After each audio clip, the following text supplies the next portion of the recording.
Right, the recording's on. Thank you. Welcome, councillors, staff and community members that have joined us by webcast.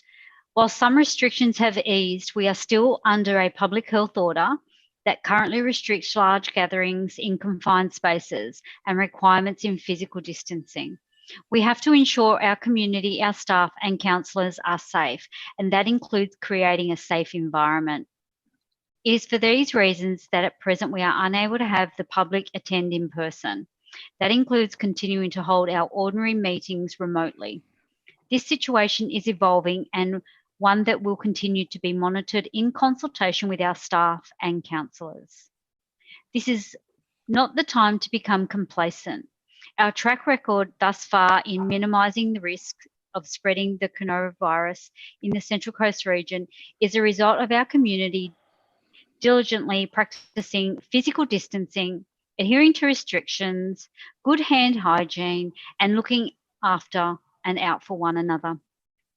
I encourage you all to continue to adhere to the current restrictions in place, reduce the risk of contracting or spreading the virus, and act responsibly. Even when we do go back to some sort of normality, it will be a lot different. Once again, our priority is the safety of our community, our staff, and all of the councillors. It is with that in mind that we monitor the circumstances week to week and consider all factors. I now declare the public forum open. The purpose of the public forum today is to hear from community members who have requested to speak on items before the council meeting tonight. As previously advised, due to technical constraints, we're unable to hold the public forum However, for those who have submitted a request, we have now put them up. We will now be doing it via video. Sorry, my apologies. Audio visual link. However, the written submissions were received to the councillors already. I'd like to acknowledge the traditional custodians of the land, the Dark and Young people, and pay my respects to the elders past, present and emerging. Do staff or councillors have any conflicts of interest to disclose in the matters being discussed in the forum? And I'd like to advise that the item that will be discussed in the forum is item 2.1, Central Coast Parking Study and Implementation Plan. Do we have any declarations, councillors, on this item 2.1? I see no hands for the councillors. Staff, I can't see staff. No? Okay, thank you. I'll now ask, okay, sorry. I note that we have only received one submission and the public forum, for the public forum, and I'll be asking Ms. Jane Sullivan, Unit Manager, Governance and Business Services, to read out the submission received. The submission received for the item is item 2.1, Central Coast Parking Strategy and Implementation Plan. Eddie Ellis, against. I'll now ask the Unit Manager, Governance and Business Services to read the submission. Thank you, Madam Mayor. This is the submission from Mr. Ellis. We, the Central Coast Commuters Association, are extremely pleased with the federal government $30 million grant to upgrade commuter parking for Gosford commuters. There is a great need for this, and we have been advocating for this for a considerable period of time. The government funding was specifically for commuter parking at Gosford Station. It was not for other parking needs of council. The greatest benefit to the commuters and the community of this funding would be to add extra levels to the current commuter car park at Gosford Station in Showground Road. However, we are bitterly disappointed that the Central Coast Council, who have decided not to expand the current commuter car park as was intended, but to use the funds to build a new car park at one of 3 locations of their choice, none being of any use to commuters. This car park of their choice should be funded entirely by council, as its main users will not be commuters. Council should use the reported $14 million they retained after selling the Kibbleplex shopping centre for car parking. This was obtained using federal government commuter parking money provided to them in 2013. The Kibbleplex shopping centre reportedly purchased for $10 million with $7 million of funding from the federal government in 2013 for commuter parking, but sold by council for a reported $14 million 5 years later, after the agreement to provide commuter parking had expired, with council retaining the proceeds for council funds and not for commuter parking. I'm sure that Councillor Chris Holstein can fill councillors in on full details as he was mayor at the time. Commuters feel that they were dudded by council. Please do not do it again. The 30 million is specifically for commuter parking at Gosford Station. Please be honest and ensure it is provided for that purpose only. The Central Coast Commuters Association insists that this money be utilised for commuter parking and to upgrade the current car park in Showground Road as the funding was intended for. This current commuter car park in Showground Road, now at street level, is able to have approximately 9 extra levels added to the building within council zoning, like nearby buildings. This would ultimately accommodate approximately 1,800 car parking spaces over time. In 2013, a quote for 7 million was obtained to add 1 level. So with 30 million, more levels could be built. Even the 1 level addition would be of some help. However, we believe more levels could and should be added. We would like to see the current car parking station reinforced to take the maximum number of levels permitted and to then build 2 levels of parking. Extra levels can be added in the future when the need arises.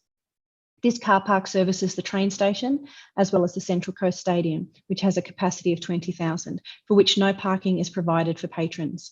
This stadium is 150 metres from the current commuter car park and could be used on nights and weekends when the stadium is mainly used, when it is little used by train commuters. Thus, it could be fully utilised by stadium patrons. It could also be used when major functions are on in Gosford, like New Year's Eve, Anzac Day, etc. I had an architect look at the building previously and he suggested perhaps building the extra levels in steel instead of concrete. This would make the cost for reinforcing less and thus building much cheaper. He has done work for Central Coast Council previously, although not directly. He was responsible for the multi-million-dollar Mariners project at Tuggerah. He also oversaw the $2 million federal government grant for Greenpoint Christian College when I was the board chairman. The New South Wales government costing per square metre was 2.5 times the cost of our building, so I would thoroughly recommend him. Deborah O'Neill, the federal MP, opened the site, commenting how large the building was. There are 2 distinct and separate needs for parking at Gosford. 1, the Central Coast commuters for whom the $30 million was specifically allocated. This money should not be used to build a car park station for council that council themselves should pay for. 2, the needs of the people in the central CBD of Gosford. The Chamber of Commerce has asked council to provide extra parking for when the Kibbleplex car park can no longer be utilised. Currently, Kibbleplex is used by patrons in the Gosford CBD and not by commuters. I understand that in 2013, the federal member for Robertson, Belinda Neal, publicly announced $7 million for 400 extra car parking spaces at Gosford Station commuter car parking Showground Road. However, when fully costed to allow for the necessary reinforcing, the $7 million would only allow 1 deck to be built for 200 cars. She wanted the 400 spaces as she had originally promised. She then spoke to Gosford Council, who used the money to purchase the Marketown Shopping Centre, now known as Kibbleplex, where they provided 400 car parking spaces for commuters and they provided a shuttle bus to the station. However, after a few months, the shuttle bus was discontinued. The council have stated that they do not own the current commuter car park site. However, in 2013, they were able to obtain quotes to add extra levels. They could and should mediate with Transport for New South Wales over the site.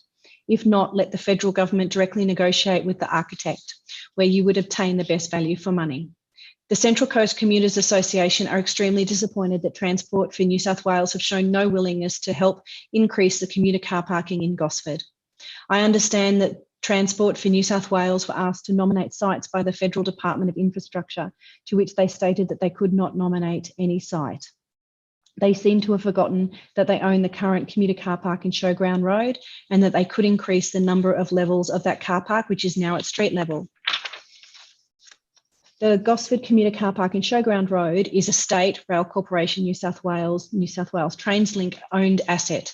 It seems that Transport for New South Wales are part of a group formed to solve the overall parking in the Central Coast area.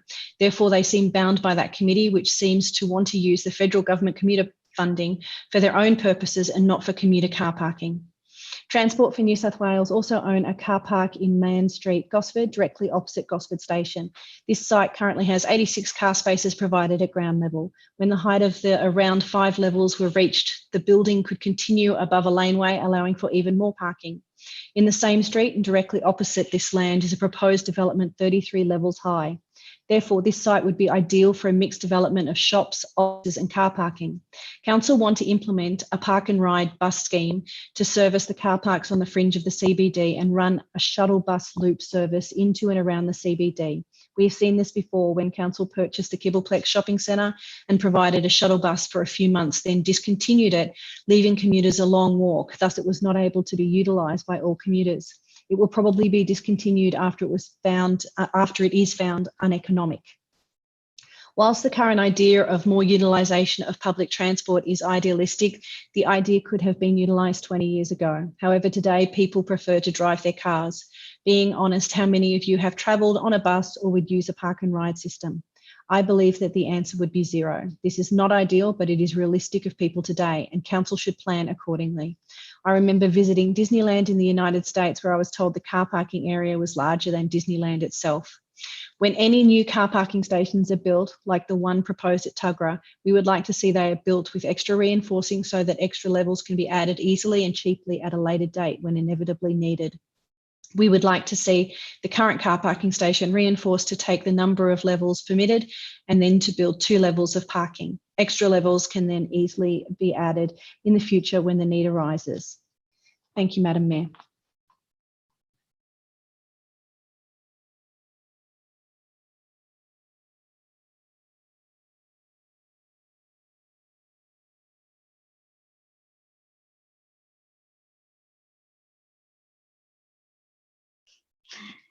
Are there any questions, councillors? No? Thank you. I now declare the public forum closed and the council meeting will commence at 6:30 p.m. Thank you.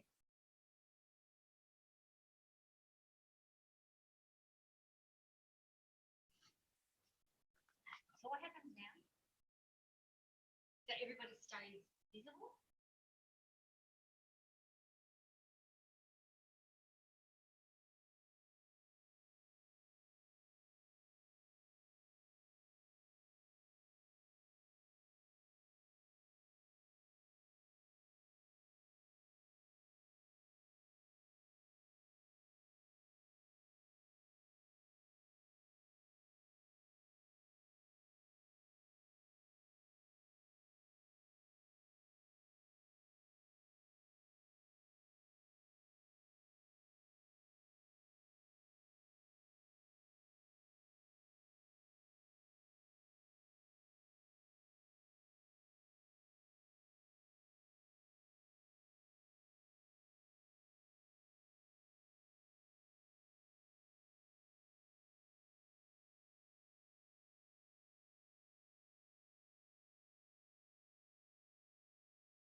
Good evening. Welcome to the 25th of May 2020 Central Coast Council Ordinary Meeting. For almost 2 months now, the community has had to adapt and accept the new way of living life during the coronavirus. Now, with the restrictions easing, we find ourselves stepping out of what was our comfort zone and back into a new normality. In line with the latest New South Wales government's easing of restrictions, Central Coast Council have reopened play spaces, outdoor fitness equipment, and skate parks for public use, including Gosford pools, with, of course, restrictions. From June the 1st, we will see further restrictions being eased, including travel restrictions within New South Wales. However, we are still under a public health order that currently restricts large gatherings in confined spaces and requirements in physical distancing.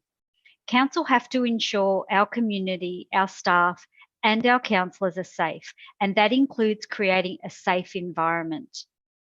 It is for these reasons that at present, we continue to hold our ordinary meetings, including the public forums, remotely. This situation is evolving and one that will continue to be monitored in consultation with staff and the councillors. This is not the time to become complacent. Our track record thus far in minimising the risk of spreading the coronavirus in the Central Coast region is a result of our community diligently practising hygiene, good hygiene, physical distancing, good hand hygiene, and looking out for one another. Even when we go back to some sort of normality, it'll be different. Once again, our priority is the safety of our community, staff and councillors. It is with that in mind that we continue to monitor the circumstances week to week and consider all the factors. I encourage you all to continue to adhere to the current restrictions in place, reduce the risk of contracting or spreading the virus, and act responsibly. I will now hand over to our CEO, Gary Murphy, to run through some specifics of the meeting tonight.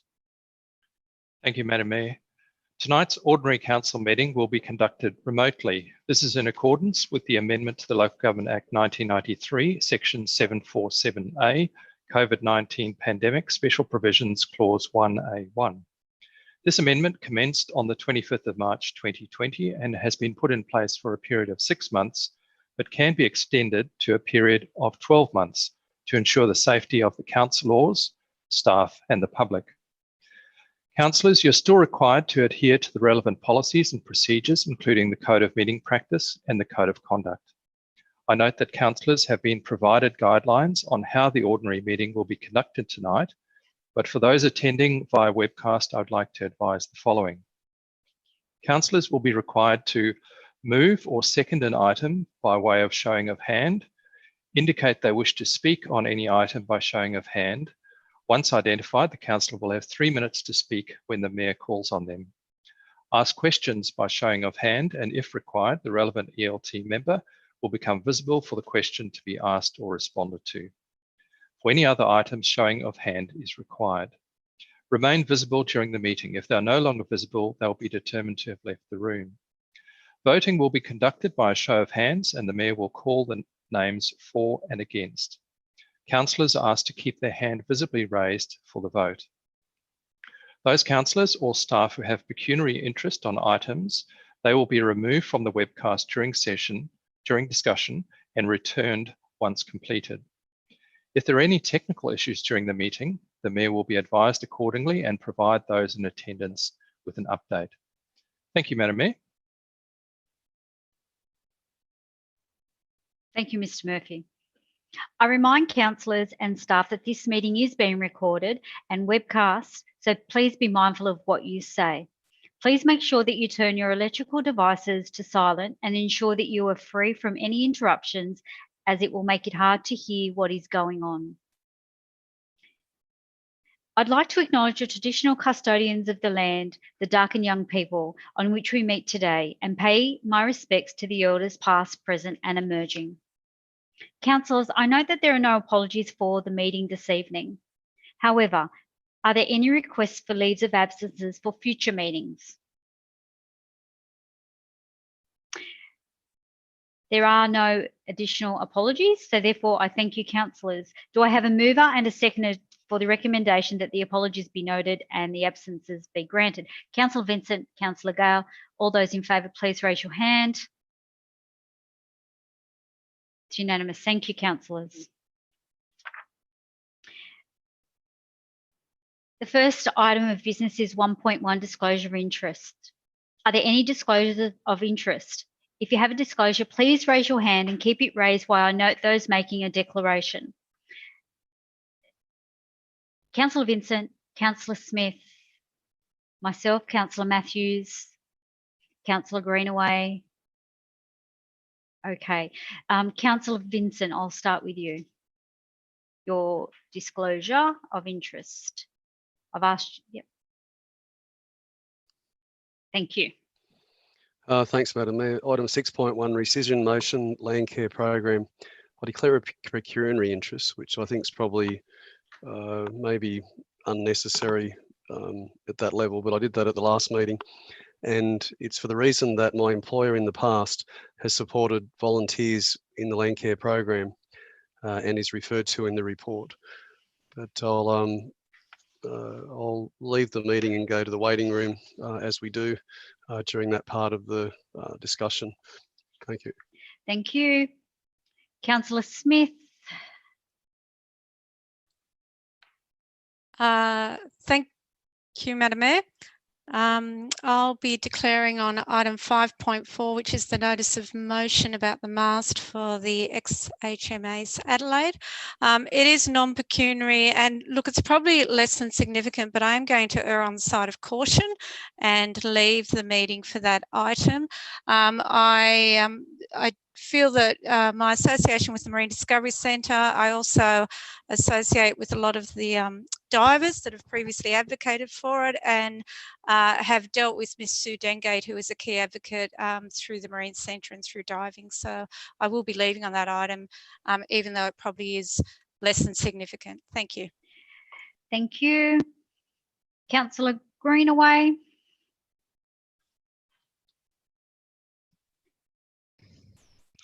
I was just going to declare a less than significant non-pecuniary in relation to item 6.1. Yeah, very much less than significant. I have been a bush care volunteer for many years, and I was on the New South Wales State Executive of Landcare. All of those have been voluntary positions, but still I'll just declare that as a less than significant. Thank you. Thank you. Councillor Sundstrom.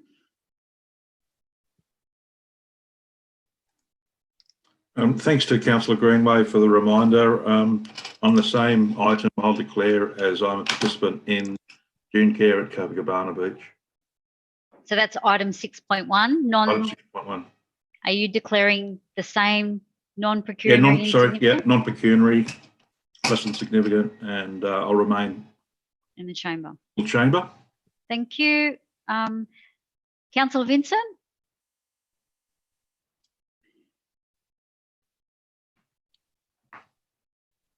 Thanks, Madam Mayor. I'll declare a non-pecuniary insignificant on the item 5.3, the National Tree Planting Day activities. And the same as I did in the previous meeting, I'll just acknowledge that I volunteered in the past in this program. Thank you.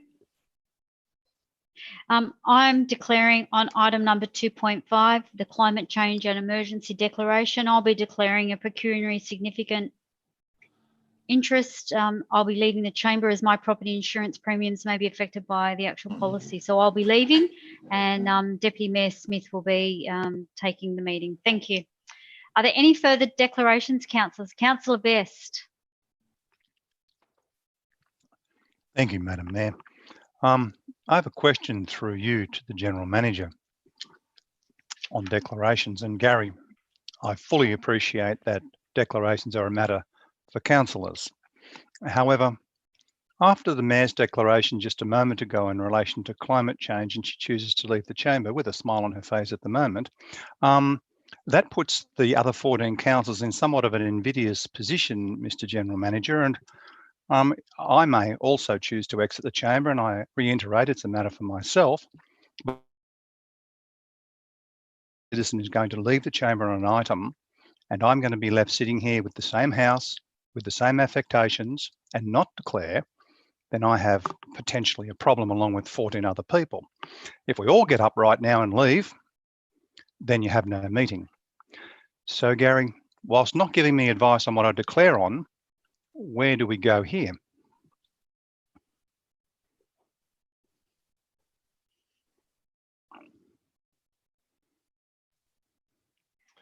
Through you, Madam Mayor.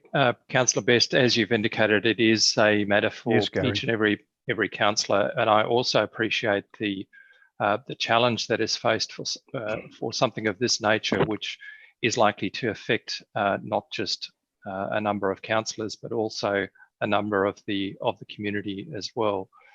I don't have a particular answer on this one. I don't know if Ms. Sullivan can advise, but I know this is quite similar to a number of other planning matters where there is a level of interest that may affect a number of councillors for which dispensation could be granted, but I'm not sure whether that is applicable. Are you suggesting along the lines of an LEP and a rate decision, being the magnitude of this? I mean, I live near the water myself, as a number of other colleagues I know live near the water, and so does the mayor at Chitaway.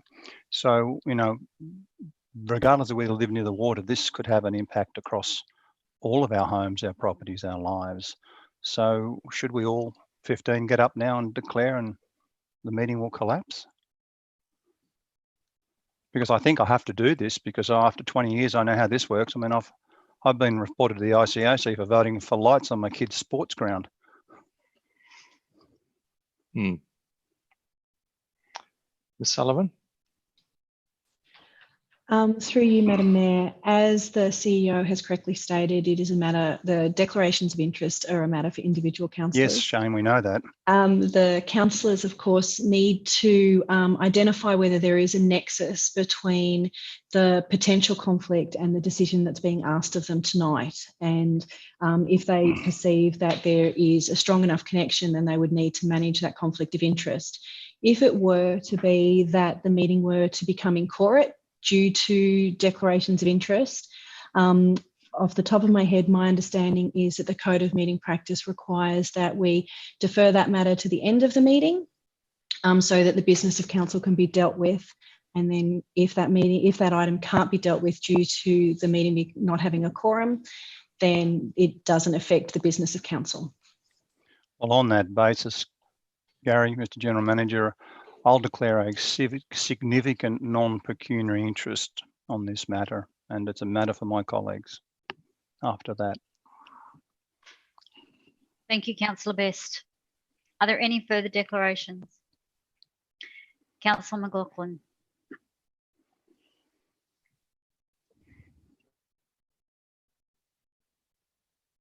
Councillor McLaughlin, you need to hit the accept the microphone. Thank you. Yep. I'll have to declare a significant non-pecuniary interest on a similar matter to Councillor Best, as my property will also be affected by climate change. So that'll be, and we've got no costings of it or what the impacts will be. So I can't really know whether it'll be how much it'll be financial or not financial at this stage, but I will declare on that basis significant non-pecuniary. Thank you. Councillor Pillen.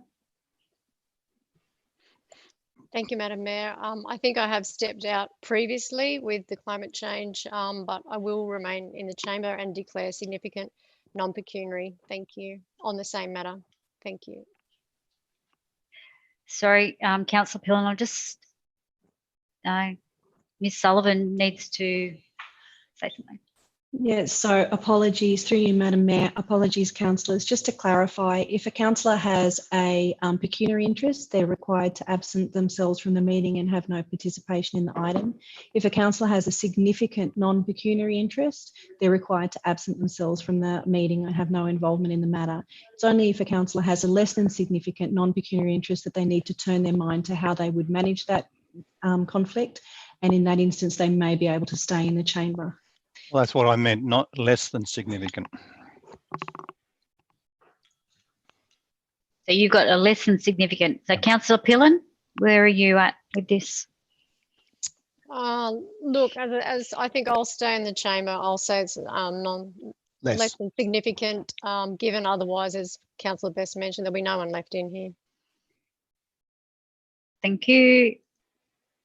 Councillor Gale. Thank you, Madam Mayor. 2.5, less than significant, non-pecuniary. Thank you.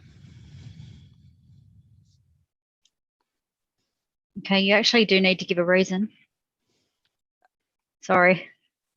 Well, it's the same as what everyone else has just mentioned. I have we're not sure of the costings and how it can impact houses at this stage. So it's a less than significant, non-pecuniary that I'm declaring.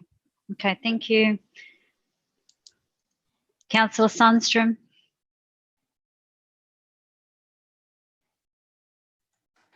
Look, unfortunately, we're back at the same precarious position we were last time this matter was debated. We've got people declaring that there may be a financial penalty that they'll be facing due to the motion that we're discussing, 2.5, but they're not removing themselves. So I think there needs to be more clarity from those that are declaring. Otherwise, they do put themselves at risk.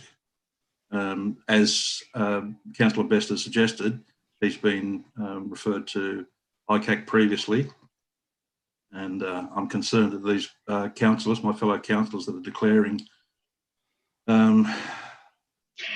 Sorry, Councillor Sundstrom. Councillor Best has got a point of order, but yes, Councillor thank you, Best, Madam what's your Mayor. point of order?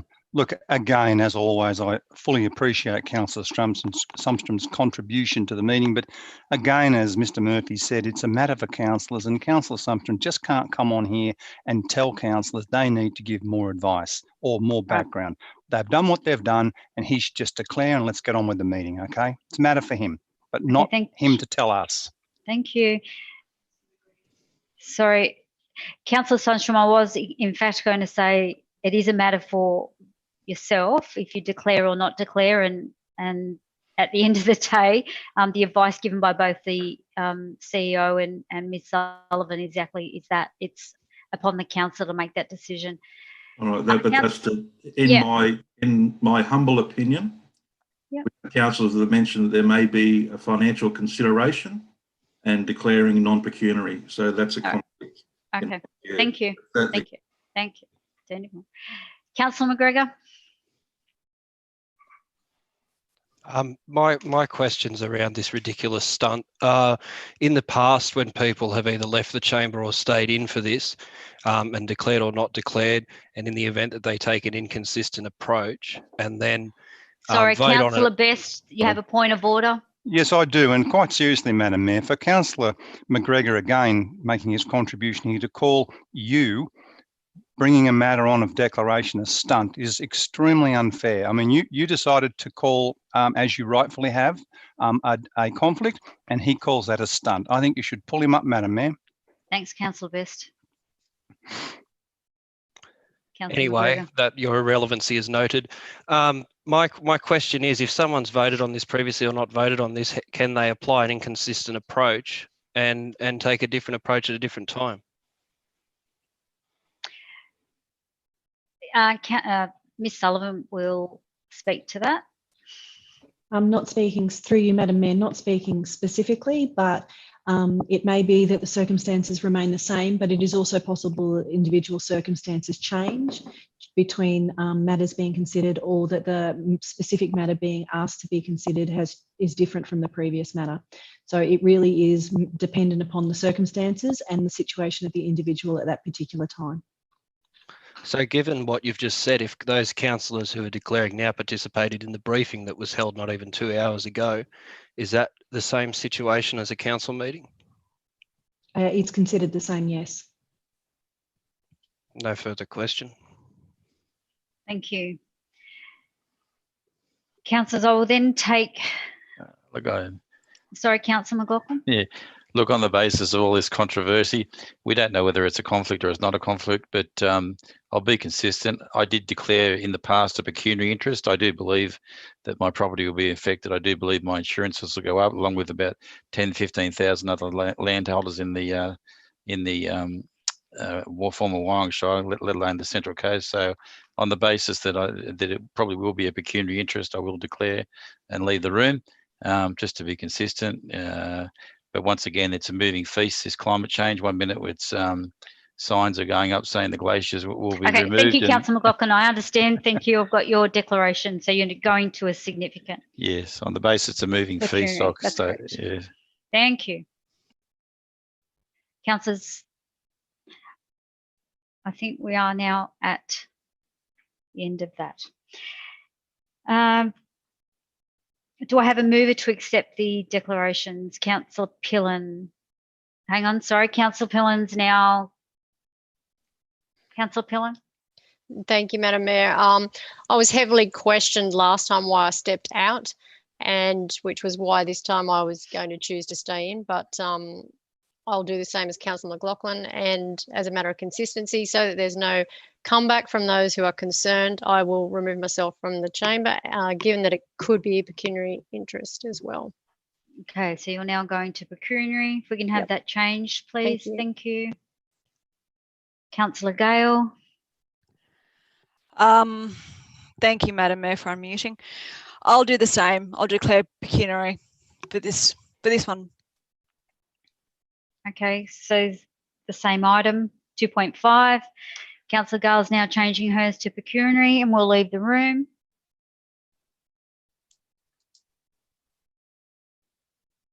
Okay. Thank you, councillors. Do I have a mover for the above motion? Councillor Vincent. Second by Councillor McGregor. All those in favour, please raise their hand.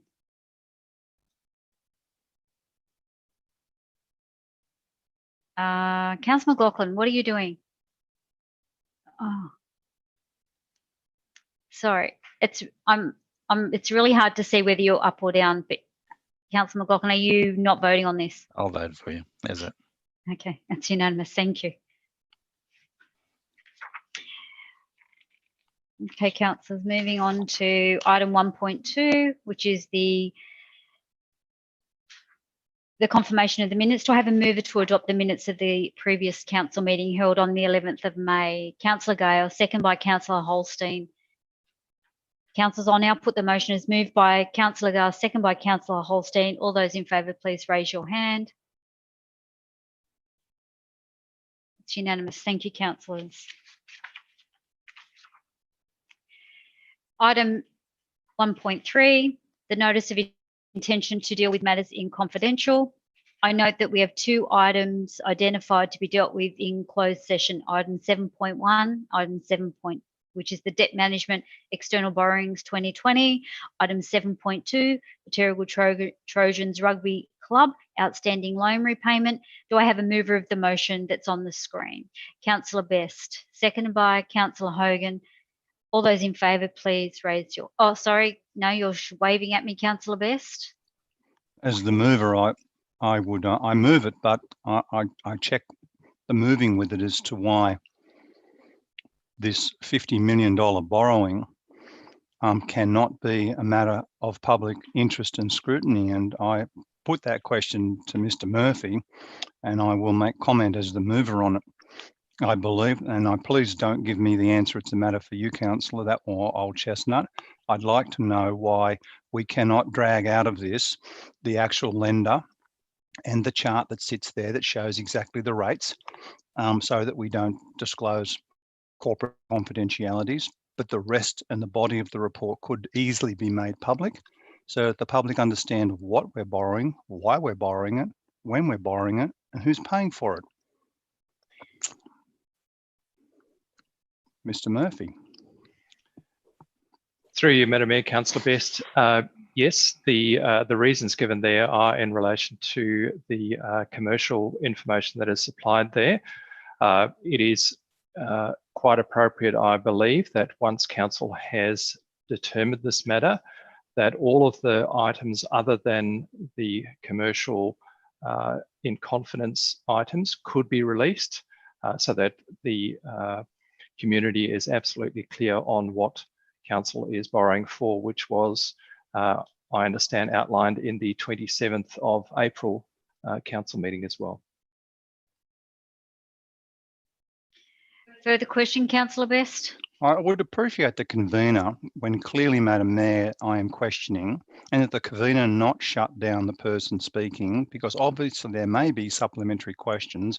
And at the commencement of my questioning, Madam Mayor, you heard me say as the mover, Councillor Best, the I'll make problem comment is to it. that, yes, and that's So fine, why but I'm shut my muting. microphone off? I'm not shutting you down. No, you didn't. Unfortunately, well, actually, I did mute you. So what's happening is I'm getting feedback. So when you're chewing, everybody can hear it. So that's what I'm trying to prevent. Okay. That's all. Got to squeeze in some tucker. Sorry, Right, but that's why I'm muting no, you. I accept your answer. Thank you very Thank much. you. At So I'm least not you gave shutting me a anybody good- down. I'll No, get you that's back. good. But Thank you very much. You know what you. happened in the briefings It's last the week? background music. Hmm. It's the background noise. I Thank you, Councillor Smith.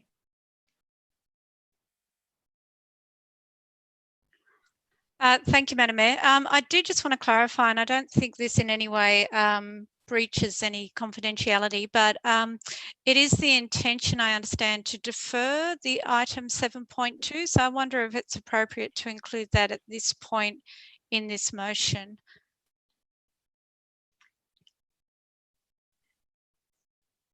Yeah, you're right. It is. We can do it now. I'm just confirming with Ms. Sullivan. No, the advice I've been given is that we should just leave it and do it as we're going through the exception method. All right. Okay. Well, that does present a problem for me because yeah. Okay. All right. Thank you, Madam Mayor. Thank you. Okay, Councillor Best. Thank you, Madam Mayor. Now we're in questions as to whether this goes to confidential. Well, now we'll be voting for it. That's Yep, right. So I've moved it, and I will not support it, regardless of whether it's going to be deferred. If it's going to be deferred, then the question that's being raised by myself and by a number of other faces I can see in the room here, the virtual room, that they are also uncomfortable with it. If I take a bipartisan observation of the room, this is $50 million. It could easily be far more transparently done. As I said before, we can easily remove the confidentiality section in it. We don't want to broadcast the rates, but you know, there are substantial funds there that I, for one, am not across the real background as to what they actually are going toward. There's a whole lot of detail in that I'm not comfortable with. One is because I don't know most of it, and yet here I am having to vote on it. So on a bigger picture, Madam Mayor, we sat in a workshop in February. I know in the company I run, I have my borrowings coming at me a year ahead. I know exactly what the game's going to look like, and I report that well and truly in advance. I don't have my board sitting here struggling through the issues. They know well and truly what we're going to have to do when it comes to funds. So why is it, I suppose, and it's a rhetorical question, why is it that we have this matter on the business paper with a report behind it indicating that time's of the essence, Your Honour? That shouldn't be the case. This should have hit the deck in February. This is the kind of cobbling together that's put this council now in a $41 million surplus, a deficit for the third quarter of this, and running on through to the end of this term of council, considerable losses, because we don't get on top of the business quickly enough, and we find ourselves basically back behind the 8 ball here, where you have to make a decision because your debt's coming at you. Well, come on, we're the board. We need this stuff earlier. We cannot put it together at the last minute, Gary. You've got to. This is not a surprise to anyone in this room. You as the director knew this was coming, and we're sitting here now deferring it, as James just outlined. But we'll only defer. I think, Councillor Best, I think possibly deferring it. I think that's not. I don't believe that. That's well, the one that's I'm not been across deferred. the deferral. I called this 7.1. I called our rank staff today and said, "Has anyone called 7.1?" She said, "No." I said, "Okay, well, I'll call 7.1." Councillor Best, it's 7.1's not being deferred. 7.2 is being. 7.2. Sorry, 7.2. Right, so there you go. I understand which one you mean. Okay, right, thank you. Thank you. Okay, so we'll now move it. Second by Councillor Hogan. All those in favour, please raise your hand. Councillor Burke, Councillor Matthews, Councillor McGregor, Councillor Vincent, Councillor Holstein, Councillor Hogan, Councillor McLaughlin, Councillor Sunstrom, Councillor Smith, Councillor Mertens. All those against? Councillor Marquette, Councillor Gale, Councillor Pillen, Councillor Best, Councillor Guarino. I declare the motion carried. Thank you, councillors. Councillors will now Move on to a procedural motion to deal with items by the exception method. The exception method is where some items of the business are resolved as a group and in accordance with the recommendations in the business paper. We already have items identified to councillors for debate, and they are as follows. So councillors, these are up for debate. Item 2.1, Central Coast Parking Study and Implementation Plan. Item 2.2, 2019 to 20 Q3 Business Report. 2.5, Climate Change and Emergency Declaration. 2.6, City Powers Partnership April Update.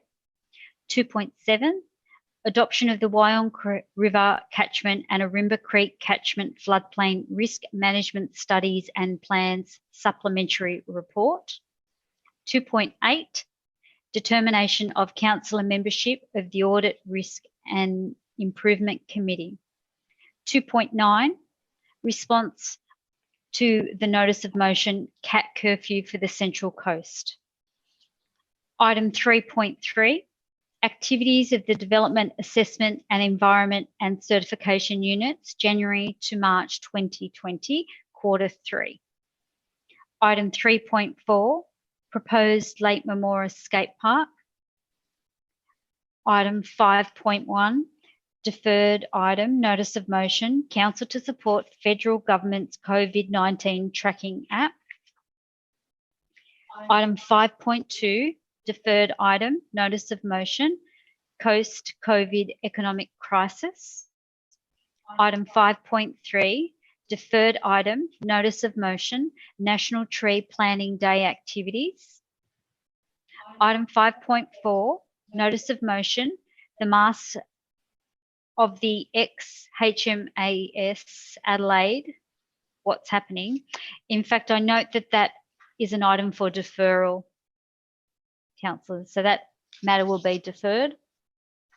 Item 6.1, the rescission motion, Land Care Program Strategy. Item 7.1, Debt Management, External Borrowings 2020. And I'll just note that 7.2, the Terrigal Trojans Rugby Club, the outstanding loan repayment, the new recommendation is for deferral. So that matter is not going to be addressed, it will be deferred. Councillors, are there any further items for debate? Oh, Councillor Best. I was just running a couple of computers here. We've got 3.4 like Munmora Skaties in there. You put that up, yep. Yeah, got that. Okay, that's good. While I've got you, Madam Mayor, Lisa, I've got the podcast running on my other screen onto my left here, and it's extremely unlegible, the text of what we're doing and who's doing what. You just can't read the screen. So maybe you can draw that to somebody's attention over there to help the community. Thank you. I think they heard that. Thank you. Yep, thank you. Councillor Smith. Madam Mayor, just looking at the screen in front of me, it has 7.2 as being adopted by exception. Could we just fix that, the screen, if I'm following that correctly? 7.2 is the new recommendation is to go for deferral. So that is, you're right, it is being adopted by the exception because okay. It's already got a new recommendation. Okay, my apologies. Thank you. Are you all right with that? Yep, yep. Councillor Burke. Sorry, I will unmute you. Thank you. Councillor Burke.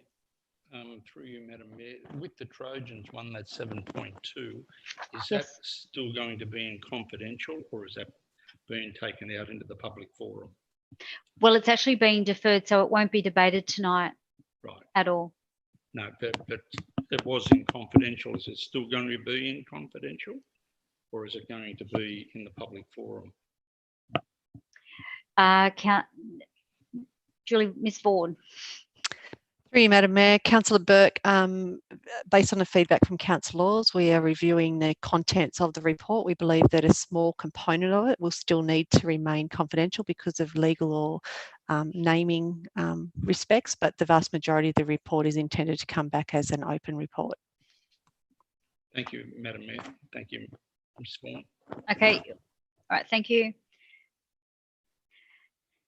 Councillors, are there any other matters that anybody wants to put up? No. Therefore, do I have a mover of the motion on the screen? Councillor Gale, second by Councillor Vincent. All those in favour, please raise your hands. Unanimous. Thank you, councillors. Councillors will now go to item 2.1, which is the Central Coast Parking Study and Implementation Plan. Councillor Holstein, you indicated that you wish to debate the item. I'll unmute you. Thank you, Madam Mayor. Yes, I'll formally move the recommendation and speak to it if I have a seconder. Is there a seconder for Councillor Holstein?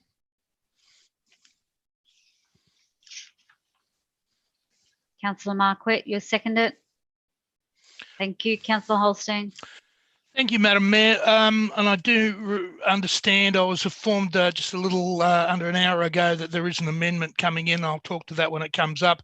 I do need to correct a comment that was made from the public forum by Mr. Ellis, who made in his public forum the indication that I would be able to inform my colleagues about the not only the purchase and the sale of Market Town. I'll clarify now. I was neither the mayor nor a councillor when Market Town was sold. I was the mayor when the agreement was signed for the purchase, but not when it was sold. I have consistently objected to council's Market Town sale, as it puts us in the position that we are now with some issues of where we do our car parking. So I just wanted to clarify that, Madam Mayor. Can I say, can I thank Mr. Martello, who spent time with me on the phone in regard to this recommendation, as I had received a number of concerns and complaints about aspects of consultation. And if the councillors seek to go to page 47 of the report, and I do note this, councillors, you would have added up, if you'd looked at all the reports in regard to car parking, 738 pages.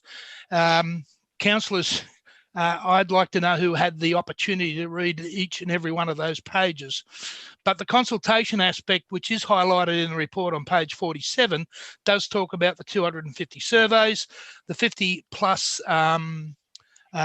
interventions and interviews, the postcards that were put out, the nearly 3,500 visits to Your Voice Central Coast. So there was consultation taken, and I must say on page 47, it does point to this fact, which I think the councillors need to bear in mind, that any of the key actions that are eventually progress to implementation will be presented individually to the council for adoption and funding. So it means, councillors, that all of these matters will come back to us for those considerations. I think it's important that we don't delay, that we move forward with the parking strategy, but you can do so with a confidence knowing that we're going to be able to deal with each and every aspect of those recommendations that will be coming back to us. So I'd seek for the councillors to get this very important issue across the coast of car parking on the agenda and moving forward, and I seek their support to support the motion. Thank you. Thank you, Councillor Holstein. Councillor Marquette.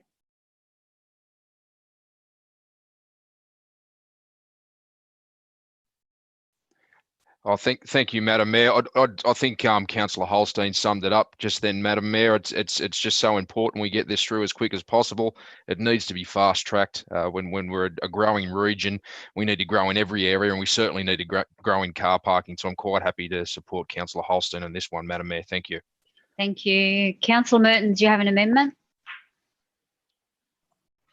I do, Madam Mayor, and it's done with all due consideration to the words that Councillor Holstein and Councillor Marquardt have said. What a lot of these amendments seek to do is actually move forward several of the projects. Namely, there are a number of options highlighted in the medium term, which may well be medium term, but does sound quite long away, a decade or more, such as advocating for changes to transport timing for the New South Wales government, changes to smart parking initiatives. Things like smart parking initiatives, I think, should be moved to the short term. They should be things we should be looking at very quickly and very earnestly, rather than waiting another decade for those to be considered in the medium term. So too about advocacy for improved transport options.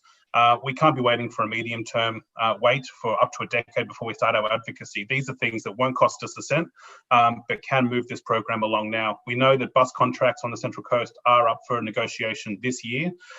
We know that train timetable updates are due every 5 years, and we're probably 2 years into a 5-year term at the moment. So the New South Wales government will be working now about figuring out what our train timetables will look like. So it's important that some of those projects are moved from the medium term to the short term. I've been advised by staff that those won't cause any issues, so I thank them for their advice on this. This also seeks to remove the option for paid parking from the short-term action list that there were. In the consultation that Councillor Holstein does outline, there was a strong mood against paid parking. That is removing that uncertainty from this report. So at this stage, there will not be a short-term paid parking option if this amendment gets up. This also removes the making of the Central Coast Local Health District parking from full-term, from all-day untimed parking to short-term. That is only going to hurt our nurses and our hospital staff who rely on those sort of full-time, full-access parks at all times of the day. Those who can't afford to be parking in the new paid parking up to $20 or $30 a day, but do rely on those on-street parkings, and reducing those to 2-hour parking or less will hurt those staff, and that's an unfair change. So I do commend these amendments. These are simple amendments, mostly moving things forward from the medium term to the short term, and I do hope that they get support tonight. Thank you, Councillor Mertens. Do I have a seconder? Councillor McGregor, would you like to speak to the amendment? Councillor Holstein, I saw your hand. I will come to you after that. Councillor McGregor?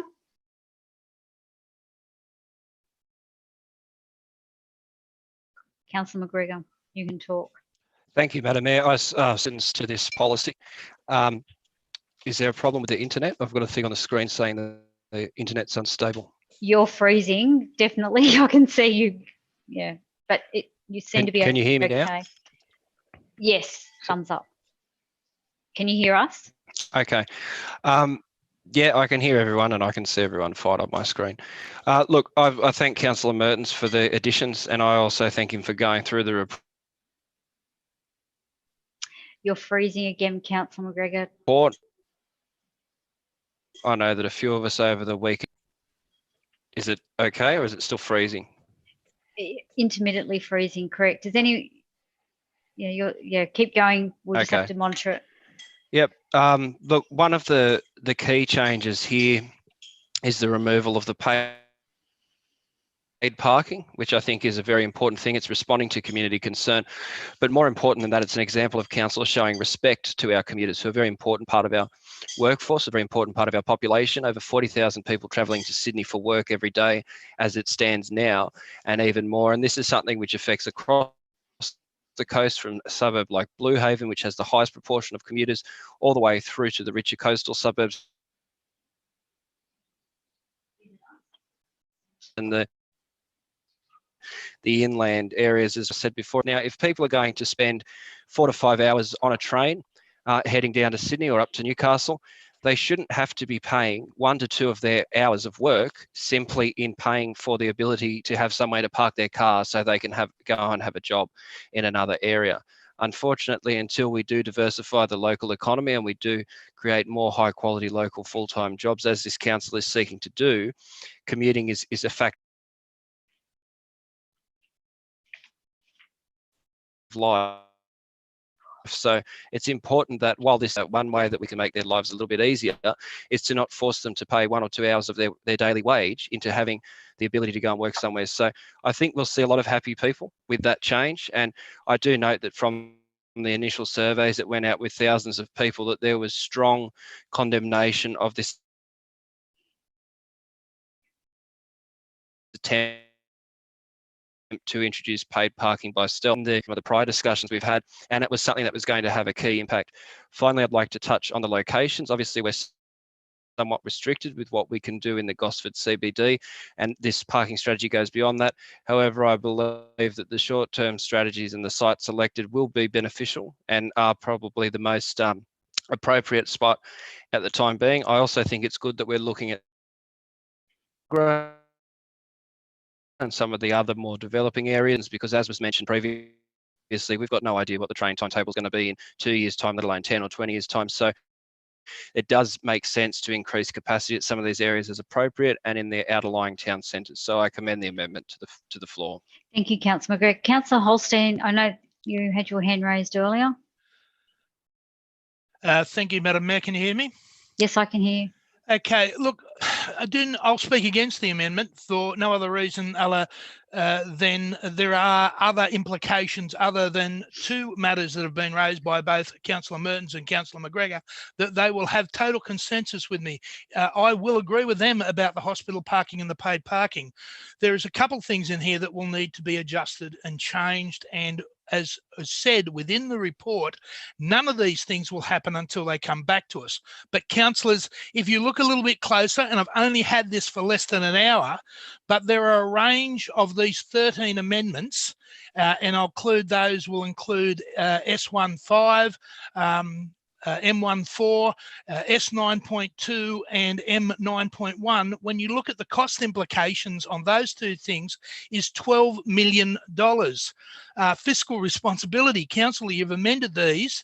You are then going to have a financial impact of council of $12 million, taking them from longer term, medium term to short term, longer term to medium term. We need to be fiscally responsible. Remember, the saving grace here, council, is in the original motion, is your ability to be able to have each of those come forward. There are items other than the two mentioned by my colleagues, which I agree with and would not be supporting those, but we'll have that opportunity as they come back. There are other aspects of these amendments that have a high financial impact upon council, and you want to be damn sure that in making those amendments, they're going to have to be duly considered. So I said, some of these, they range between $500,000 and $8 million per line item, and you're just going to say, right, no, we change that. Maybe, and I don't want to delay it, but maybe Councillor Mertens might consider us having a little bit of a workshop and discussing some of these things and the implications of these. I would think that the officers would be extremely concerned that the enormity of that budgetary impact.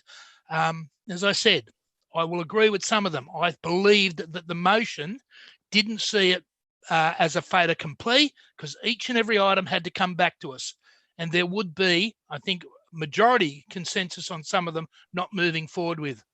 But that's why I cannot support the amendment in its current form, because of the cost implications that we need to give due consideration to. Thank you, councillors. Thanks, Councillor Holstein. Councillor Sundstrom, I know that you were next to speak for the amendment. However, Councillor Smith does have a minor amendment to the amendment. Can we just see what that is and then go from there? Thank you, Councillor Smith. Madam Mayor, I'm happy to let Councillor Sundstrom speak first, because mine really is quite minor, so it won't affect anything that he says. Okay, you sure you don't want to just put yours up while you've got the floor? Well, I want to speak as well, so. Okay, I'll mute you back. Councillor Sundstrom, you can speaking for the amendment. Yes, I am. Thanks, Madam Mayor. And I want to thank Councillor Mertens for the work he's put in making this amendment, everything that he's made it. We agreed early on that there was a real issue about what we might have been doing to our local heroes, and by that I mean our hospital staff, to impose a cost on them that they don't have to face at the moment when they're being presented with a wage freeze at the moment. It is more than I can bear. But I want to concentrate my efforts on this part to make sure that we do what we told our community what we would do. Now, if you look at the Your Voice Our Coast website, there's an archived item there. I don't know why it's archived, but the archived item is have your say on the Central Coast parking, and the life cycle of that process is to be, firstly, initial investigations and research, that's done. Community survey, that's done with resounding effect and great input from our community. Then survey results along with technical studies are used to draft the parking strategy. The next item is draft strategy to be placed on public exhibition. That has not been done. Community feedback considered to finalise a strategy. That's not been done. And then finally, the point where we are at the moment, where we were expected to endorse the policy. I think we should do what we told this community we would do. I think that this amendment rectifies a situation that would have been a terrible thing for us to have done to our community. All the questions that Councillor Holstein has raised about whether it's a good idea to commit to this money, let's see what the community thinks about that as well. And let's keep our promise. Let's put this out on exhibition before we endorse it. Thank you. Thank you. I will go to Councillor Smith. Thank you, Madam Mayor. Look, my very minor amendment, and it is implied in the motion, but I wanted to ask if Councillor Mertens, in part 4, it says that the amended strategy and implementation plan go on public exhibition for 28 days. And I was just going to ask that it add with a further report coming back to council. I know it is implied, but I think it's just important to have it in the motion. I am also just wondering though, with Councillor Holstein's comments, and again, it's not trying to delay or extend the time, but whether it be with a workshop and further report, if Councillor Holstein and Councillor Mertens think that perhaps we need to consider the financial implications of changing or potentially changing any of the recommendations. But I'll leave that for you to determine, Councillor Mertens, if you, I'll ask you to consider that. Thank you, Madam Mayor. You're happy, Councillor Mertens? Yes. For that amendment, with Councillor the minor amendment. Okay. I would like to use my right of reply when it's time. Sure. Councillors, are there? Councillor Greenway, before I go to you, Councillor Greenway, I just want to give the opportunity. Is there anybody speaking against? We've had one against the amendment, and we've had 2 for. So, is there somebody against the amendment? No. So, okay. There's nobody against the amendment. Councillor Greenway. Thank you, Madam Mayor. I was just wanting to make sure that Councillor Mertens is aware of the comment that Mr. Martello has just put up, and he may like to read that onto the record or something in his reply. Thank you. Councillors, is there any further speakers for or against the amendment? Okay. Right of reply, Councillor. Thank you, Madam Mayor. Sorry. Well, actually, Councillor Mertens, so I've just here to advise you get one right of reply. So you either reply now, or if your amendment becomes a motion, you don't get a second bite at the cherry. I'll take it now. You'll take it. I'll take it now. Okay, take it now. Thank you, Madam Mayor. And I thank Councillor Holstein for his contribution. I note that it's a selective reading of how some of those projects would be brought forward, namely that he didn't like to include some of the money that would be saved from removing some of the other actions. This is, as I've been advised by staff, and we've just been retold by staff, that bringing the actions forward will not commit the spend earlier. This is going to take many years. As we note, the actual timeline goes out to 2040. This is not about committing funds this year for a project that's going to be proposed in 2038. This is about bringing forward simple and active things that we can do from the medium term to the short term. I know that there are big ticket items in there, including investigating adding an extra floor to Woy Woy car park. That's a long-term solution. It's a long time away. These are not things we're making today. So I do thank Mr. Martello for his advice that bringing the actions forward will not commit the spend earlier. The implication is that we will bring a detailed report seeking a decision on project funding from councillors sooner than we would have previously.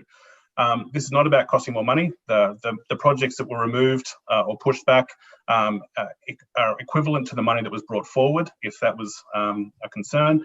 So I do implore councillors to consider that. I note the Councillor Holstein's wish that this happened immediately, and then in the same breath he said that he was quite happy to have this pushed back for another workshop. This has been going on for at least the term of this council. It's one of the initial issues that a number of councillors brought up. this has been through many workshops with us, and I took the time over the weekends to read this report in detail, because I know it's one that's very important for our community and had a lot of detail. These are the things, these are the actions that I've picked out that I think we should be moving forward. And I thank my council colleagues for their support and their guidance over the past few weekends to get this sorted. These are sensible solutions. These are bringing forward smart projects. These are things that are going to make a difference for the everyday commuters. And as Mr. Ellis in his contribution to the public forum said, we can't rely that there's always going to be a shuttle bus run by council to ferry people back and forth. We need to be moving projects forward that actually improve parking now and in the long term, and actually make the accessible places to our car parks easier to get to by bike, and improving those sort of aspects as well. So yes, the longer term funding solutions will stay that way. They will stay longer term when we consider how we expand parking stations, but moving some of these medium and short term actions forward will provide real results for our community. So I do implore this to other councillors for their support tonight. The council staff have said this is not a budget allocation. This is not how this will change. There are future reports that will come and future decisions that will be made. This is about trying to change our priorities and moving some of these simple things forward that can be done in a shorter term that didn't require a medium term 10+ year solution. So I commend the report. Thank you. That was Councillor Merton's right to reply. Councillor Smith, sorry, okay, so I will now put the amendment as moved by Councillor Merton, second by Councillor McGregor. All those in favour of the amendment, please raise your hand. Councillor Matthews, Councillor McGregor, Councillor Vincent, Councillor Hogan, Councillor Sundstrom, Councillor Smith, Councillor Mertens, Councillor Greenaway. All those against? Councillor Burke, Councillor Marquette, Councillor Gale, Councillor McLaughlin, Councillor Pillen, and Councillor Best. Did I say Councillor Holstein? I think so. The motion is is carried. Therefore, the amendment becomes the motion. Councillor Smith, you have a question.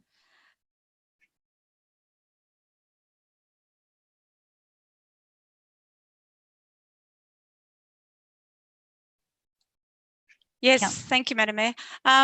Look, in just reading that part too, I just wanted to clarify with Councillor Mertens the intention, because the wording says that council adopt, sorry, if I can just get that back to the screen, the council actually adopt those actions, but it's intended to, well, I assume it was intended to amend or amend the report to with those actions for the purpose of exhibition. Can I just clarify that? Because it's just a small wording thing, but I'd just like to be clear on the intent.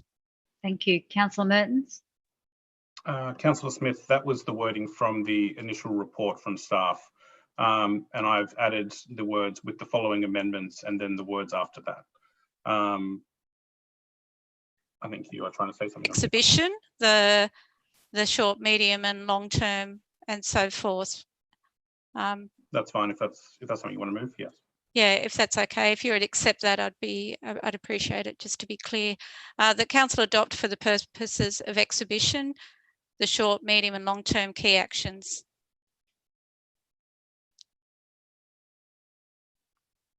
Thank you. Yep, happy with that. Mr. Martello, would you like to add anything? You've popped in. No? You're good? Okay. Thank you, councillors. Is there anybody that wishes to speak against the motion? No? Thank you, councillors. Therefore, there is no right of reply. Therefore, I will put the motion moved by Councillor Merton, seconded by Councillor McGregor. All those in favour, please raise your hand. Councillor Matthews, Councillor McGregor, Councillor Vincent, Councillor Holstein, Councillor Hogan, Councillor McLaughlin, Councillor Sundstrom, Councillor Smith, Councillor Pillen, Councillor Mertens, Councillor Greenaway, Councillor Best. All those against? Councillor Burke, Councillor Marquette. Abstentions? Thank you. Abstentions? Councillor Gale, I declare the motion carried. Thank you. Councillors, we're moving on to item 2.2, which is the 2019 to 20 Q3 business report. I noticed, Councillor Best, that you have would like to move, or you like to speak to it. Are you moving it, Councillor Best? I'll move it as is with some questions, if I may. If you just a moment, Councillor Gale, are you seconding the motion? Yes, thank you, Councillor Gale. Councillor Best. Question to the General Manager, I would assume. I mean, we can't put Mr. Oldfield on toast here because he's only just arrived. Gary, can you hear me all right? There you are. Sorry. We can defer to Mr. Oldfield. I'm fine. I've spoken to him a few times around these, so they're not new questions. I'm not going to ambush. Look, on page 6 of the attachment, Gary, Mr. Murphy, it's there for all to see, our current position in the net operating results, and that shows around a $25 million loss for the quarter. Page 6 of the attachment, Gary, just to help you. And that comes on the back of, I think, 5 million for the previous year and about 35 million for next year if we hadn't abandoned our budget just at the moment. But we'll just deal with what we've got in front of us now, around a $25 million loss.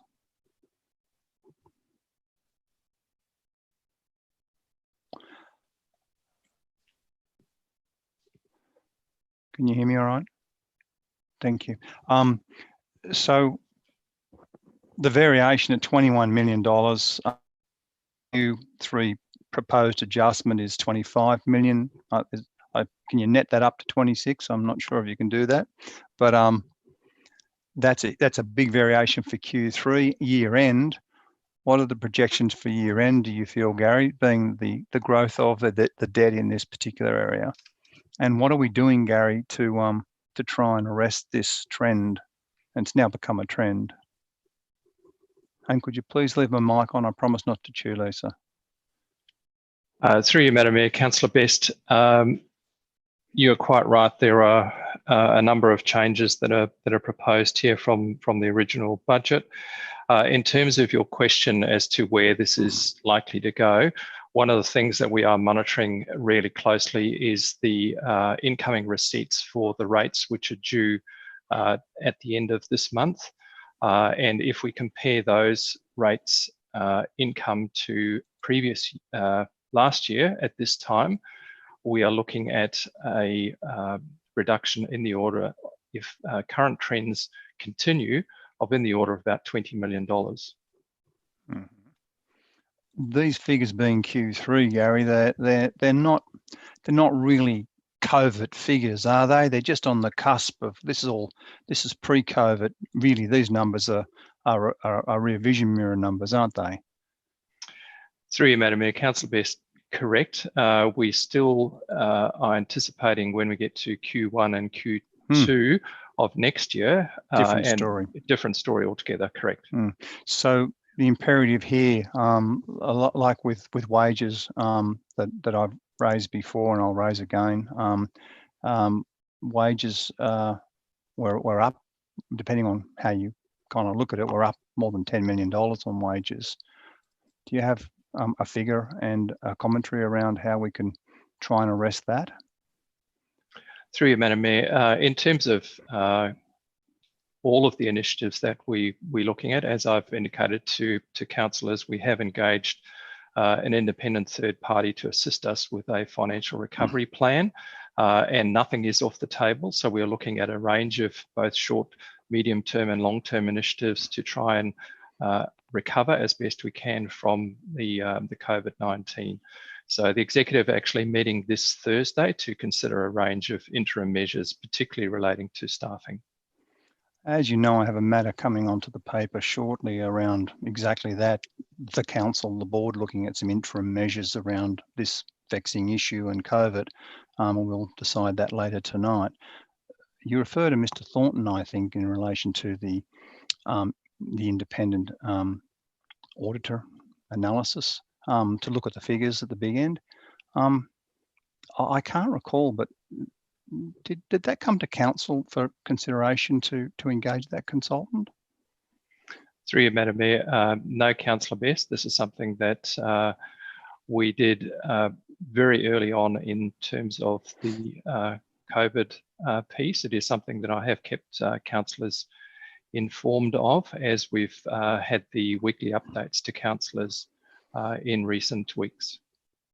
And Mr. Thornton's preliminary analysis would be, I think when it becomes public, might best be described as extraordinarily sobering. Through you, Madam Mayor. Councillor Best, just to be clear, the company that we've engaged is Grant Thornton. The principal is Mr. Kazi, who is looking at the figures. I would say that so far the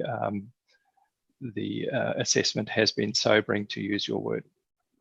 Thank you, Gary, and it's not lost on me the effort that you're putting in behind the scenes. I have to ask these questions on behalf of the community, and it's clearly not anything directed at anyone individually. Thank you.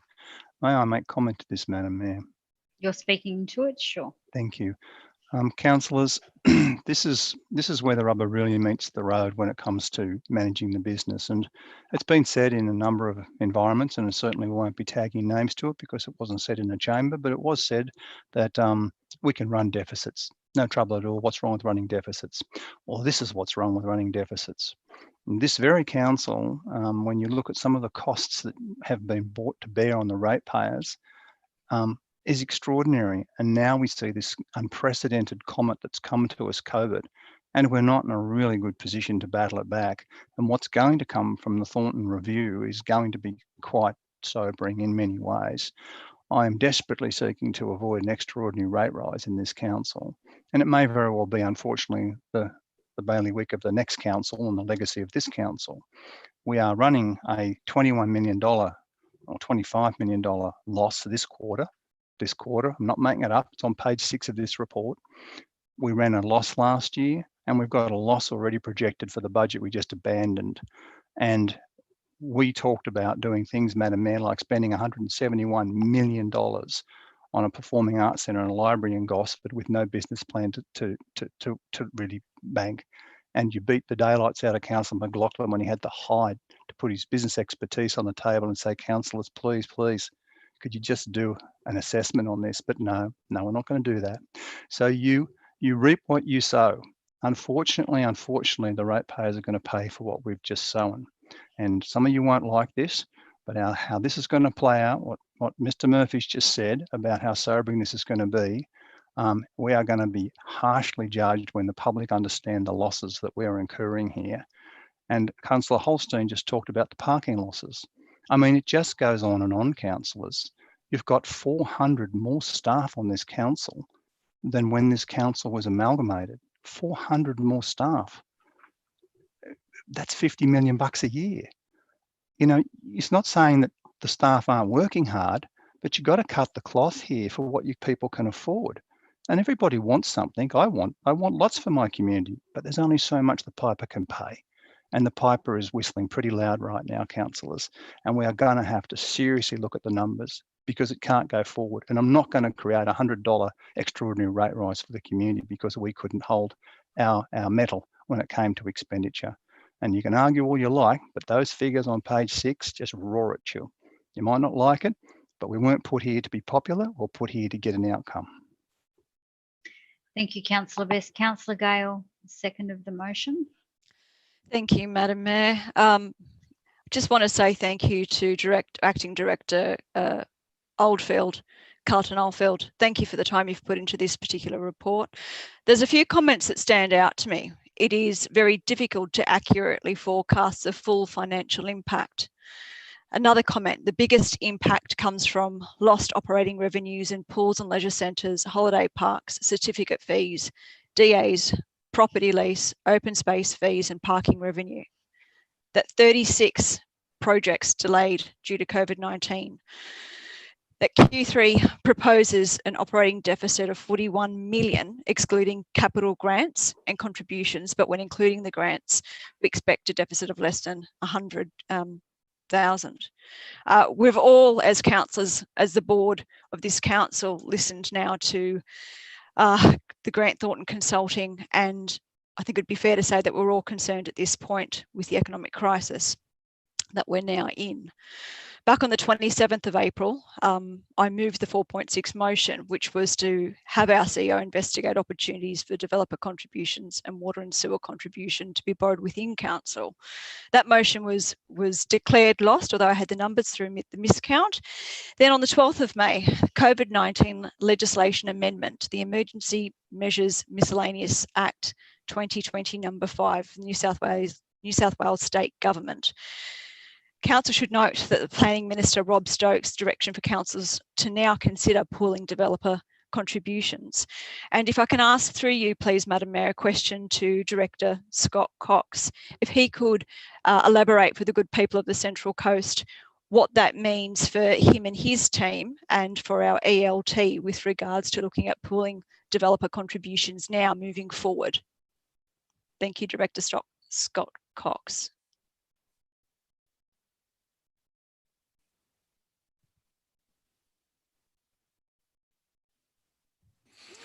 Through you, Madam Mayor. Thank you, Councillor Gale.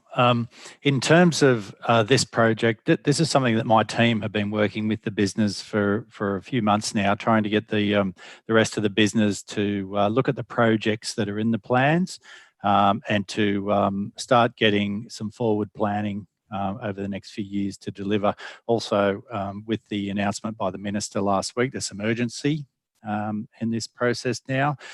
We've got 6 weeks to go back to the Minister with a range of projects that could be delivered using pooled developer contributions funds.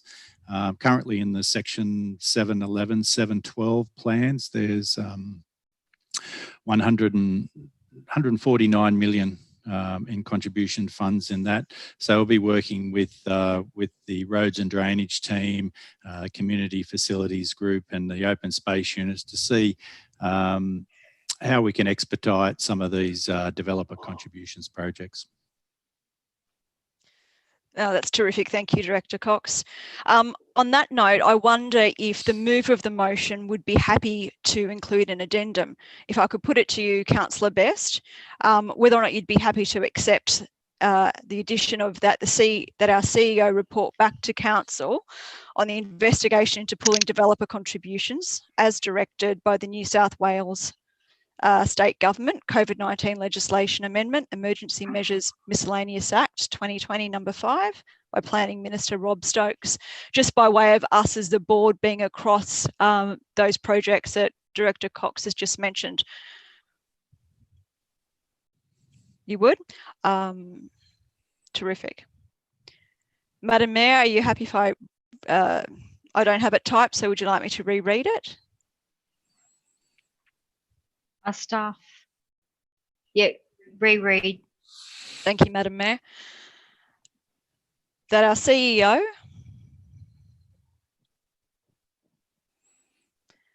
report back to Council on the investigation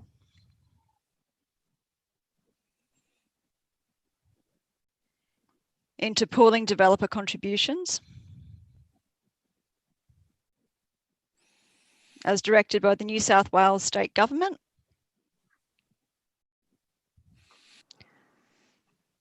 COVID-19 legislation amendment,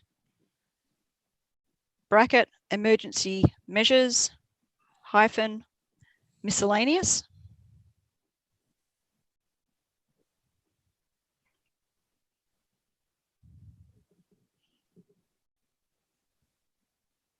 Emergency measures, hyphen, miscellaneous.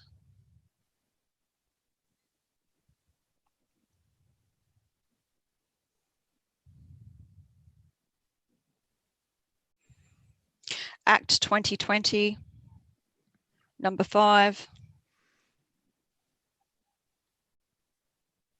with Planning Minister Rob Stokes.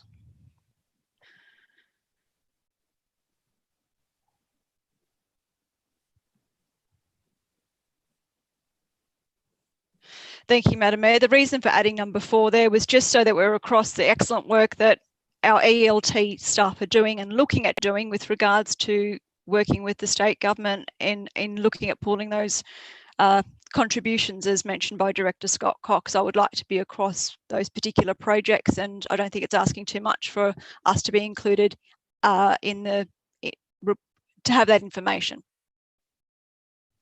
Thank you. Councillor McGregor. Thank you, Madam Mayor. I wanted to speak to this for a couple of reasons, to draw a couple of important points about what's being discussed here. And there's a conflation of lots of different issues in an opportune way from some to try and confuse things and make political points rather than actually address the underlying economic issues. Now, one thing that people need to understand is that if you look at the revenue that's generated for council, the majority of it doesn't just come from one source, and we're extremely reliant on grants. Now, that's something that was surprising initially to some councillors, and something that I think a lot of councillors still haven't really got their head around. The rates are one thing, the fees and charges are another, and then you've got your grants coming in, and the grants are such a significant part of it. And that's why we've got to look at things both on the operational level and the capital expenditure level as well. So when we're talking about the operational level, it's quite clear that there is a clear misunderstanding of where these issues are arising from. You've got the issue of amalgamation. That's going to take years and hundreds of millions of dollars, and we were not properly financially supported from the state government in doing that after the forced amalgamation. So that's one thing. Then you've also got the other impact of the operational side of things with Gosford and Wyong restructuring prior to the formation of the two councils and sacking hundreds of staff and cutting back on things like the direct maintenance and servicing of the sewer system, and then going and relying on contractors. And we knew that contractors were a problem from Wyong, as it was expertly raised by some of the former Wyong councillors. So there's a lot of different issues to take into consideration here. And it's quite frankly just absolute madness that you think that we would be able to run an operational surplus when the organisation was gutted before it even got together, and it hasn't had the financial support or the time to have the inbuilt efficiencies of having a regional council and to have the extra revenue measures brought in. And I'm not talking about rate rises. That's the former Wyong council who puts in your 10% rate rises. It won't be this council, not on my watch. Certainly that's something that I wouldn't be supportive of or fighting for. Now, the other side of it is the capital side of it. So one of the worst possible things that we could do at this point in time is to drastically reduce capital expenditure. The whole point of what the state and federal government are doing at this point in time, the whole direction that everyone around the world is heading in this time, is to stimulate demand and to make sure that we are putting in projects that are employing people. If the developer contributions are used for that, as they were set aside for to begin with, that's fine. You use your Section 11s for that, you bring forward your spending, that's great. No one's going to have a problem with that. If you go and take your infrastructure funds and you go and use it to pay down debt and you go and try and use it for operational purposes for the short term, that is unequivocally dumb. There is no other word for it, and you're basically putting a long-term crippling effect onto the council. Now, it's attributable to a lot of people in politics, but they say never waste a crisis. And it's quite clear what's happening with this COVID-19 crisis. You've got Sorry, people... Councillor McGregor, you're out of time, but I think an extension, Councillor Sundstrom, move Yes, how long? you. It's quite clear that what... Further minute. Yep. Second by Councillor Hogan. Thank you. You got an extra minute. Thank you, Councillor. Thank you. It's quite clear that what we need to do is not make knee-jerk reactions that are going to cripple the organisation and the Central Coast in the long term. Things need to be thought out, and you need to be taking a long-term gaze to this, because there's going to be interests and parties pushing a point of view which are going to create huge long-term fiscal problems for the Central Coast, but also infrastructure problems. Like I said, if you take those Section 11 funds and you're not spending them on what they're designed to be spent on, you're just wasting the money essentially. So when we do get this report back, I think it needs to be quite clear that the direction is, and I believe from Director Cox's answer that that's what they're looking at, that it's spent on infrastructure and it's not spent on something else. Now, this is an extremely complex area. It's a complex argument. It's hard to speak in a way that people can understand it without moving down to the debased level of sound bites, but we need to be clear in our response and make sure that we're making decisions for the long term and that we're making economically rational and sensible decisions, and not just speaking in slogans and making long-term changes that lead to savage cuts to the Central Coast. Thank you, Councillor McGregor. Do I have any speakers? Oh, sorry, Councillor Smith. I was asking, do we have anybody against, but I'll go to you first.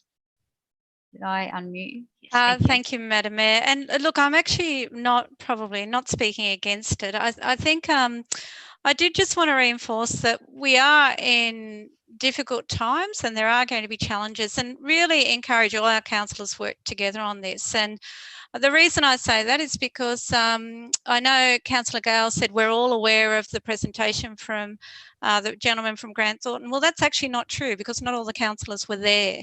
And so we have councillors coming into the chamber with a lot of theatrics, and really we should all be working together to work through these workshops, to get the information that we need, to have the conversations that we need to try and come up with the best strategy going forward for our community.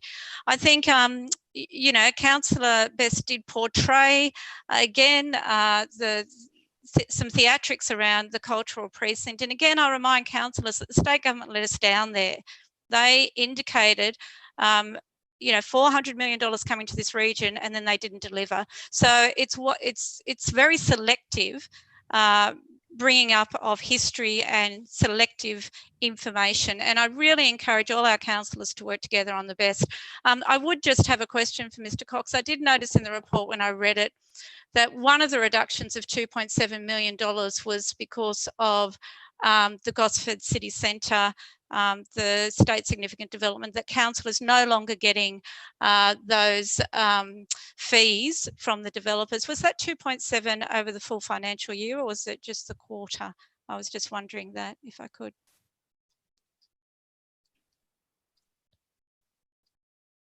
Through you, Madam Mayor, that would be for throughout their financial year. Okay, so it will probably be more by the time we get to the end of the financial year. And that's just one of the examples where the state government has hit council, and also with constant cost shifting, it's affecting our budgets. And we really need to get a united approach to how we try and make sure we come up with the best strategy. Thank you, Madam Mayor. Thank you, Councillor Smith. Councillor Burke.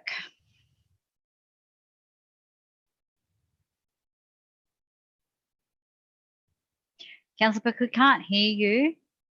Can you hear me now? Yes, we can. Good. Great. Thank you. Through you, Madam Mayor, Councillor McGregor, I want the staff to verify this.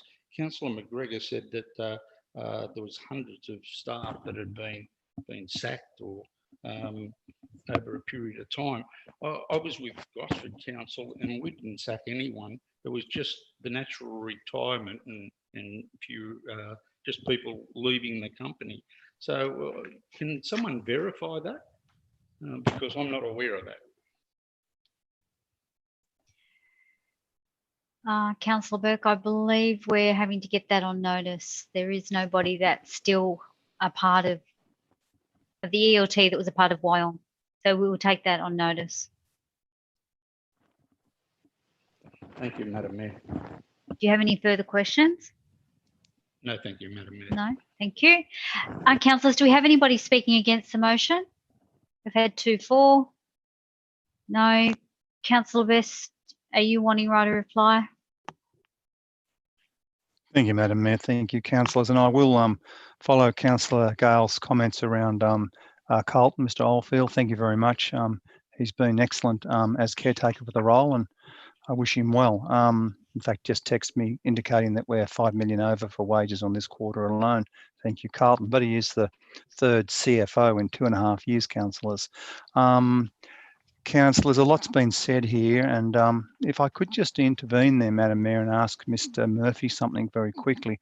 Mr. Murphy, the consultant, Mr. Thornton's team, is Sorry, that, Councillor Best, this is your right to reply, but I I'll got indulge you Oh, a question. thank you. Yeah, just a quick question with the clock stop, thanks. Is Mr. The consultant that briefed council, that's available online for councillors, I understand, is it not, Gary? Through you, Madam Mayor, I'm not sure whether that particular one was recorded, but I do know that there is a It was. Thank you, Yes, Councillor it Gale. was. Thank you, Gary. Yes, so it is available. Thank you, Councillor Smith, for your contribution as well. Look, councillors, you've kind of predictably tried to backpedal and let's do the selective history thing. The reality is that the business is there on page 6 of the report showing some significant losses on our watch. And these are not COVID losses. These are pre-COVID. Don't let this be a COVID cover-up. The reality here is that this council has got the numbers very, very poorly managed at this stage. Now, I know there's a lot of moving feasts in this thing, but at the end of the day, as I say, if you have over 400 staff, currently you've got 2,600 staff, with that's including 113 contractors, of which Mr. Murphy was able to bring on. You know, you're going to be adding to the business the best part of 500 staff. We were meant to get efficiencies in the amalgamation. We were meant to reduce by something like 20%.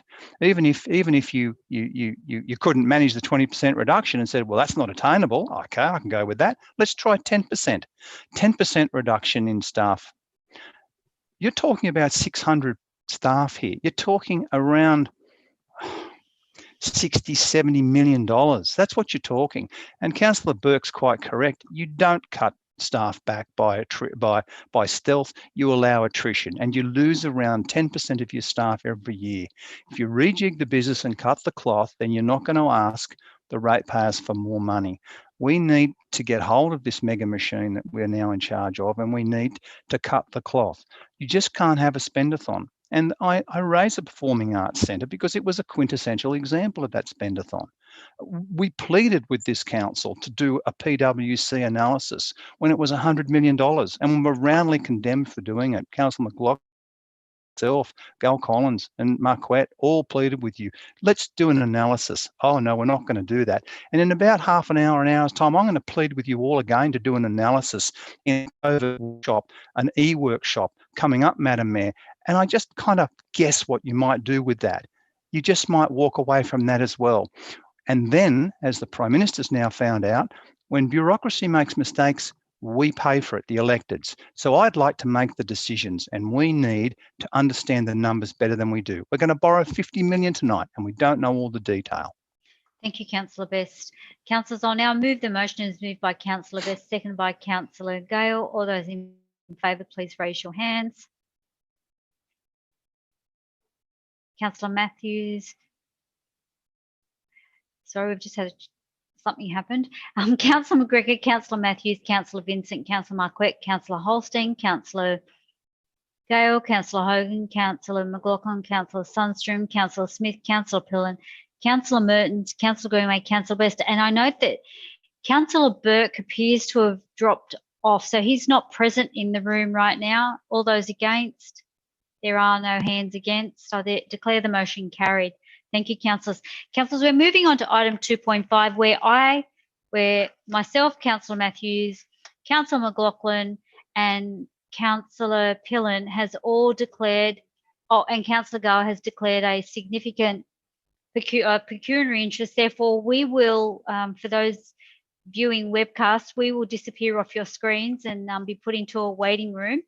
So I will now do that. And Councillor Smith, you have the chair. Thank you.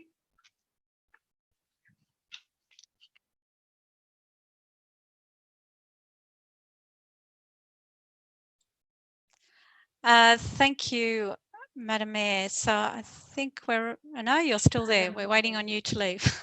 Yes, apologies, Deputy Mayor Smith. Just one moment. Thank you. All right. Are we right to start? Yes, Madam Chair. All right, thank you. Councillors, we are looking at item 2.5, climate change and emergency declaration.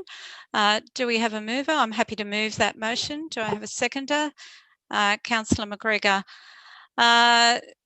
Councillors, I won't speak to the motion. I'll save my right to close debate. Councillor McGregor, did you want to speak as seconder of the motion?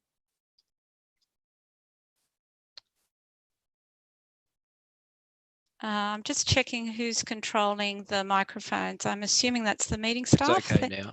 Thank you, Councillor McGregor. Look, I think we talked a lot about this at the start with the declarations. So although we didn't get to the substance of the report, it was more around the politics of climate change, like unfortunately some people descend into. I'd like to thank the staff who have put together the work for this report and who are following through with this. And I'll note that responding to, adapting and reacting to climate change is a priority of this council, regardless of what the lunatic minority would like to try and put forward with their kind of views on this thing.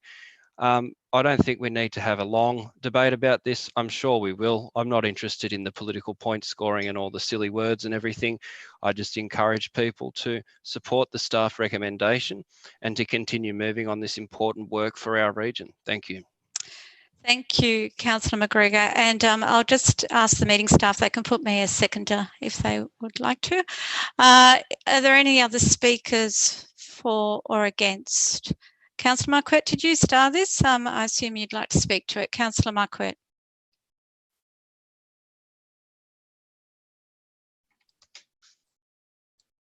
Thank you, Madam Deputy Mayor. I actually just had some questions through you, Madam Deputy Mayor, to staff, if I could, to start with. Sure. Yeah, thank you. Just, Madam Mayor, Deputy Mayor, through you, on page 133, to start with, I just wanted to frame some questions around that table. We've got table 1 and to an extent table 2. The first question being, why have we not got actual notations? We've obviously just got the acronym business as usual. Why are we not telling the public what that business of usual cost is? Thank you, Councillor Marquette. Through you, I'm assuming Mr. Cox.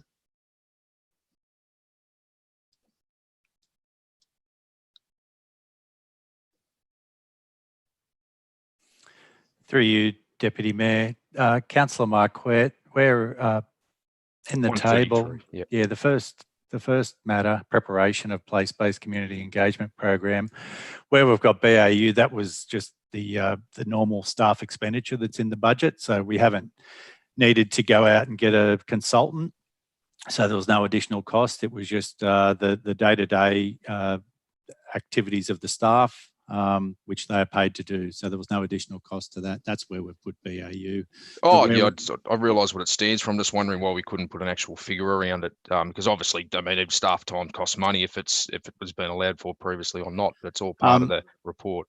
Yeah, Councillor Marquette, if council wishes that the staff to have the implicit costs of staff labour and whatnot going forward, more than happy to include that in future reports.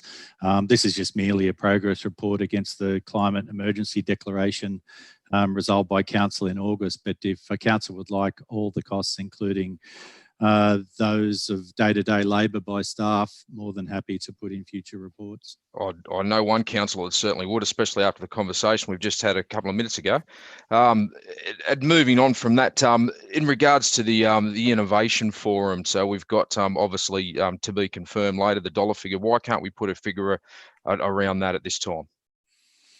The advice from the business is that we don't have any figures on that yet, but as soon as we do, we'll come back with further comments to council. Okay, thank you. So, and just a further question through you, Madam Deputy Mayor, page 135. We've got the solar contract there. Obviously, there's information around there. It's on 22 different facilities. Great, fantastic. It's going to save roughly about 250,000 per annum. Is that figure correct? 250,000, Mr. Cox? Through you, Councillor Marquette, I might have to defer to Mr. Martello, whose energy team are running a lot of the solar projects. Thank you. Thank you, Mr. Cox. Through the CEO, Mr. Martello, if you're available. Thank you. Thank you. Through you, Madam Deputy Mayor. Yes, Councillor Mertens, those figures are correct. We can certainly also provide councillors with a full NPV of the analysis and net present value of the investment in the solar installations, if you like. I'd love that. That'll be interesting, and we'll probably get to that later on in the evening. But yeah, I'll take that offer up, please, if I could. Just wondering why, if we can in the report dig down so deep and give everyone this information, why have we not got in there the actual cost? So what did this cost? We've just obviously said, yep, let's go ahead with this. We've contracted the installation. Why is the figure not in the report? Again, through you, Madam Deputy Mayor, the figure's not in the report. We were reporting on progress. We can certainly include cost figures as well if that's the intent of this council. Well, I think it should be the intent of any council or any business. I can't believe we couldn't put that in Councillor there. Marquette, did you have another question? I actually do. Yeah, thank you very much, Madam Deputy Mayor. Appreciate that. If we could go down to page 140, please. I'll just get down there. Please excuse me. Down at 140, it's got cost to meet the climate change declaration target of 60% emission reduction by 2022. It's unquantified at this stage. Can you please through you, Madam Deputy Mayor, whoever wants to answer this question, why is that? Why can we not get a figure on this? Why is, I mean, that's the loosest sentence I think I've ever seen in my life. The implementation cost to meet the climate emergency declaration target of 60% emission reduction by 2022, which isn't far away, guys, is unquantified at this stage. Thank you, We don't even get a pretty little acronym for that who one. would like to answer that through the CEO. Mr. Martello, is that yourself? Yep. Thank so you. Through you again, Madam Deputy Mayor. Councillor Marquette, 60% of council's current emissions profile is quite a significant figure, as you do note. I agree. The approach to meeting that target will require a multifaceted action. We are in the process of investigating the most cost-effective actions that will get us to that outcome. We have not completed that investigation at this stage. Okay, thank you. I thought that might be the answer. I appreciate that information. Madam Deputy Mayor, I'd like to move an amendment, if I could. I'd like to move that this matter be deferred until staff can actually put some quantifiable figures in front of councillors, and so ratepayers can see where their Councillor dollars are Marquette, going. let's just get your wording correct. What's your wording there? I would like this item deferred. Yep. Until cost figures can be placed around each item. And every single item. Thank you. And I think Councillor Best, you're seconding. Thank you. Councillor Marquette, did you want to speak to that? Yeah, I would like to speak to that. Thank you, Madam Deputy Mayor. We've just had a long-winded discussion regarding how this council is hemorrhaging money. It's certainly not every councillor, but let's be honest, we know, guys, that the Conservative councillors in the room just don't have the numbers. But eventually the Labor and Green-Minded Alliance has to realise that we are dealing with other people's money. Now, there's three groups that spend other people's money: children, thieves, and politicians, and all need supervision. If you can just speak to your amendment, which is about the climate change and emergency declaration. If you could just restrict your comments to that, that would be great. That's a blast from the past, Madam Mayor. You've always used to say that to me. I'm trying to do that, Madam Mayor. What I'm talking about all things fiscal. So I think that really relates here. My amendment, as you can see, Madam Mayor, as I've mentioned cost and figures, is all about fiscal. What I'm trying to get this report in. Now, I'm not even talking about something like Councillor McGregor suggested. I lost the argument. You guys want to declare a climate change emergency. That's on you. And the fine people at Extinction Rebellion, go for it. But you have no right to spend other people's money fist over hand. You have no right to put this report in. I can't believe we've got staff saying pretty much, well, why would you even want that costing in there? If you want that in there, we could put it in there. Of course we want it in there, guys. We're spending millions and millions of dollars of other people's money. It is not good enough. Tonight we're going to say, well, we borrow another 50 million. Borrow another 50 million so we can actually spend 50 million of the ratepayers' dollars before we've even got them. This is not good enough. Surely we can all agree that we need some figures around this. It's telling us, guys, that we're going to save $250 a year by having solar power on 28 roofs. That's fantastic. Wow, I feel green and fuzzy. But for all we know, it's going to cost us $15 billion to put it on there. Who knows? There's no figure on there. Now, all I want, guys, is a little bit of indulgence. Please let staff put some figures around this so you can actually walk down the street and say, I was right. I'm green, I've done the right thing, but I also haven't wasted. I've also been conservative as possible with the fiscal dollars, with ratepayers' dollars. Now, I know everyone in this room, guys, in this virtual room hasn't been a ratepayer, but I've been a ratepayer since I was 20 years old, and I'm pretty proud of that.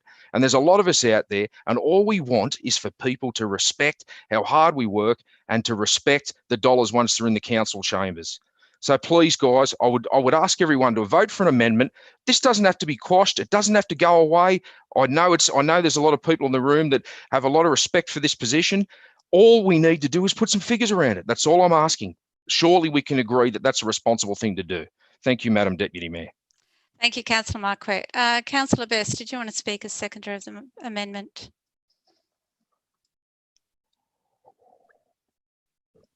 I haven't got Councillor Best on the screen. Is he still with us?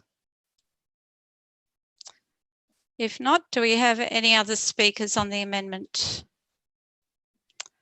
Councillor McGregor.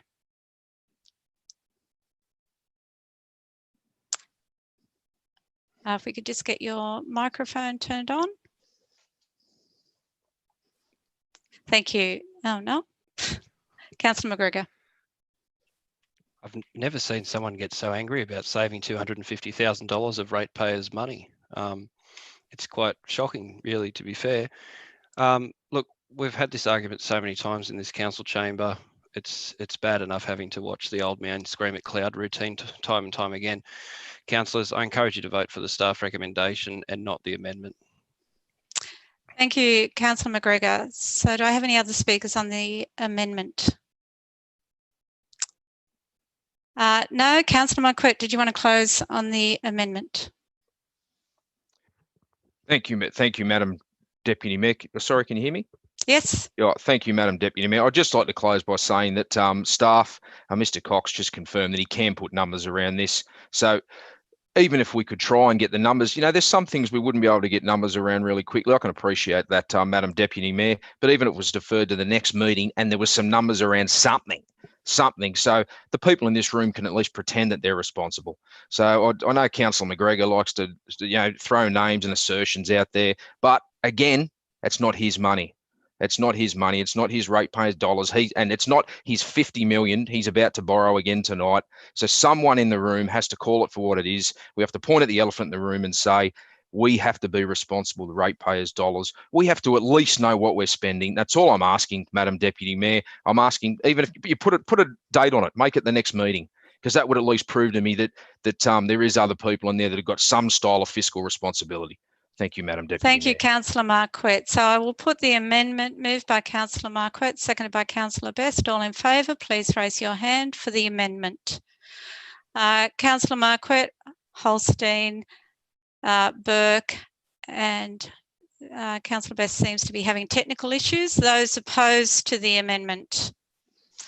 Councillor McGregor, Councillor Smith, Vincent, Greenaway, Mertens, Sundstrom, and Hogan. So the amendment is lost. So we are back to the motion. Was there any other speakers on the motion? No, then Councillor McGregor, sorry, I don't have any other speakers that I can see. So Councillor McGregor, there hasn't been any debate on the motion. So are you happy if I just put the vote? Thank you. So I'll put the vote moved by Councillor McGregor, seconded by myself. All in favour, please raise your hand. Councillor McGregor, Councillor Smith, Vincent, Holstein, Greenaway, Mertens, Sundstrom, Hogan. Those opposed?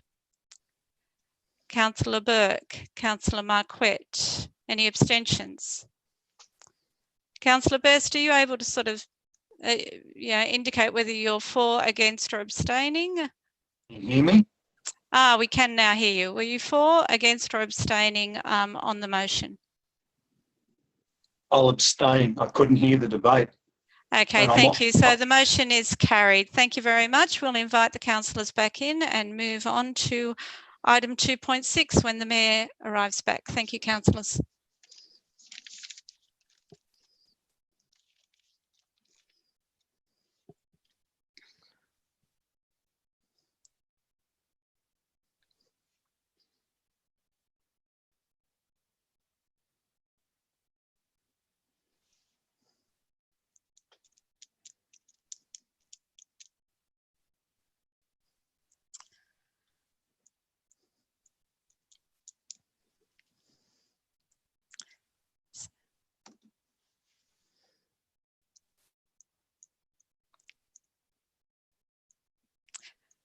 Thank you, Madam Mayor. Handing back to you.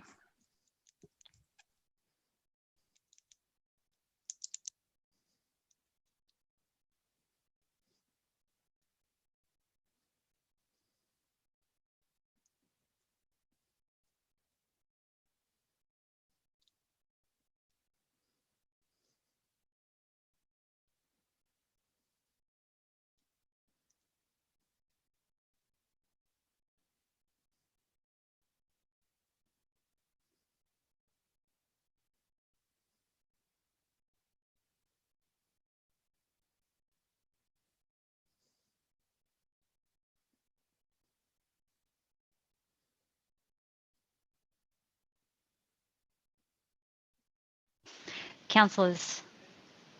Great. Sorry. I think everybody's back.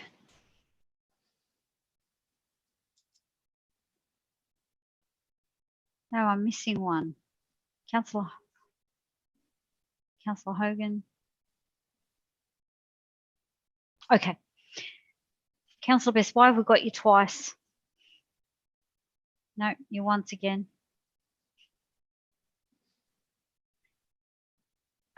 Okay, thank you for those graphics. Okay, councillors, we're on to item 2.6, which is the City Councillor Sundstrom, you're waving. I'll unmute you. Yes. Yeah, Councillor Best is still logged in twice. She's must have two computers on the same login, and okay, is muted, not muted, but no video, and one with video. So there's something going on. That's right. Staff are actually looking to help him out with that. Thank you. Councillors, on to item 2.6.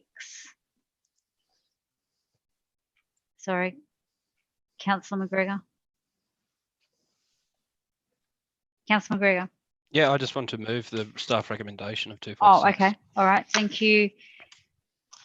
Move it. Second for that motion, Councillor Smith. Councillor Marquette, you did star it, but it looks like it's been moved and seconded by somebody else. So I'll let the mover speak to the motion and then we'll go from there. Sorry, you're good to go, Councillor McGregor. Thank you, Madam Mayor. Look, I commend the staff recommendation to the floor. I think this is a very exciting area for this council. It's an emerging area, and it's one, as we were just lectured on ad nauseum there, where there's inherent savings through moving to more efficient and new technologies, savings such as $250,000 on 28 facilities. Well, imagine if that was 4 times the facilities or 8 times the facilities. As we know, we have an area which has a very unique natural environment, whether it's the bush, the valleys, the mountainous areas, or whether we're talking about the beaches. When it comes to power, one of the things that I've raised several times in this chamber, which has been discussed right from the inception of this council, is the ability to use turbine energy. And that's something else, I think, in addition to solar, that we should be looking at, using wave energy potentially to generate power, and then you can then sell that back onto the grid and the like. We've got to start looking at energy and waste as something that can actually generate revenue and can provide for the people of the Central Coast, rather than something that we don't think about, we just chuck it out, we don't worry about it, we don't care where energy is coming from. I think globally and especially locally, society's moved away from that. I commend the staff on the work they have done in this department. It's an area where we can find significant savings. For all those faux fiscal conservatives, this would be one of the things where you would want to start looking at, you know, your power costs, your fuel costs, your plant and machinery, and how that can be improved and what kind of efficiencies can be driven through new technology. That's probably one of the reasons why our Prime Minister is talking about technology and not taxes. So I'm quite happy that we're on the same page with ScoMo, our fearless leader. And this is a great example of something where there's a lot of potential. It's something that's just starting to gain momentum. And I think it's something that is an inevitable change. So it's important that we get on the right side here and we do make some noise about it and make some pushes in the right direction. As I said, I commend the staff on what they're doing, but I would also encourage us to start looking at other things. The turbines, using the turbines in the water that we're pumping up to Newcastle to generate electricity and then revenue again, is something I think we should be looking at. Solar panels are great. Any of these sort of things that we can get involved in, that we can work with, particularly considering that a lot of these are supported by grants from state government and the like, because they're on the same agenda as well. For all his faults, you know, people like Don Harwin and Matt Keane are very strong supporters of these initiatives. So it's important that we are lockstep with our state Liberal colleagues when we are supporting these things and working on these initiatives together for the betterment of our region. I commend the staff resolution to the floor. Thank you, Councillor McGregor. Councillor Smith? Oh, you've moved. The screen's moved. Thank you, Madam Mayor. Just very briefly again, I'd also like to thank the staff for their work in these areas of climate change. This is about council showing leadership for our region and joining with other councils that are also showing this kind of leadership. In fact, it's worldwide. And so it's really important that as leaders, we do look at the long term for our residents, our ratepayers, and also our future generation, our kids, who are really quite concerned about the prospect of the impacts of climate change. So it does require leadership. I think the other thing to highlight is I know some councillors will perhaps, again, try and take us backwards rather than forward, and raise all the false arguments.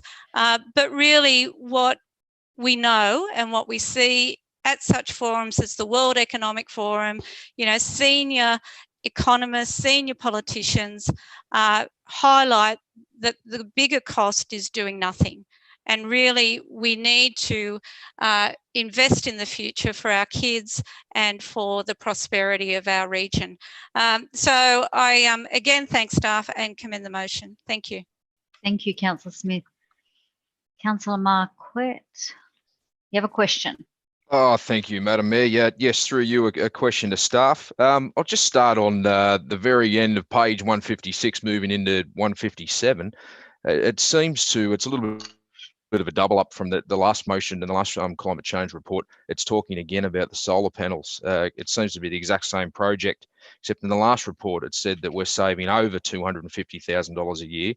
In this occasion, it says we're saving approximately $220,000 a year. I'm just wondering which one's correct.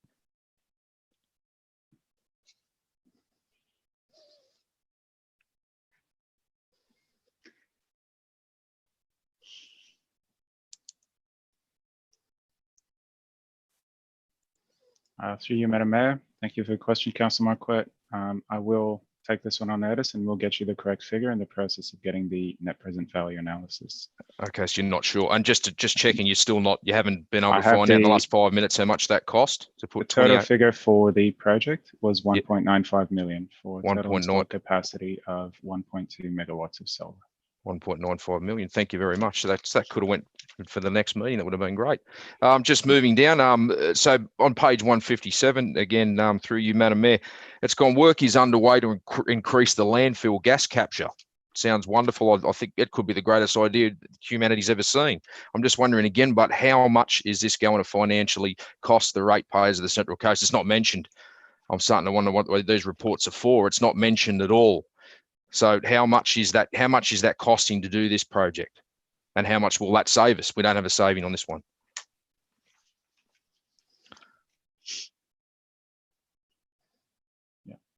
Yeah. So thank you again for the question, Councillor Marquette. I will take that one on notice. That's a question that I'll have to confer with my colleague in the waste management team.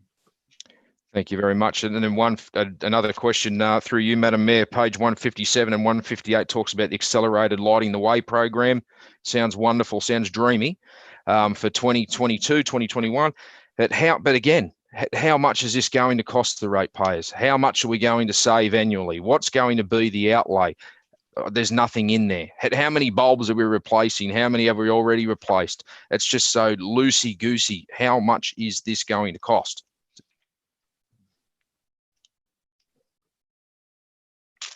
So through you, Madam Mayor, I might defer, see if my colleague, the Director for Roads, Transport, Drainage and Waste is able to take this question in relation to street lighting.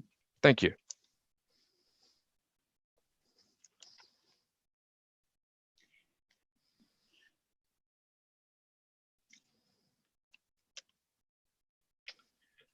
Okay. Through you, Madam Mayor, to Councillor Marquette. I don't have the figures in front of me. However, I am aware the payback period to replace the 80-watt mercury lanterns with LED is 3.6 years. And there's about 9,000 lights involved through the local government area. The actual cost I don't have at my fingertips at the moment, though. Is there any reason you wouldn't put that information in such a detailed report that there's hundreds of thousands of words in here? Why wouldn't we put little tidbits like that may be really important to especially people like me that pay rates? Through you, Madam Mayor, as my colleagues have indicated, if that's the level that's required, that's what will be put into the future reports. Wonderful. I look forward to that. Thank you very much. And one last question. Page 158, we move into sustainable transport. So I'm just wondering through you, Madam Mayor, if someone can even give a vague idea how much it costs for the new 4 battery vehicles, the new BEV tipper truck, the hybrid excavator, how much we spent on these, how much more expensive they were than the conventional diesel or petrol options, and what emissions we're saving. So that's what a report should say: what we paid, what we would have paid, what we saved, and what it's going to do. Can someone tell me any of those 4 things?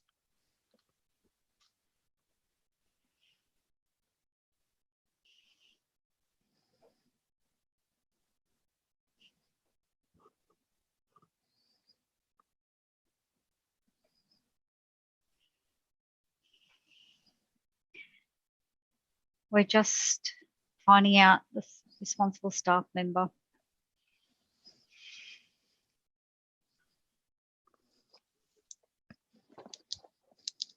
Bring Carl.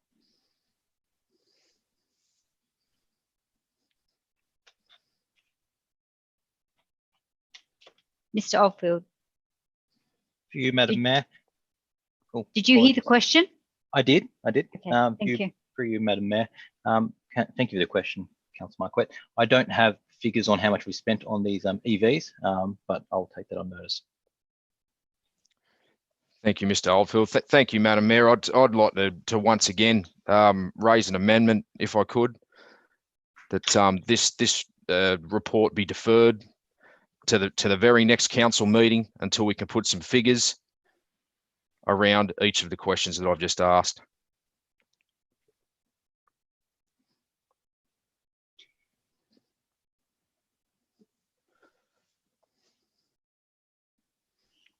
Just waiting on the staff to make sure that she gets your amendment right. Might need to help her, please. Yeah, that council defer consideration of item 2.6 to the next meeting, which is, yes, 9th of June. And then we have costs and outcomes for each point within the report.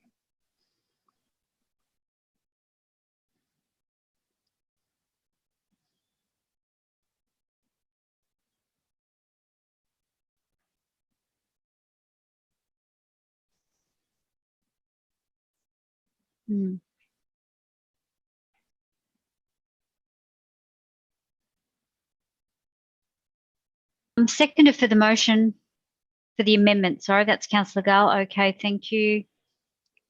All right.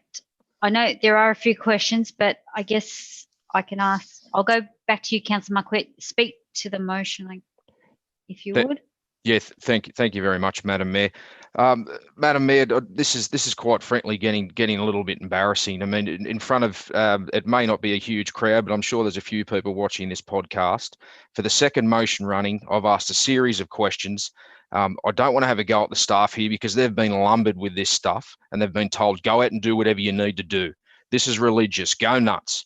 But I'm sure the staff don't want to do this. Now, we've had Councillor McGregor say before that I should appreciate the savings. I know he's never had to employ anyone or run a cost sheet or run a business or worry about the dollars in the bank.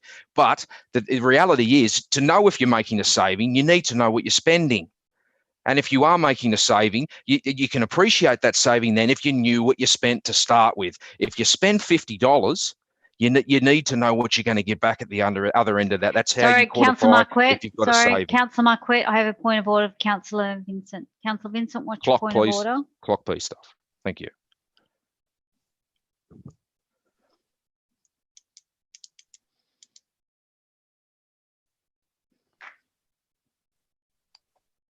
Thank you, Councillor Vincent.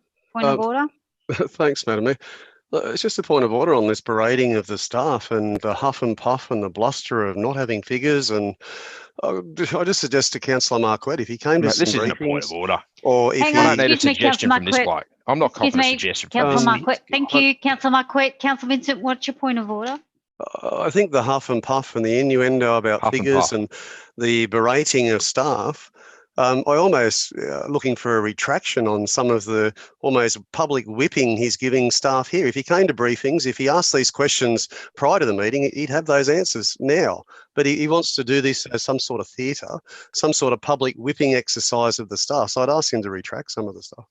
Thank you, Councillor Vincent. Councillor Marquette, if you can just be mindful of when you are speaking, you did kind of have a couple of shots. So just be mindful, please, of when you're speaking. Madam Mayor, I cannot believe you entertained that verbal dribble, but okay, not a problem. I'll definitely try and make sure. What I'm trying to do is get to the point, Madam Mayor, if I can do it without being interrupted with such ridiculous point of orders, my God.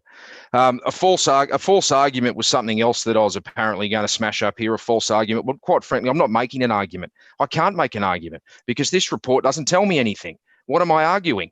If I had both sides of the ledger, then I'd be able, you know what? I hope I'm wrong. I hope I'm wrong, because I hope one day there's a report here that says, look, this is what we're going to spend on such things like 28 buildings of solar panels. This is what we're going to save. Look what we've done for the community. But I'm sure everyone on these little dots on this screen can appreciate we can't do that if we haven't got the facts. Again, I've put it down for the next meeting this time. What are you scared of, guys? Are you terrified with the numbers that'll be there? Don't be scared to face it. If you really believe in what you're saying here, if you really, really believe that this is the best way to go, then just put the numbers in front of the public. And then you can all stand up and parade and say, look, Councillor Marquardt's a moron. Look how wrong he was. We can have point of orders, ridiculous point of orders coming from left to right. It'll be wonderful. But prove me wrong. At least have the guts and the gumption to prove me wrong, because at the moment, you people look absolutely ridiculous. Thank you very much, Madam Mayor. Thank you. Councillor Gala, seconder. I'll just unmute you.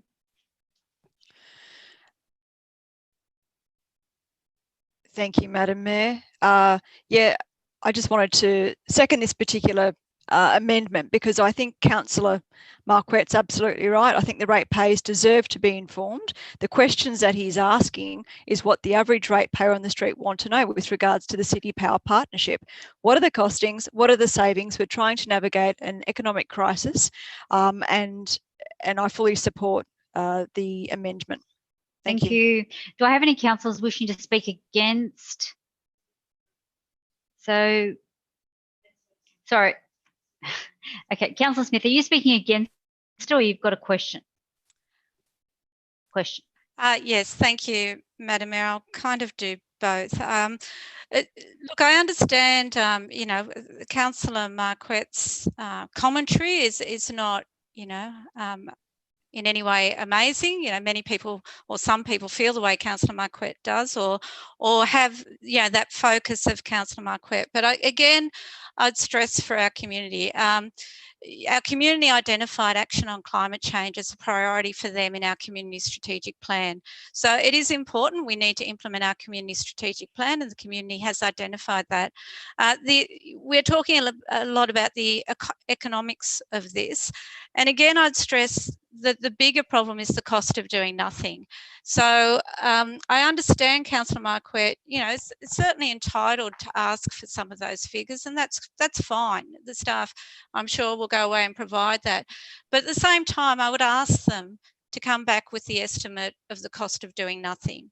So if council doesn't do their bit, respond to our community's concerns, seek to address climate change, seek to mitigate and adapt, then what will be the cost of those significant storm events, those significant bushfires that we've just seen, where people have lost houses and the government is needing to pour money into it?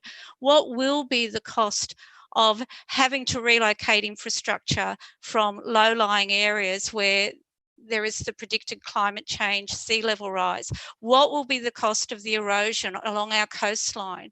So by all means, let's get the staff to come back with those figures. But at the same time, I think we need to ask them to come back with that. And I know that's an impossible task. I know there's no way of actually identifying that cost for the Central Coast.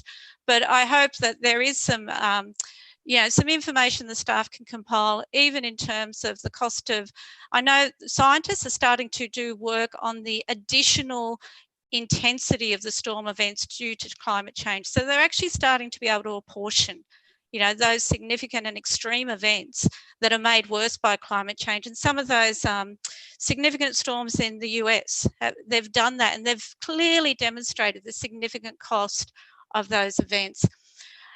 Australia signed up to the Paris Agreement, so we have committed to try and reduce emissions to only 1.5 degrees increase. We're tracking worse than that, and the latest information is that the world is currently tracking to a temperature increase of 3.2 degrees Celsius. And that is completely extreme, it's unpredictable, and extreme weather events. We know that the projections on sea level rise that used to be 1 metre by 2100 are now tracking up closer to 3 or 4 metres by 2100. So this is serious, and although Councillor Marquette, I understand his concerns, and I know my time's just about to run out, I think, you know, for the wider community, we need to take the real view of what's really going on and recognise the significant challenges and show leadership. So, Madam Mayor, my question was about if there is any way of getting some, not specific to the Central Coast, but some of that information, that current and recent information that puts some kind of dollars figures on the cost of doing nothing. And I'm not putting that in the emotion, but I would ask that staff, when they respond to some of Councillor Marquette's fairly narrow focused questions, that we actually also provide the other side of the coin, which is some of the information about that, if possible. Thank you. Thank you. Councillor Sundstrom. Thank you, Madam Mayor. Can you hear me? I can. Are you speaking for the amendment, against the amendment, for the motion? I've got a question. You're asking a question first. Okay, so we don't need to have a clock. Thank you. Yeah, so the question is, this item is in response to the Cities Power Partnership. That's a national program. Can the staff tell us if that's backed by either the Australian or the New South Wales government? Is that's Mr. That's Martello? the first part of the question. No.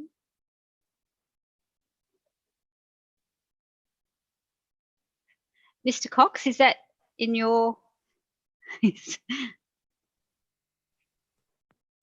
Apologies, Madam Mayor. I was trying to unmute myself and I couldn't.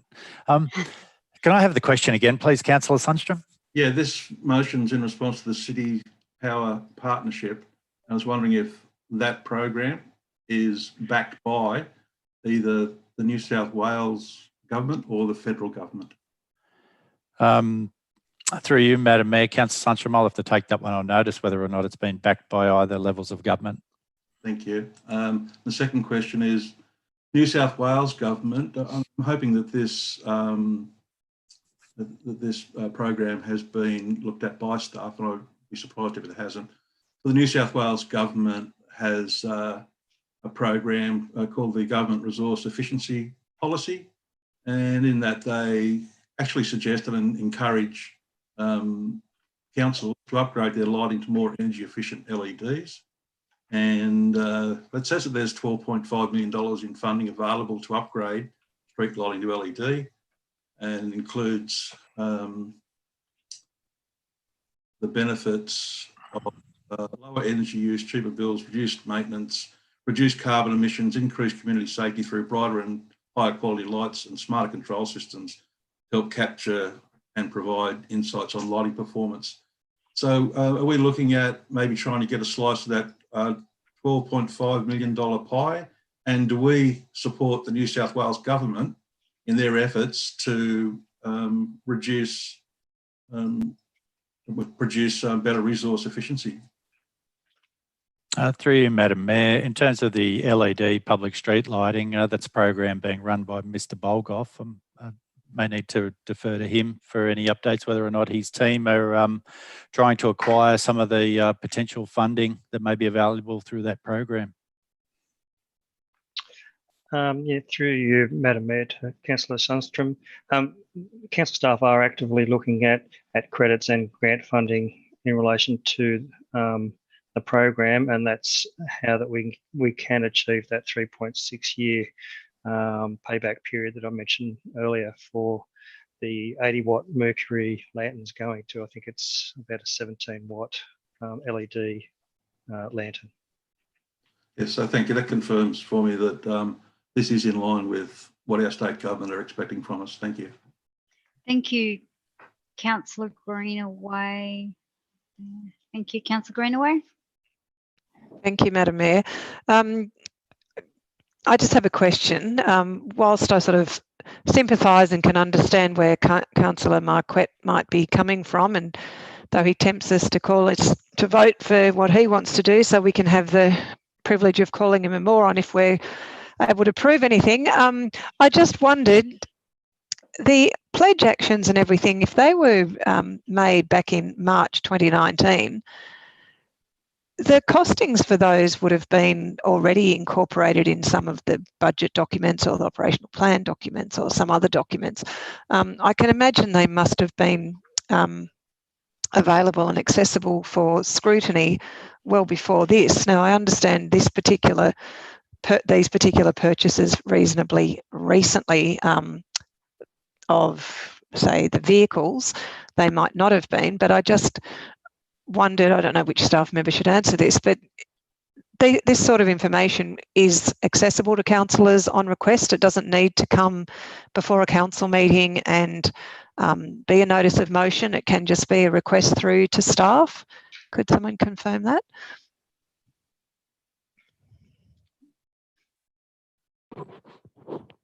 Through you, Madam Mayor.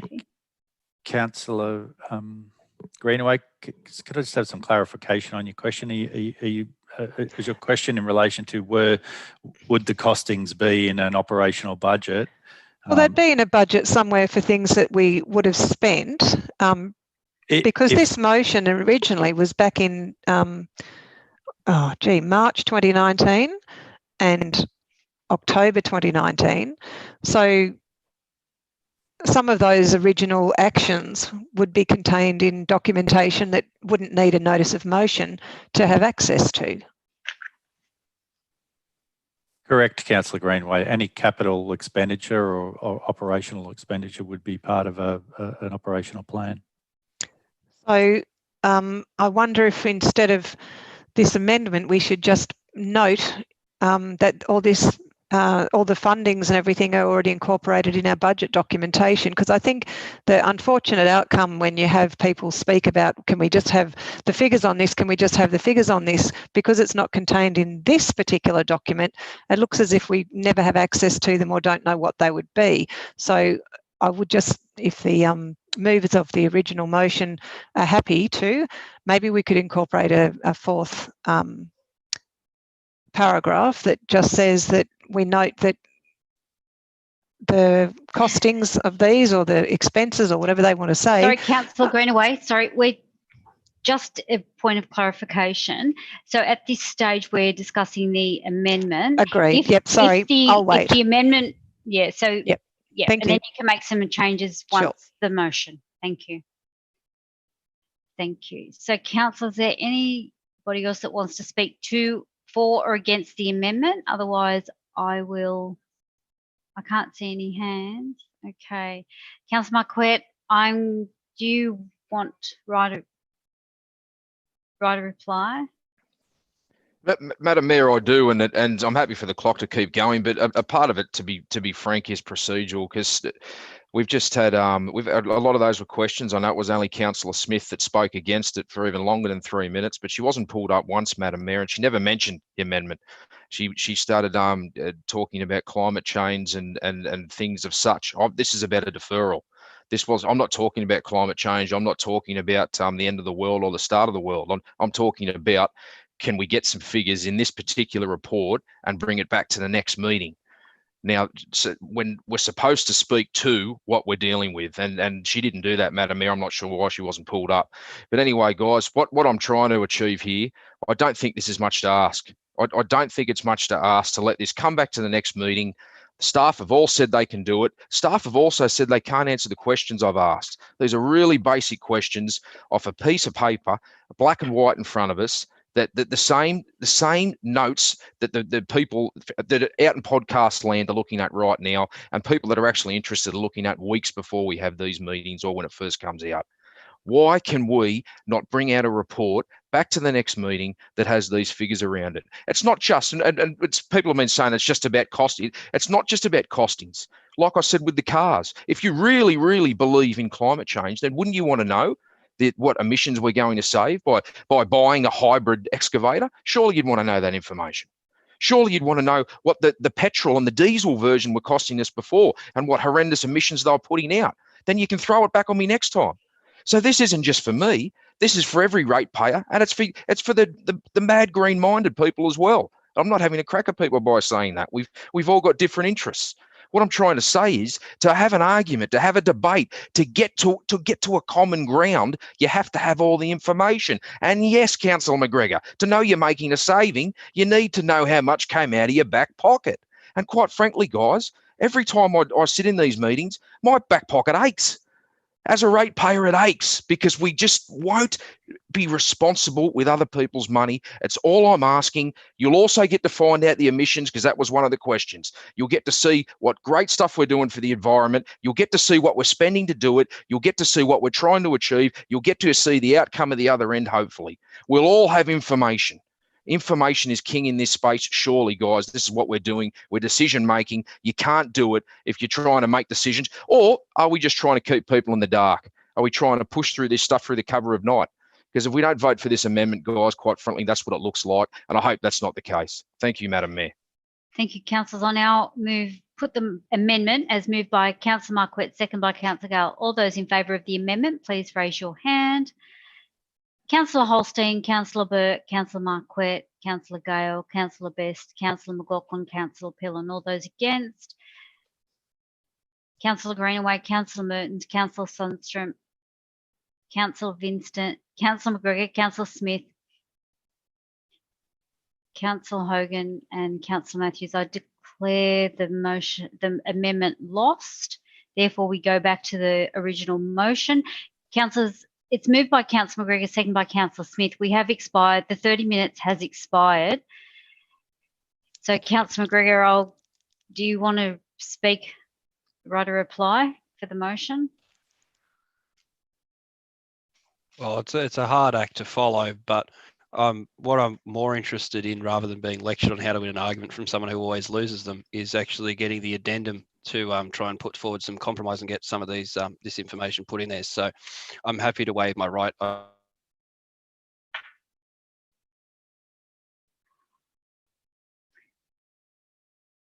Sorry, your screen Want to is see frozen.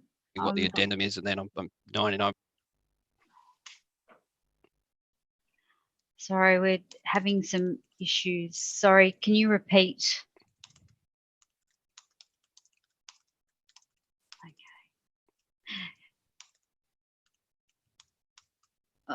Okay. Sorry, Councillor McGee, you'll have to repeat. Oh, Councillor Greenaway. Yep, you're back. Sorry, Councillor Greenaway is going to. I've unlocked. Thank you, Madam Mayor. I think he was just waiting for me to come up with some we can just wording. get the wording. And I'm not exactly sure what Councillor Marquette was aiming for, but I consider maybe that council notes that costings of the pledge actions are contained within existing budget documentation which councillors have been presented with. So maybe that'll satisfy everyone. Are contained within existing budget documentation which councillors have been presented with, if that's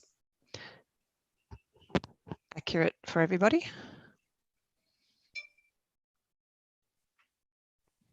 Okay. Presented with. Okay. So we are back to write a reply, Councillor McGregor. So I don't know if staff need to confirm that is an accurate reflection of reality, just to make sure they don't want to just. Nobody's telling me that that's not okay. Nobody's suggesting there's a problem, so I'm taking it that it's okay. Yep, that's what I'm taking. I'm going to go back to the right reply, Councillor McGregor. Yeah, so I think point 4 is fine. I'm happy to accept that addendum. I think we've really been well and truly across this whole argument before, so I would encourage councillors to vote for the staff recommendation and move on. And I'd finally just like to add how dismaying it is when there's filibustering in an attempt to stop a motion that's obviously going to get up anyway. And I guess when it gets up, we just get the result and the outcome that we were always going to get anyway, regardless of the 30 minutes of pontificating. Okay, thank you. Councillors, I'll therefore move the motion as moved by Councillor McGregor, seconded by Councillor Smith. All those in favour, please raise your hand. Councillor Holstein, Councillor Matthews, Councillor Greenaway, Councillor Mertens, Councillor McGregor, Councillor Sundstrom, Councillor Vincent, Councillor Smith, Councillor Hogan. All those against? Councillor Burke, Councillor Marquette, Councillor Gale, Councillor Best, Councillor McLaughlin, Councillor Peel, and I declare the motion carried. Thank you, councillors. Item number 2.7, adoption of the Wyong River Catchment and Arimba Creek Catchment Floodplain Risk Management Studies and Plans Supplementary Report. Councillor Greenaway, did you have an amendment for this? I did, and unfortunately it's going to have to be a little bit from the floor. During the briefing we had earlier this afternoon, I just indicated that particularly the Arimba Creek Catchment Floodplain Risk Management Study and Plan seem a little bit potentially deficient, given that we had the extraordinary rainfall events in February earlier this year. Part of the information contained in that report indicates that some developments were just being proposed, but that now those developments have progressed. The rail facility wasn't there when some of these reports were prepared. Now it is there, and it's not just there. We've had a significant rain event, and I just think to adopt a study that hasn't examined the impact of those things now being finished, I just think is a little bit, well, what would I say? Well, I'd rather not do it. We need to be a bit more mindful that things may be different than what is presented in the actual report that we have. So I did suggest that we defer that one and engage a hydrologist or a flood study expert to get their, oh, there you are. There's the one that I put up earlier. But I think Mr. Cox indicated that there could be a grant funding implication for that, because if you don't apparently have a plan to implement, then you can't go for funding to implement what's in the plan. So I really needed to have some further clarification around that, because we certainly want to get further funding to implement what's in the plan, but at the moment I feel the plan is a little inadequate. So I'm in your hands, Councillor Greenaway. Is that the amendment that you want to move? No, I want to hear from Mr. Cox as he was making comment around how it was potentially going to impact on grant applications and things like that. So if he can clarify that, we'll know whether I need to tweak the amendment. Thank you. Director Cox. Through you, Madam Mayor. Councillor Greenaway, you are correct. And I think it was actually Councillor Smith that supported me with that as well, that yes, without a plan adopted, you can't apply for grant funding. But I'm assuming with the amendment you're moving that you're wishing to adopt the Wyong River study, but it's only the deferral of the Arimba Creek flood Yes, study? well, it's just the Arimba community has been quite engaged on this topic, and I haven't really heard so much from the Wyong residents and business owners, which is a little bit surprising because they were also badly impacted by the extraordinary rainfall in February.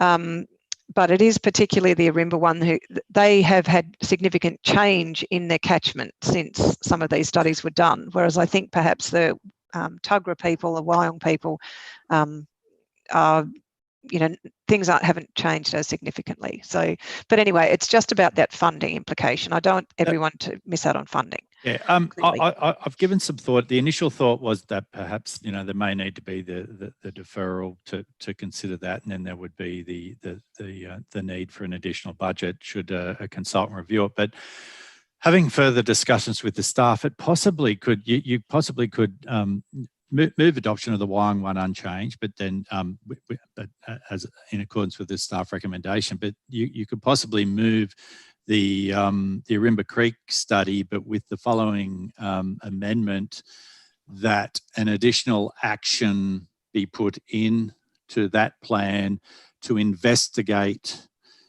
the potential flood impacts from the completion of the Kangi rail facility, particularly in relation to the February floods. So therefore it becomes an action within that plan. And then any actions within a plan, grant funding may be sought. So there may be the opportunity to deal with both, including that facility in that plan, and also seek additional funding for it. So rather than prior to the adoption, change it to that council adopt, subject to. Subject to the following amendment, which would be the inclusion of an additional action to include the investigation of the potential impacts of the completion of the Kangi rail facility. Okay, so if staff want to go back to the original recommendation, can the staff hear me? It's there. So down to item 2 or number 2, that council adopt the draft Arimba Creek says unchanged. Just delete unchanged, just put from the original report, and then after 2019 put subject to the engagement, and then you can copy and paste from where it says engage a suitably qualified hydrological flood expert. You can copy and paste that. Through you, Madam Mayor, Councillor Greenaway, I was actually just, rather than engaging someone up front, I was actually going to put it as an action within the... Okay, well, you might want to word it up because we've sort of exchanged texts and all that sort of in emails, but we haven't been able to discuss it. Yeah. So to be a comma after 2019. The council subject to the following amendments.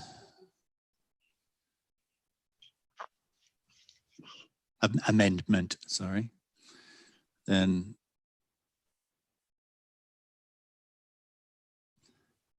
that an additional action be included in the plan to investigate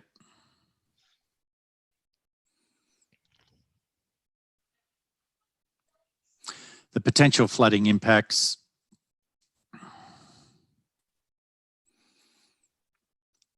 of the completed Kangi rail facility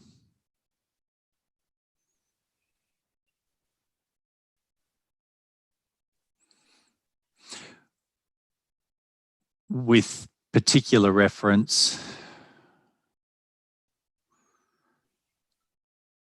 to the February 2020 floods.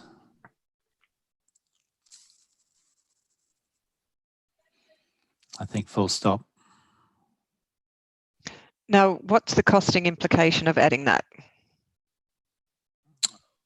Well, would it have to come back when we go to do that? There's no costing implications at this stage, but setting through forward budgets, we would budget for what that action would cost, and the indicative cost given by Mr. Sikowski was $15,000, but I don't think council needs to identify a budget at this stage because we're putting it in as part of the plan, and there may be opportunity for some grant funding for council to apply for some of these actions out of these plans. Okay, I've forgotten who's, Councillor McGregor's the seconder, so if he would like to have a read of that and see if he's happy to second. I think he indicated he is in the chat box.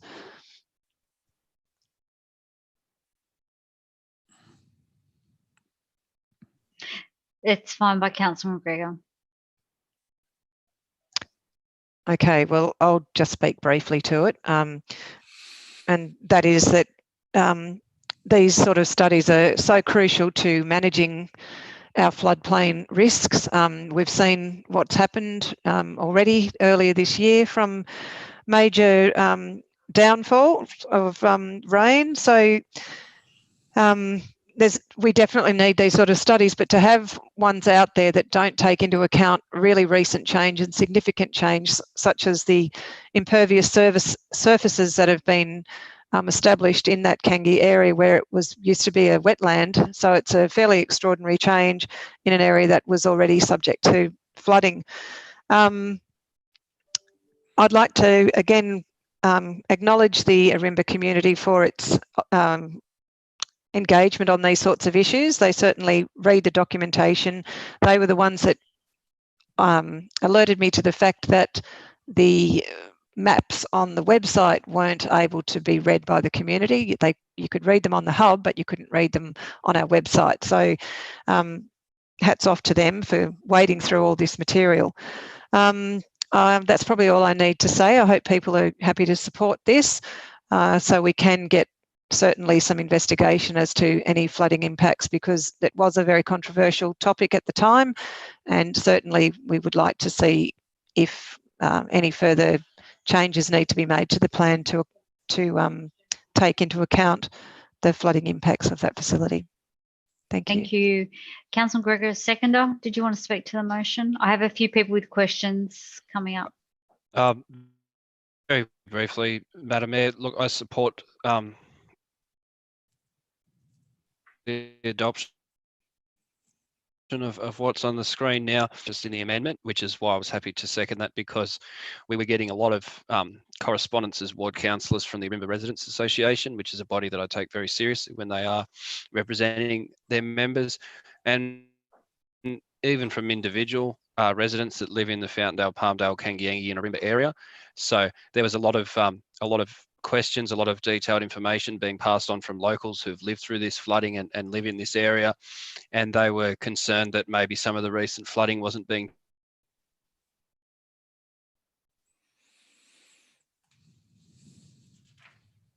taken seriously enough into account, and will blow up the whole thing. I just want to be sensitive to what is being raised by this community group, and making sure that we get the amendment in to ensure that we are responding to their concerns as the largest community group in the area. Thank you. Thank you, Councillor Gregor. Councillor Vincent, you have a question?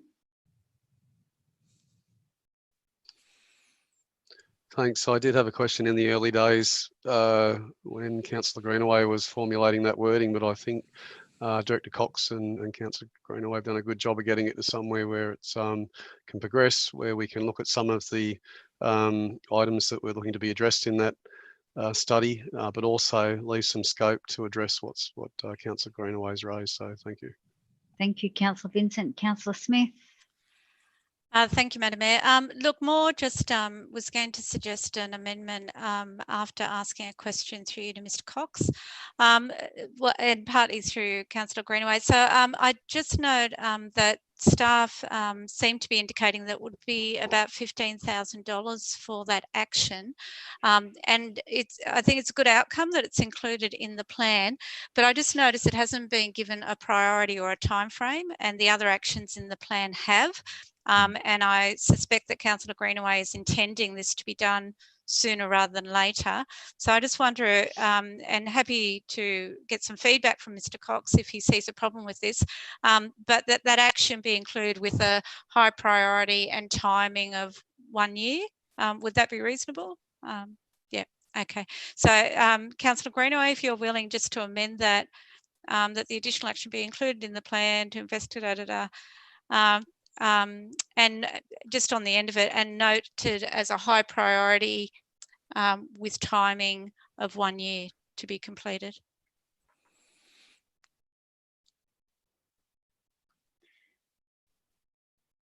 Okay, thank you, Councillor Smith. Councillor Best. Yeah, I might just make comment if I may. I was going to ask a question, but I think I'll make some comment if would that be all right? Sure. This whole issue around the Kangi facility, the $300 million development that is going to generate significant employment opportunities for us, has certainly been a controversial issue. There's no question around that. However, on inception, this council's kind of led the community into the belief that, initially we were going to seek to stop the development. I mean, the mouse that roared.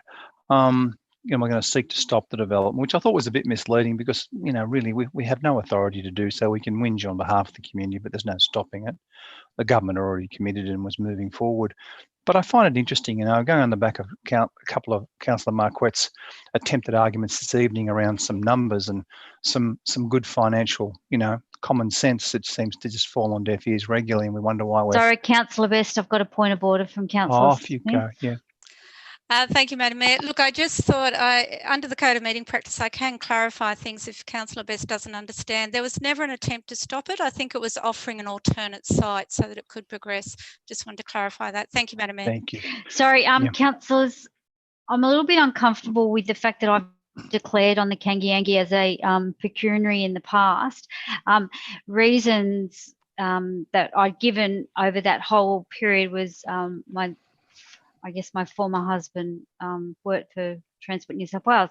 Given that I'm now separated, I therefore feel I can stay within the chamber and listening to future debate. But I just wanted to, I was feeling a little bit awkward given that I have declared on Kangiangi throughout the whole of the, all of the series. So my circumstances have changed. So therefore I feel comfortable to stay within the chamber. I just thought that was worth noting. Thank you, Councillor Best. Thank you, Madam Mayor. I understand the clarity. Thank you. I appreciate that.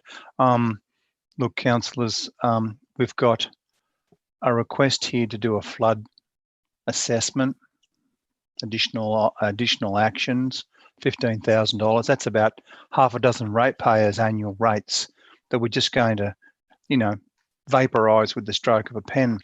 When Mr. Cox would be able to help you here, but there are a plethora of documents that were generated by this development before it went ahead around a whole range of issues, and flooding was one of them.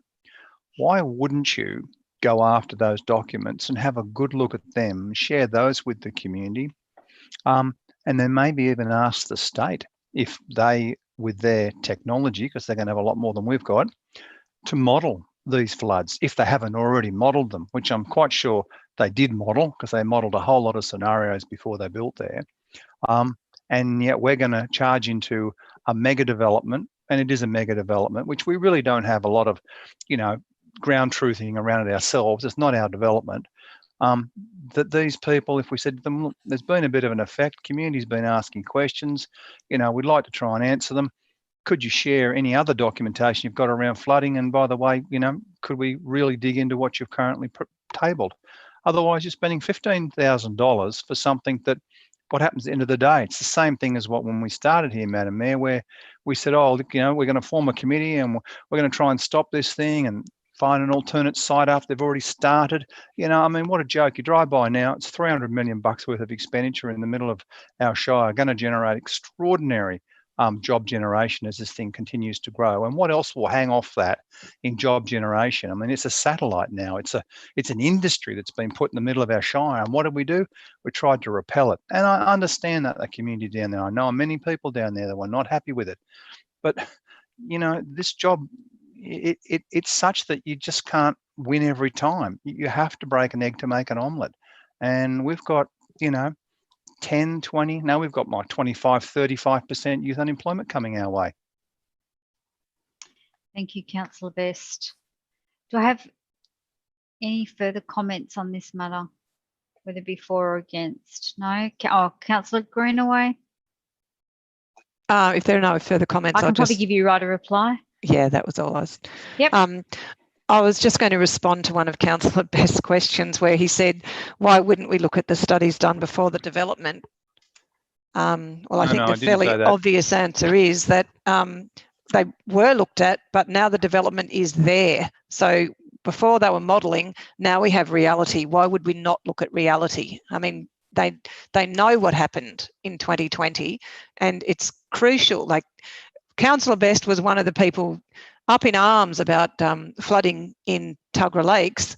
I can't imagine why he doesn't think it's a really sensible, straightforward, logical thing to do to assess the risk of this massive new facility at Kangiangi. Anyway, it boggles the mind as to how his mind actually works. But I think it's an essential thing to assess something like this facility. It's massive, as he's just said, massive, right in the middle of the Kangiangi area. And to think that it would have no impact or an insignificant impact, that might well be true, but who wants to wait until there's a flood event and then say, oh, there might be all this damage and we didn't want to spend what may be up to $15,000. I think forearmed is forewarned, or forewarned is forearmed, and we might as well know if there is any enhanced risk so that we can deal with it and put mitigation measures in if necessary. Thank you, Madam Mayor. Thank you, Councillor Greenaway. I therefore move the motion, I therefore put the motion as moved by Councillor Greenaway, second by Councillor McGregor. All those in favour, please raise your hand. Councillor Holstein, Councillor Matthews, Councillor Greenaway. Oh, sorry. Sorry. Councillor Greenaway, Councillor McGregor, Councillor Sundstrom, Councillor Vincent, Councillor Smith, Councillor Burke, Councillor Gale, Councillor McLaughlin, Councillor Pillen, Councillor Hogan, Councillor Mertens. All those against? Councillor Marquette, Councillor Best, I declare the motion carried. Councillors, I'll now adjourn for a short 5-minute recess. If you can turn your videos off, and we'll adjourn in 5 minutes. Thank you.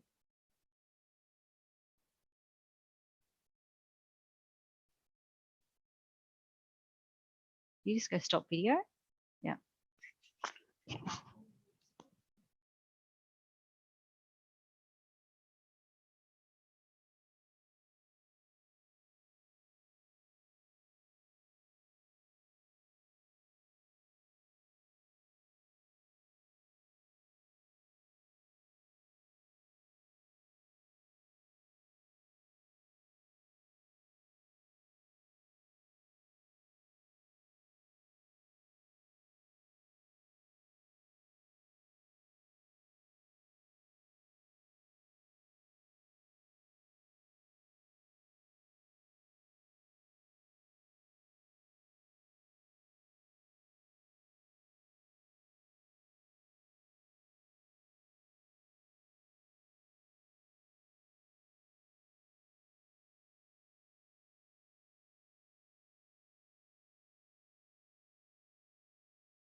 Can you hear me? It's all right. Gotta love headsets. Councillor, just still got a few councillors not back. Councillor Pillin's back. Councillor Vincent, we're waiting on you. Councillor Vincent's there, and only Councillor Gale is missing. Just chasing up.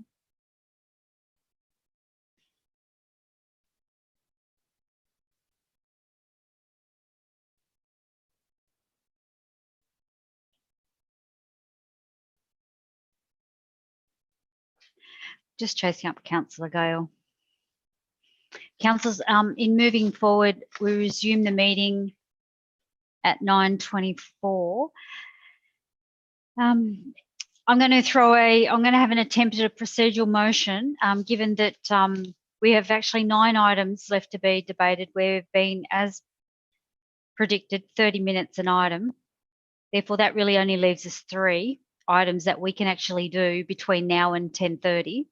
So I've, in that break, I've asked the ELT to give me items that need to be debated tonight. And those items are, so the procedural motion will be that we bring the following items forward for consideration, which is 2.8, the determination of ARIC members.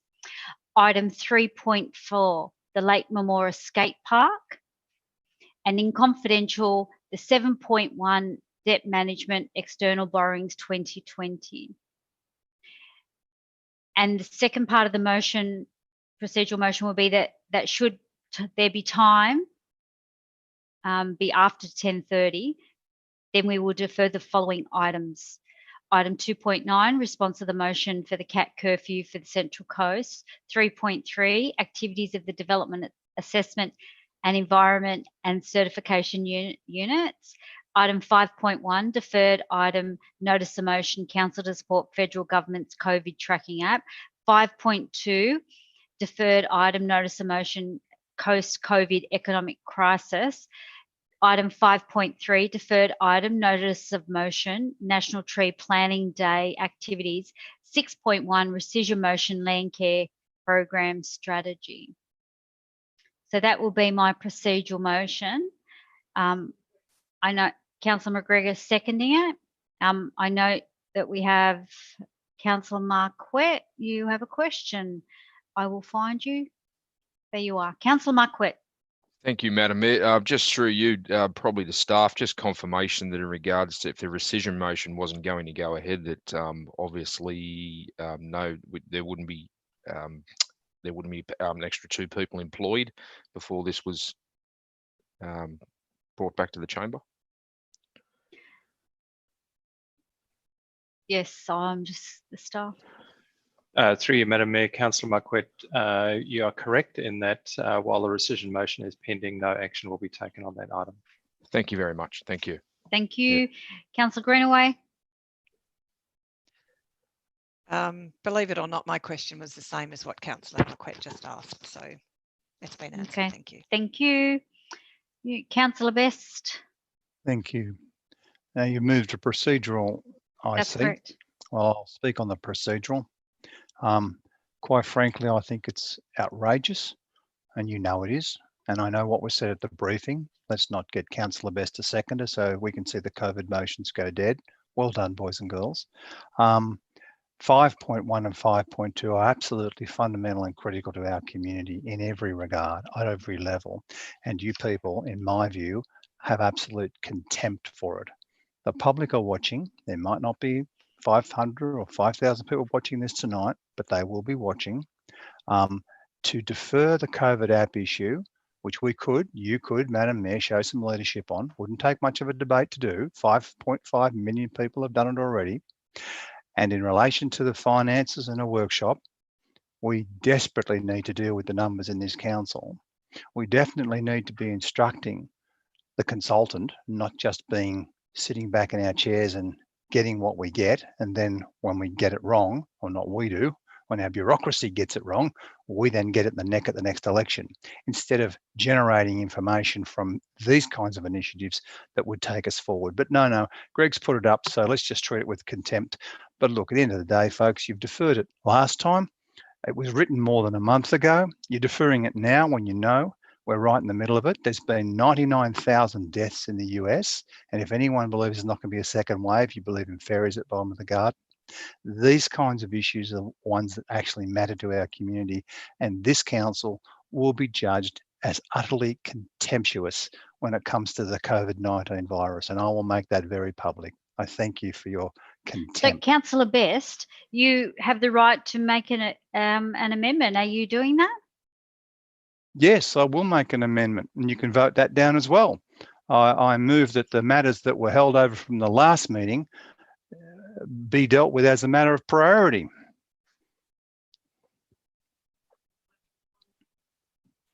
Fair go, they call it.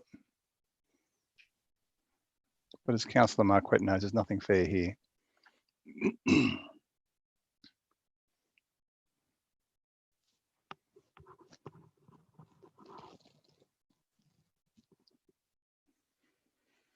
Second for Councillor Best's amendment. Councillor Marquette, thank you. Did you want to? Are we? I can speak to the amendment if you like. I can spend another 30 minutes doing that, can't I? See the nonsense that's going on here? Just outrageous. We could have dealt with the COVID, the tracking thing in 3 minutes, 2 minutes, and you could have dealt with the other one in 30 seconds if you're genuine, but you're not genuine. You guys just taking this whole thing as a joke, and it's going to backfire on you. Thank you, Councillor Marquette. Is a second to Councillor Marquette. Did you want to say something? No, that's fine, Madam Mayor. Thank you. Councillor Smith, you got a question? Madam Mayor, I kind of just would ask if Councillor Best might consider just changing his amendment. Could I suggest that our procedure will be that we reduce debate to 20 minutes and we extend the meeting to 11 p.m. and allow the staff leave at 10:30 and just see where we're at then if we need to defer any items. Happy with that, Joan. But I do stress the restricting debate down to 20 minutes to try and get through. 2 for, 2 against. Bang. Well, councillors, I've been trying to do that all night, but it doesn't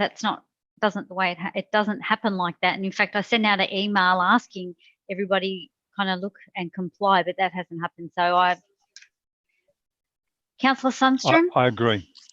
So Councillor Best, you're changing your amendment? Yep, Councillor Sundstrom has a point of order, I believe. Oh, again, another contribution. No, thanks, Councillor Best. It was about our friend Councillor Best. He's impugned the whole chamber by his words, saying that our intentions were, paraphrased, less than honourable, and there's no fairness. And I'd like to see him withdraw that. I can't get it. There it is there. That's my reply. Thanks for that, Councillor Best. That's helpful. Thank you. Okay, councillors, is there anybody speaking for or against the amendment?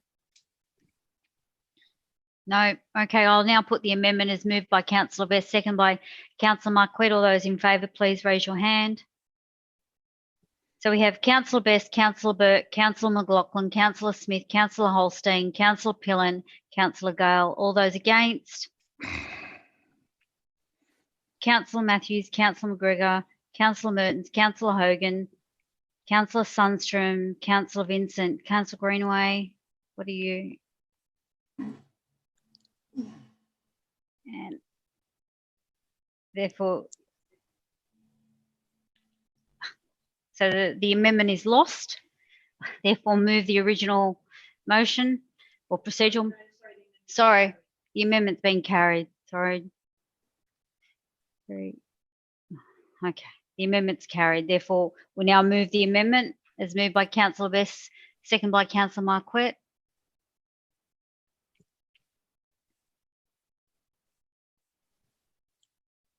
Councillor Best, Councillor Best, Councillor Burke, Councillor Marquette, Councillor McLaughlin, Councillor Smith, Councillor Holstein, Councillor Pillen, Councillor Gale. All those against? Councillor Matthews, Councillor McGregor, Councillor Mertens, Councillor Hogan, Councillor Sundstrom, Councillor Greenaway. I declare the motion carried. Councillors, will move on to item 2.8.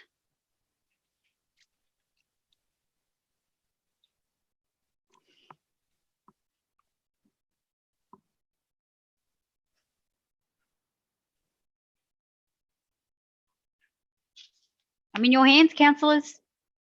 2.8. Have we got a mover? Councillor Sundstrom, seconder. Yeah, Councillor Sundstrom will need a motion, which will need a name in there.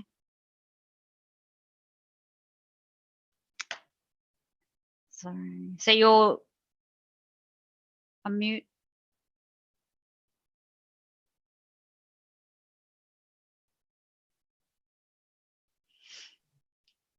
Councillor Sundstrom. Thank you. I move as in the business paper, and I'd put my own name forward. I'm already an alternate, and I'm happy to step up into the role. And I note that the alternate position creates another vacancy, and Ms. Sullivan was going to give us some guidance on what might need to happen there. Through you, Madam Mayor, it would be prudent for council to nominate an alternate.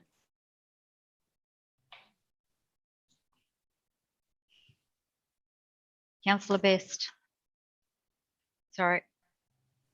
I'll second that, and Councillor Vincent, I'd nominate as the alternate. Well, Councillor Vincent's already on there, Councillor Best. Oh, It's so already is he? been seconded by. That's how effective. That's how effective he is. Are you going on the committee? Is that what you're suggesting? No, I'm not. Oh, okay. Oh, surprise, surprise. Councillor Vincent, have your question? Well, I'd really like to thank Councillor Best for his nomination as an alternate, and I'd like to accept that, and I'll nominate you as a delegate, Councillor Best, because you've been doing a lot of song and dances, asking questions, and you've been saying about how this committee's polarised, and there's only 2 delegates on it. So I think it'd be really healthy if you're a delegate, Councillor Best. So I'd nominate yourself. Are you declining the membership as an alternate? It may come as a shock to you, but yes. Thank you. I believe Councillor Smith. I believe Councillor McGregor is happy to be an alternate. Oh, there you go. Councillor McGregor, you accept that nomination? Or Yeah, I'm happy to accept it simply because it's a non-partisan, non-political committee, regardless of what Councillor Best says, and it's full of paid experts who are external to this organisation, but you can impugn them and defame them too, Councillor Best. Just go for it. Thank you, Councillor McGregor. Councillor Sundstrom, did you want to speak to the motion as mover? Look, in the interest of moving things along, I'll waive that, right? All right, yeah, I know. Looks like Councillor Best got something to say. Yes, I know, but as seconder, Councillor McGregor does get a right to speak. Councillor McGregor, do you have anything to say? No, he doesn't. I seconded it. No, it says Councillor McGregor. No, I seconded it. And it was, I'm sorry, Councillor Best, but staff, it was. I'm sure staff are not always right. I'm sorry. Oh, I'm muting you. Councillor McGregor, did you want to speak? Look, I could do the usual ridiculous extreme right thing we usually hear on this council and then spend 3 minutes asking questions, or maybe 15 minutes asking questions, and then 3 minutes talking to filibuster to try and stop something going through. But I think it's really important that we get to Councillors' Best motions, and I would really hate to see if we wouldn't get to fully discuss them tonight and have to be lectured ad nauseum about the importance of them, even though the staff and the CEO multiple page reports are saying how irrelevant they are, and all those things are already happening anyway. So why would I waste my time doing that? I mean, the clock hasn't even started yet. Someone should do a point of order. Oh my God, let's just get on with it. Vote Thank you, Councillor. Thank you, Councillor McGregor. Yes, Councillor Burke, you have a question? I have a question, Madam Mayor. Councillor Greenaway resigned. What was the reason for the resignation? I just want a bit of transparency there. I don't believe that she needs to give you a reason, but I'll ask her.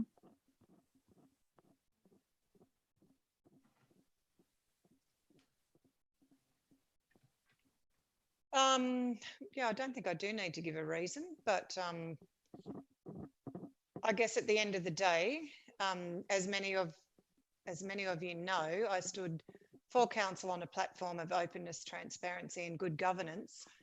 And there is no doubt that asking questions about various matters, which in my view should be available for public scrutiny as a matter of course, has often been difficult and sometimes created what I perceive as an atmosphere of absolute hostility. So I've had some incidents, I've had attacks, and notably a vicious email attack which resulted in a police charging the perpetrator. A lot of the experience has been very negative. So I've had to consider really the time and energy that I can commit to my council duties, which unfortunately all these other things detract from that. And yeah, how they've impacted on my personal life. So I am disappointed to resign, but it's regrettable. I know that all councillors are busy. So I wish the new ARIC member the best of luck. And that's essentially all I need to say. Thank you, Councillor Greenaway. Councillor Vincent.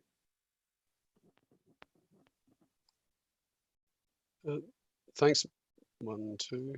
Yep. Thanks, Madam Mayor. I'm not sure if the question that I put across last time was relayed by yourself. I might have heard it incorrectly, but I was actually suggesting standing down as a delegate myself from the committee and nominating Councillor Best to be there, because he seems to have some strong views and innuendos in the committee. And I think it'd be beneficial if someone like himself actually took some time to go along to this committee and try and understand where the council's at and where the committee's at. So did you say to him, would he like to be the delegate or the alternate delegate? I offered Councillor Best a position on the committee. Councillor Best declined all positions on that committee. Because but I'll go back and re-ask him. Councillor Best, would you like? Oh, thank you, Madam Mayor. Would you like to actually have a position? Because Councillor Vincent said that he would resign his position to give it to you. Well, that's very, very noble of him to offer that, Madam Mayor. But back in about 2004-05, Neil Rose and I actually got together and created this committee, and I've sat on it for many, many years prior to this council coming together, and I do appreciate the wonderful work, Councillor McGregor, that the audit committee does, so you can impugn whoever you like.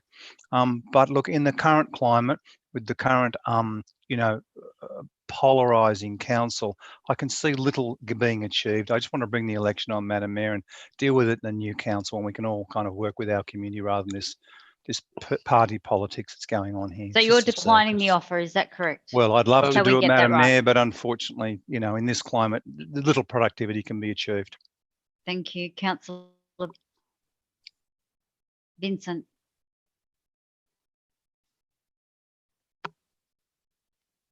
You're not muted, Councillor Vincent. I'm sorry. Okay, I was looking for the yellow box underneath.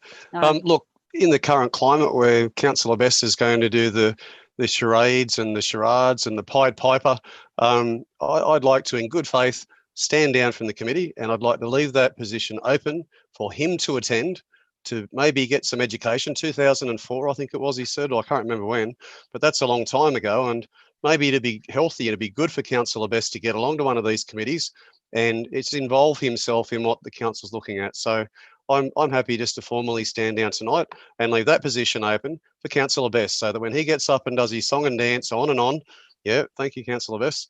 When he gets up to do that, the position and the door is open for him to go in, attend, and all the innuendos, all the circumventing of normal procedure, and the theatre of the chamber that he likes to put on, he's got every opportunity and chance to go to that committee and learn. So I'll officially stand down now. Thank you, Madam Mayor. So councillors, sorry, so now we'll have to adjust the motion, Councillor Vincent, to include your resignation. Okay. Councillor Gale. Madam Mayor, I just put forward a point of order through the chat. The offer was offered to Councillor Best. He declined. I'm not sure why we keep going around in circles at this time of the evening, so we can move forward, please. Can we please move forward? Well, we have, because now the motion's been changed, because now we have Councillor Vincent has now resigned, so now we're back to but the point of order wasn't picked up. With all due respect, Madam Mayor, the point of order was not picked up. Well, it still doesn't change the way it's ended. I'm sorry about that. It's very hard to read the play. I'm watching a screen of 16 people trying to work out who's doing what. So we're back to the fact now that we have a vacancy again.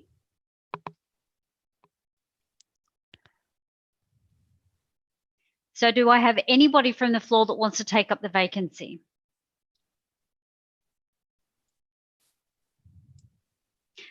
No? Okay. Well, then the vacancy shall remain. No? Councillor Smith. Madam Mayor, in the interest of moving us along, I'm happy to either put my name forward or be the alternative. Councillor McGregor wanted to take up that position, if that gets the support of the council. And could I suggest that we go to a vote, please? Well, I'm in the hands of the councillors. They keep putting their hands up. So, okay, so that's the way we're going to do it. Councillor Smith and Councillor McGregor stay as the alternate. Is there anybody that wants to speak against it? Right to reply, Councillor Sundstrom, it's your motion. Look, I'll wait for right. There's been enough chit chat on this one. Okay, thank you. Councillors are therefore, sorry, Councillor Greenway, did you have a question? No, sorry. Okay, councillors, I'll therefore move the motions moved by Councillor Sundstrom, second by Councillor McGregor. All those in favour, please raise your hand.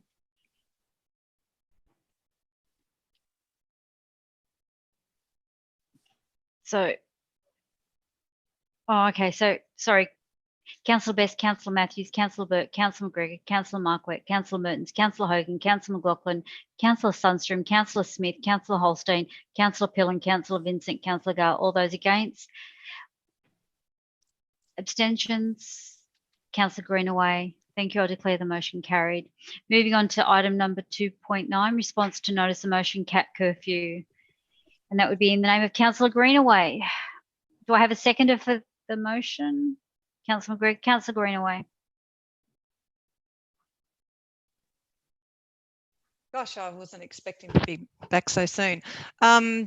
Yes, I just had an amendment which I think I sent through to staff. Oh, there it is. Very good. So yes, I think this was originally, was it Councillor Best's motion? Yes. Yeah, so I think he's the CAT committee man. So it's quite clear that a lot of people in the community would like cats to have better control, and it's also recommended by many of the cat welfare groups. It's better for the cats as well as for the neighbours and the wildlife and everything else. Now, we have determined, or staff have determined, that it's not really possible for councils to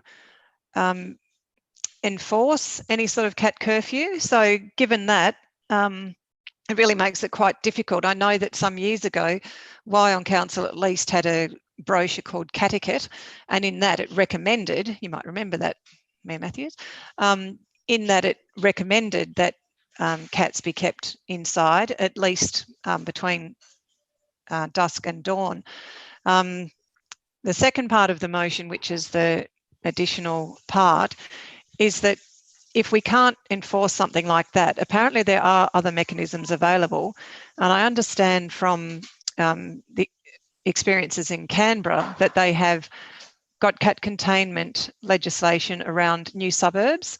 Now, the idea of that is that's something that's on, or it's a condition of people moving into the suburb. So it's not people who already have an existing cat in an existing suburb all of a sudden feeling that they're having this new restriction put on them. It's a new subdivision with an existing rule. So when people buy in there, they understand right from the beginning, hey, please, they understand right from the beginning that that they're not to have a cat that roams. So it's very different to trying to impose such a condition on people after the event. I have been contacted by people in Councillor Best's ward, so he should know that this is something that is supported by some of the people in his ward. They were hoping to get it included in some of the subdivisions that are going up there.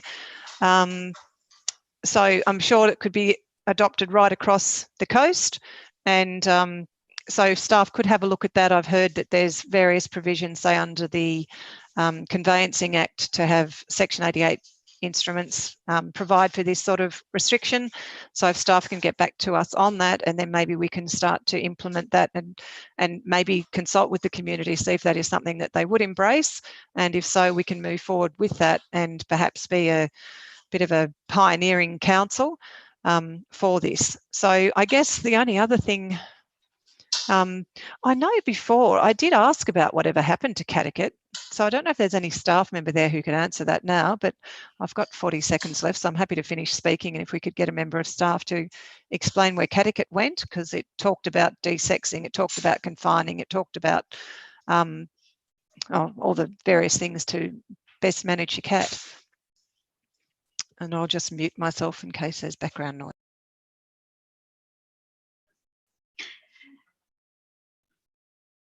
So we've got Councillor, I was going to say there is a question from Councillor Holstein, but Mr. Cox, can you answer the question in relation to the Cattegat? Through you, Madam Mayor, no, I can't. I'm not aware of Cattegat. Okay, thanks for that. Do you think you could actually take that on notice? Oh, sorry. Yeah, I'll take it on notice and see if there's someone with organisational. Thank you. Lovely, thank you. Okay, Councillor Holstein, I'll go to you. I know Councillor Holstein, there you are. Thank you, Councillor Holstein. Question? Thank you, Madam Mayor, who whatever officer wants to answer it. Is it not the case that Canberra passes legislation? We don't have that power to pass legislation, but if we were to put it in a is it Section 88, whatever the instrument is, how and who would the staff see that being enforced? Through you, Madam Mayor, Councillor Holstein, that's the $1 million question. If Yay, it's million. enforceable.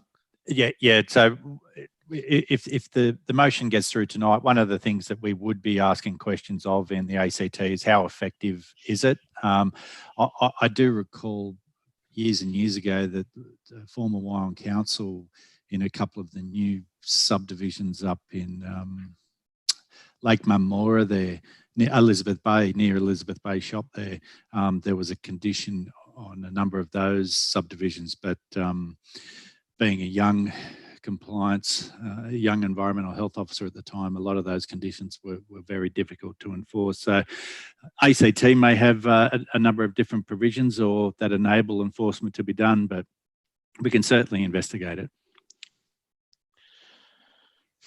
Thank you, Councillor Best. Well, the mover, would you not want to refer this to the Animal Cares Committee so we can have the communities put their hand up to support council, have a look at it and give some feedback as well? Like a number 2, that council also refer this to the Kitty Committee for evaluation and report.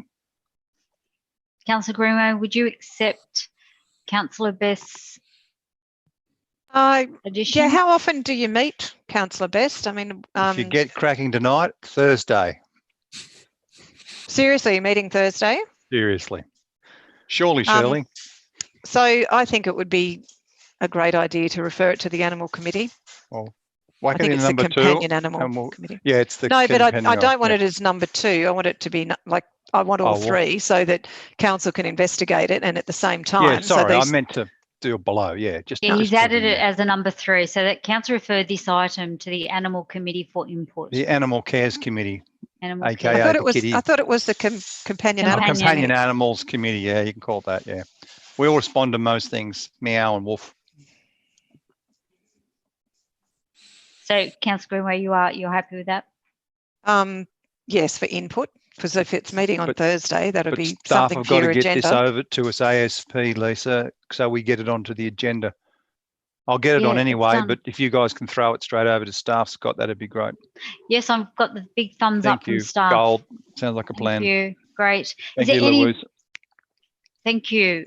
Is there anybody that Councillor Best, because we don't have any familiarity in any circumstances, I'd appreciate not being referred to by my Christian name. Thank you. What would you like me to call you? Okay, goodbye. Has anybody got any further to say? Councillor McGregor.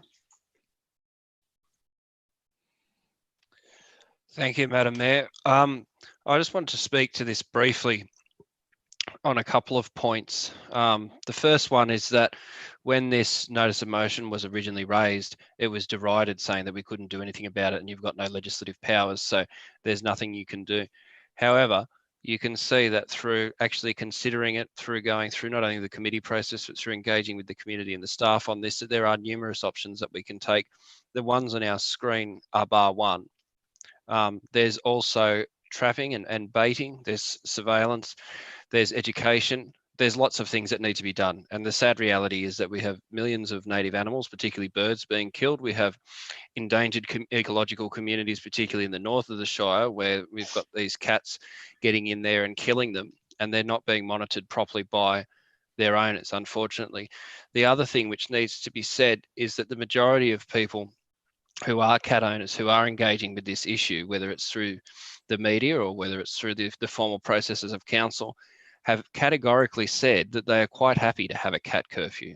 They believe that it's a responsible part of having pet ownership, and particularly cat ownership, to keep them inside, particularly of a night time, to closely monitor their movements. And we've also found through our investigations that it's better for the animal's health, and they end up having a life which is 2 to 3 times as long. So although this item's come before the Cat Committee before, and this is one aspect to it, I think there's still more work to be done. And as we've seen across other states, it has become legislation.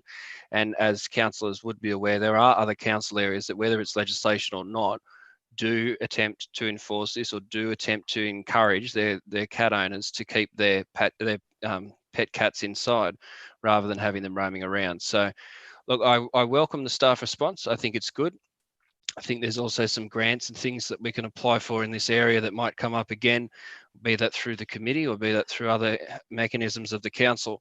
But it's a pleasure to see that people are working collegiately and collaboratively together to actually address this problem. And a lot of this is actually being led by cat owners who are trying to do the right thing. So I think that it's worth giving them a pat on the back when it comes to that, the people who are doing the right thing. But certainly this is something where we do need to keep the pressure on, and we do need to keep looking at what is available to make sure that we're not losing so many. It's frozen.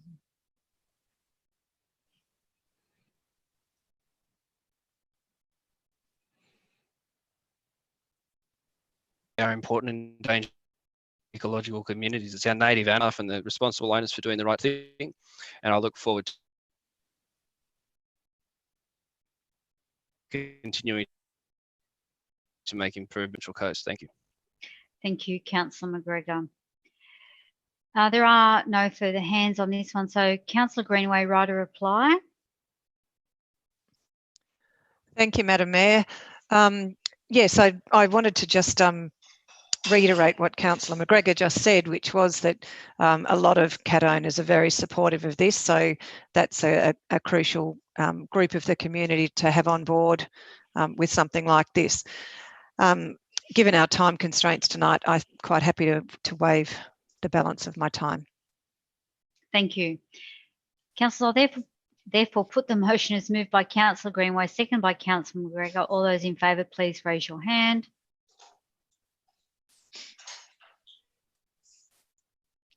That would be unanimous. Thank you, councillors. Moving on to item 3.3. Councillor Smith, I noticed that you started. Would you like to move it? Yes, Madam Mayor, I have a modified recommendation that is up on the screen. So if councillors just want to have a look at that. It basically accepts the report as written, but it also requests the staff to draft a policy on councillor procedures for representing the community in planning matters. And in the interim, that it just requests that staff provide a regular list of DAs and matters being referred to the regional panel for the information of councillors in the event that they may wish to, request further information or bring an item to council. Sorry, Councillor Smith, can I just get a seconder for your motion before, because you're clearly now speaking to it, perhaps? Yep, sure. Yep, seconder for Councillor Smith's motion or amended motion.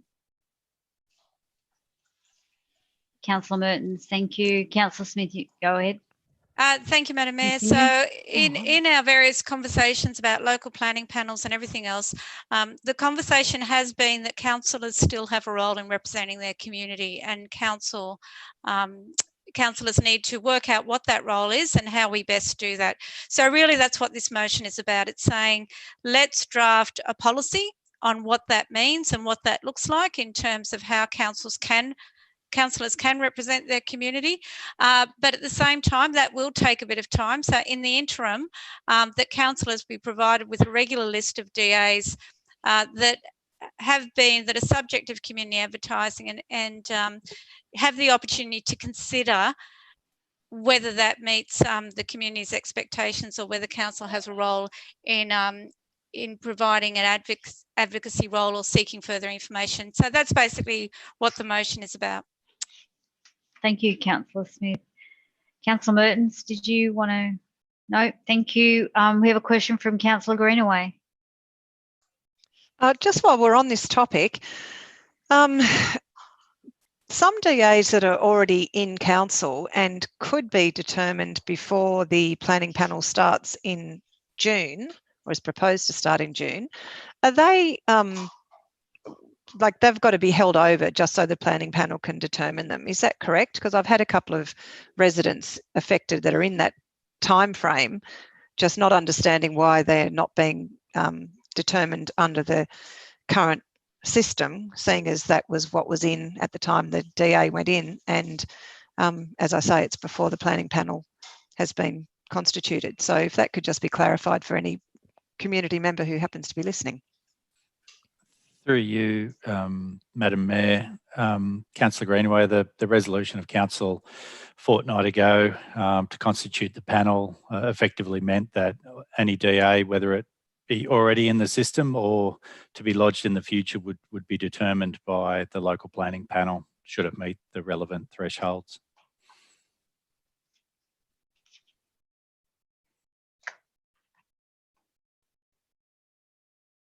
No further questions, Councillor Greenaway? No. Is there any other questions? Did anybody want to speak against the motion? No. Councillor Smith, I'll give you right to reply. No, not necessarily, No. Madam Mayor. Okay, councillors, I'll therefore move the motion. It's moved by Councillor Smith, second by Councillor Mertens. All those in favour, please raise your hand. Councillor Matthews, Councillor Best, Councillor Matthews, Councillor Burke, Councillor Marquette, Councillor Mertens, Councillor Hogan, Councillor McLaughlin, Councillor Sundstrom, Councillor Smith, Councillor Holstein, Councillor Greenaway, Councillor Pillen. All those against? Councillor Gale, abstentions? Councillor Vincent, Councillor McGregor, I didn't notice your hand at all.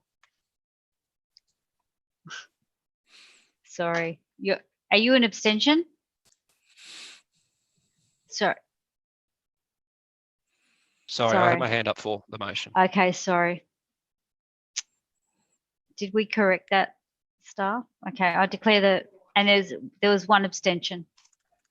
Thank you. That was Councillor Vincent. Thank you. The motion was carried. Thank you, councillors. Moving on to item 3.4 in the name of Councillor Best. Do I have a seconder for the motion? Councillor Vincent, Councillor Best. I'll just unmute you. Is there any opposition at this late hour? Is there any If opposition? not, I No? won't speak to it.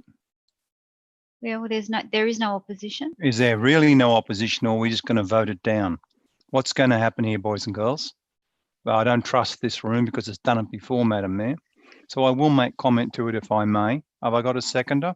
Yes, Councillor Vincent. Thank you, Councillor Vincent. I don't do that very often, but thank you.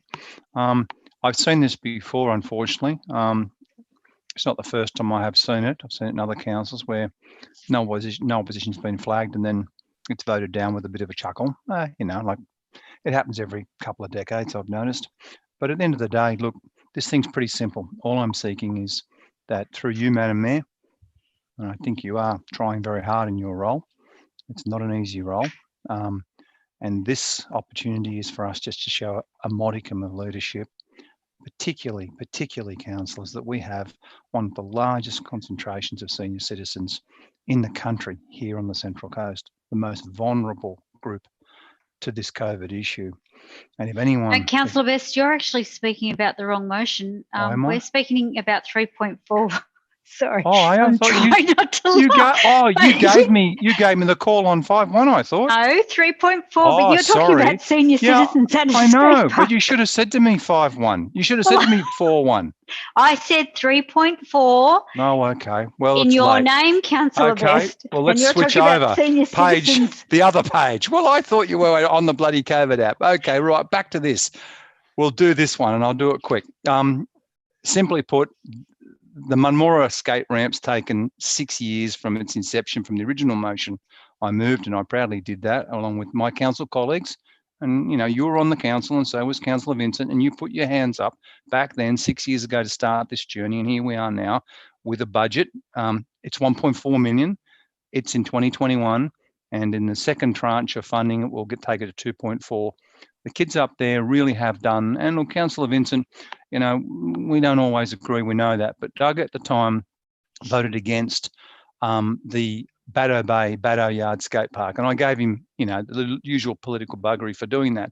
But he was true to his colours and said, hey, look, we don't have that up north, and I'm not going to put it at Baddo Bay. Little parochial, but I understand the angle he was taking.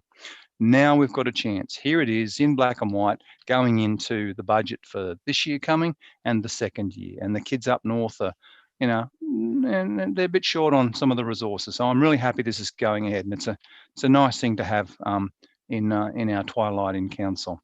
So look, to Brett Sherrard, to Julie Vaughan, to Scott, who I know are listening in, thank you. I know you've been doing a lot in the background, my spies tell me. And Gary, my spies also tell me that you've been doing a fair bit too around this in some of the mediation you've been taking on, and I thank you for it. And I understand some of the difficulties and frailties in that discussion, and I won't even go near it. But in a team effort, you've done extraordinarily well for an asset which I think the kids will sorely thank us for. It's a great one. It's a good story. Thank you. Thank you, Councillor Best. Councillor Vincent, would you like to speak as seconder for the motion? Thank you. Thanks, Madam Mayor. Now that we've got Councillor Best on the right motion and he's not shadow boxing or, as usual, good to see you on the program there, Councillor Best. And like always, you just rewrite history. I don't know where it comes from, but I do remember when the Baddo Bay skateboard ramp went in, and it was a huge mega project which gazumped the north, and you were happy to vote for that, and you were happy to spend funds down there than look after your own area. And if anybody wants to go back and have a listen to that night, which will be on video, not on YouTube, but staff can provide it, my take was that you split that mega budget that you put into Baddo Bay, and you put 50% up in the north, which they wanted way back then, and 50% into the entrance Baddo Bay, which in my view was just an election ploy, election issue type thing for the then incumbents that were there. But why, as an A Ward councillor, you voted against your A Ward back then is beyond me. But to hear you now championing that, yes, it should go in the north, I'm happy to hear that. To hear that you're saying that this should be progressed, I'm happy to hear that too. And I think that the rates that get paid in the north, it's great to see some of them spent in the north and not just flowing down south. And I think to some extent we're on that page, but I'm sure Councillor Best, in the future, you'll be able to rewrite history there quite adequately again. But take a photo, because I have seconded this. And yes, it will be good to see this go through. And yes, the people in the north do need this.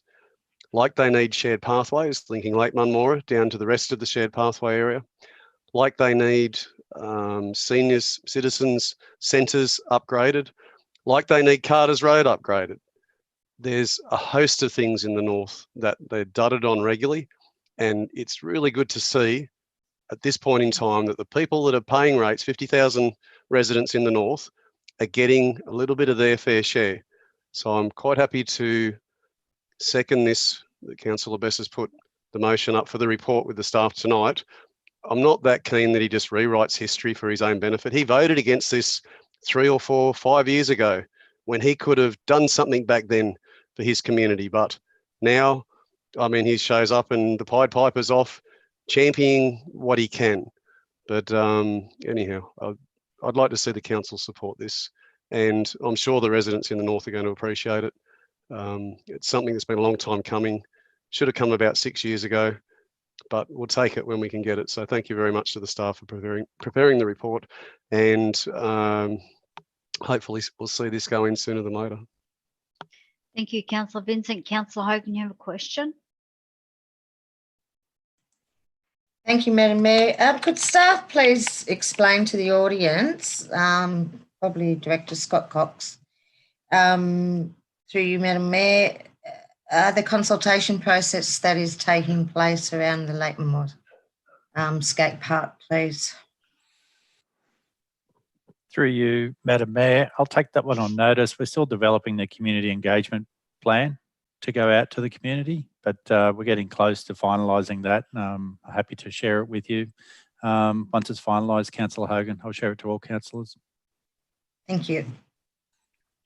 Thank you, Councillor Hogan. Are there any is there any opposition? Sorry, Councillor McGregor. Question? Thank you, Madam Mayor. Yep. Look, I just want to speak briefly to this because the Lake Munmorah Skate Park is very important to the regional skate park strategy. Now, I know that there's some toing and throwing about whether you're looking to have 3 or 4 regional skate parks, but I can tell you categorically that people who are involved in the skateboarding industry, recreationally or for business purposes whatsoever, it doesn't matter. We want to see 4. We want to see 1 for the north, we want to see 1 for the east, 1 for the west, and 1 for the south. Now, you've got significant upgrades proposed for Yamina, which is quite good. You've got the excellent facility at Baddo Bay. You get Lake Munmorah and you get Narara, which I know we've been working on over the last couple of years with looking at grant funding, and we've done the community consultation on those. They're your big 4. And that's what we need to focus on as part of that. So although I'm from Wyong Ward, I don't think this is a ward thing. I think this is a good example of one of those things which is a regional project. And the 4 skate parks that I've mentioned, if they are developed to their best potential or even half of their best potential, you're going to see an increase in regional tourism, both internal tourism within the LGA, but also external tourism, because I know that there's people that put on comps or do skating schools, or people who just travel around, you know, get in a van with several of their mates and go to, you know, whether it's Newcastle or up to Anna Bay or to Sydney or whatever, they're going to areas where they can go up for a weekend and go to a few different parks that cater to different styles or have different aspects to them, and they're looking at it on a regional basis. So this is a significant boost for not only the local kids up there at Lake Munmorah who are going to be using it, but you're going to get people who are going to drive from all over the Central Coast, down from Newcastle, up from Sydney. It's going to be a big project for the area. And it's really important that this is considered as part of the regional skate park strategy. I know we've had questions on notice about that, and we've heard about that in the past, but it is an important strategy. A lot of people probably think, oh, well, why would I care about skate parks? But it's a big boost for the local kids, and it's also a big boost for our tourism economy. It's one of those sort of little low-hanging fruit, silent sort of winners there, where you can pick up a lot of good kudos and the council can do a lot of good things with a small amount of money. So I understand that there's various constraints around all these different things, and we've only got so much we can do. But if we're looking at things that do have a big long-term impact on the Central Coast, and they do come across lots of different areas, and they do bring lots of goodwill and lots of positivity, you're looking at an economic benefit, you're looking at a health benefit, you're looking at the social benefit. It's a no-brainer. We've got to support this Lake Munmorah skate park, and we've got to also support the one at Yamina, the one at Narara, and the one at Baddo Bay. Thank you. Thank you, Councillor McGregor. Are there any further questions? No, therefore I will give right a reply to Councillor Best. Thanks, Lisa. I don't often agree, but Councillor McGregor is completely correct. These skate facilities are about regional facilities. For those that were progressive back in the day, understood that. Those that were parochial didn't understand that. And Councillor Vincent, from his diatribe a moment ago, is clearly one that felt that we were going to tear the budget in half, and staff, particularly Julie Vaughan, she really prosecuted the argument around regionalisation, competition facility, people will travel if you put a decent facility on the ground, and it would be an icon of a skating facility, as Councillor McGregor's already picked up on. But no, his colleague, Councillor Vincent, decided to really make some politics of it and try and put pressure on the longest serving councillor in A Ward. The evil Councillor Best didn't support the kids up north. What I supported was a regional facility in the Baddo Yard, which has been an exceptional outcome. Didn't rewrite history, just told it as it really was. And now we get a chance, as Councillor McGregor's just said, to get the next serious regional facility in the north. We've had a very basic skate unit up there already. Not so good, but still a bit of fun for the kids. So they haven't had nothing, but it isn't that good. So it's really good to see staff. And look, a big shout out, Gary, to Brett Sherrar. He has absolutely championed this. Take all the crappy politics out of the way from we fought 15. Your staff on this issue have just worn their heart on their sleeve and gone so hard on getting this on the ground, and hats off to them. We didn't do it. Your crew did it. And I'm critical of the staff from time to time, but this is your bouquet. Thank you very much. Thank you, councillors. Thank you, Councillor Best. I'll now put the motion as moved by Councillor Best, second by Councillor Vincent. All those in favour, please raise your hand. That's unanimous. Thank you, councillors. Councillor, the next motion is 5.1, deferred item, the notice of motion, council to support the federal government's COVID tracking app in the name of Councillor Best. And I believe Councillor Marquette, are you seconding? Councillor Marquette, yes? Yep, okay. Councillor Best, the floor is yours. Are we on 5.1 this time? Correct. Thank you, Lisa. I appreciate your help. Councillors, is there any opposition, Madam Mayor? It's getting late. Serious I've got opposition, yeah, sorry. Oh, right, it's the tad. Okay. Look, I know we've got to watch the clock. It's now 10:15. Councillors, look, I too share some concerns around Big Brother. There's no two ways about it. It's interesting, my nephew is a senior operative in one of the major banks. He's in the back room doing extraordinarily well for himself, but he's an Uber IT head in there, right? Good kid. No, not a kid anymore, but a big kid. He says, Uncle Greg, about privacy. I was banging on about privacy. He said, there's no such thing as privacy. He said, I know you won't like that. He said, but you've got no idea what we know and how we do it and what we do in the back room. That's a bank, you know. Now, I know that's not going to hold my argument well, but the reality here is this is not about us. It's not about we 15. This is about our community. And this will be a test tonight, a test of yourselves about whether you want to put yourselves first and throw the argument up. Oh, you know, privacy, privacy, privacy. What about me? You know, what about me? It's not fair. No one cares. The song, this is COVID on your doorstep. Round 2, you have to believe in fairies in the bottom of the garden if you don't think this thing's coming back. America's got 99,000 cases and they're swarming all over themselves.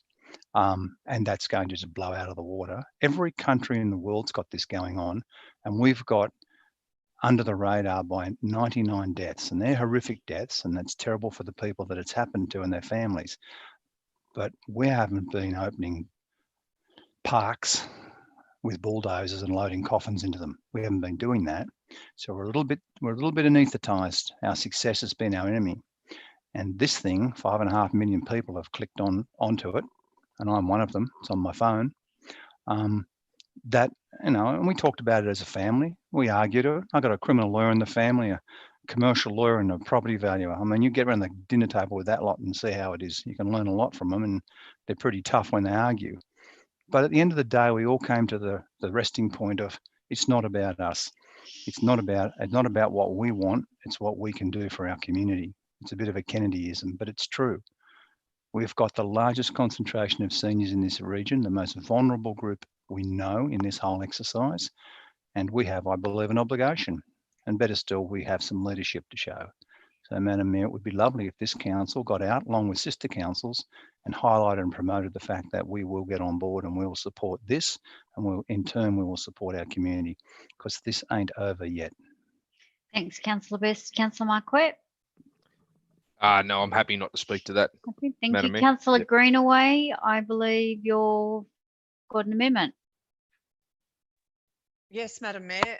Even though I'm loath to even have to listen to the debate on this, given that I don't think it is really something that the local council should be involved in, we have been impacted locally by what I believe is a really poor choice of words, and that is the word lockdown. Now, I've been at a local primary school during a lockdown drill, and that really means you're in a classroom with the doors locked and the windows closed and the blinds drawn and the children are all under the desks. And it's I was shocked and I wouldn't say quite put it as highly as traumatized, but it was a really sobering experience to think that's something that our children have to practice. Now, when you talk about lockdown, that really is confining people in an emergency to a stay where you are situation. And if you need to go to the toilet, you don't go to the toilet. You're not allowed to leave the classroom. Probably in a drill, they would let them. But in the real situation, you don't leave the building for anything. You don't go for a walk. You don't go down to the beach. You don't go down to the shop. You're in lockdown. So I just am a bit disappointed that the expression lockdown has been used so widely. And I can't say whether the lockdown in Wuhan or the lockdown in Italy was actually a lockdown, but apart from people in quarantine and people in... Sorry, Councillor Greenaway, I'm just going to pause you there. Can you just add your change, because you're now speaking to it and you haven't told people what you want to do. So okay, so I just wanted to have as an amendment that council write to, I'm prepared to say the Prime Minister, but I can say the COVID task force or whatever the mover of the motion would accept, and just ask them to... Sorry, again. So staff have got it down. You're not moving an amendment. Are you just moving in an addendum to Councillor Best's motion? Right, yes. Thank you. Okay, so you're adding things are moving here, 5. So you're asking the mover if he will add this to his motion? Yes. Okay, thank you. Okay, go ahead now. I think we've got that clarified. Yeah, so where is it? Oh, that council right to the COVID-19 task force. Well, it's not going to be an amendment now. So there it is. And request that they reassess the language that they use in communicating the restrictions that they propose to place on residents.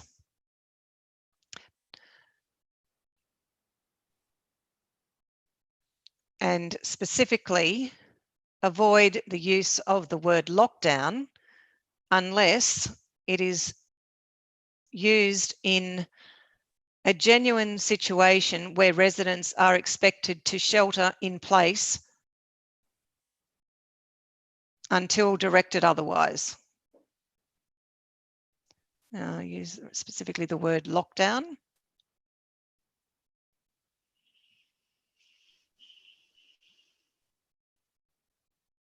Unless it is intended that residents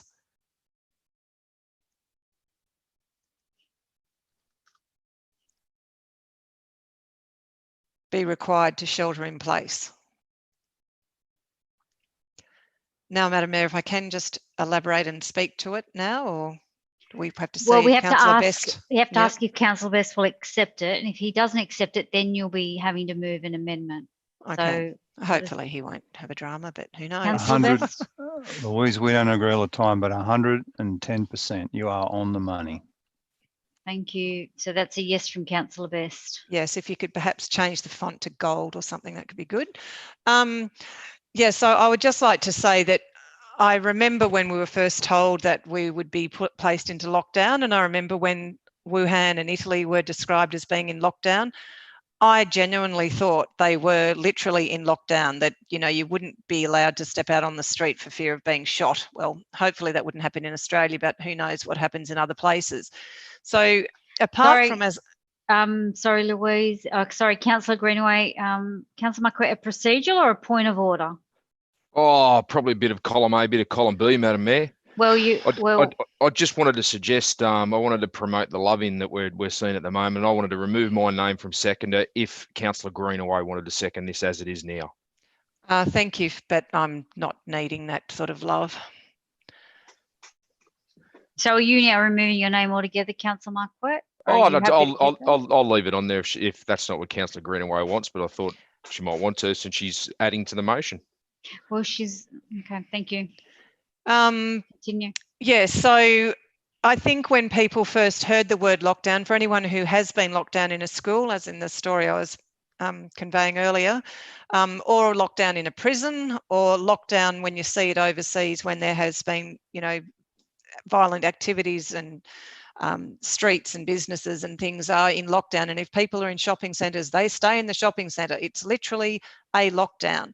And I was just really disappointed that people kept throwing this lockdown word around.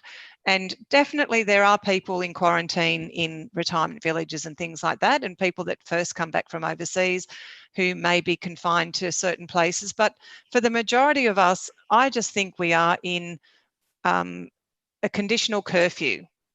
I mean, you can still go for your walk, you can still go and get your shopping, you can still do so many things, but it's just restricted. And this whole word lockdown, when I heard of the panic buying, I thought, to me, it wasn't, you know, people were analysing, oh, why are they doing this? And I think they're trying to control what they can control in an emergency.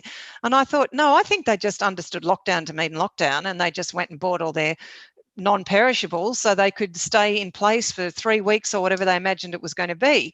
And initially it was sort of almost, well, it was never amusing, but it was sort of bemusing. And then it just became ridiculous. And I just thought the whole thing could have been handled better. And I just really think they need to re-examine their language. So I'm very pleased that my amendment was, or not my amendment, what is it? My addendum was accepted.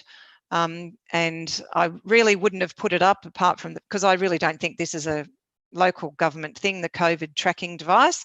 But I think if this is going to go through, I'm just wanting to add something that may actually make a difference. Thank you, Councillor Greenway. Councillor Sundstrom. Thank you, Madam Mayor. I would like to speak against the motion. Look, whilst I have downloaded the application myself, and in conversations with friends and colleagues and others, I recommend that people do so. I don't think that it's our role to be involved in this in any way, shape, or form. It's just a matter of looking at the federal government. This is their baby. This is their deal, and for us to be sticking our oar into this water only only muddies that water.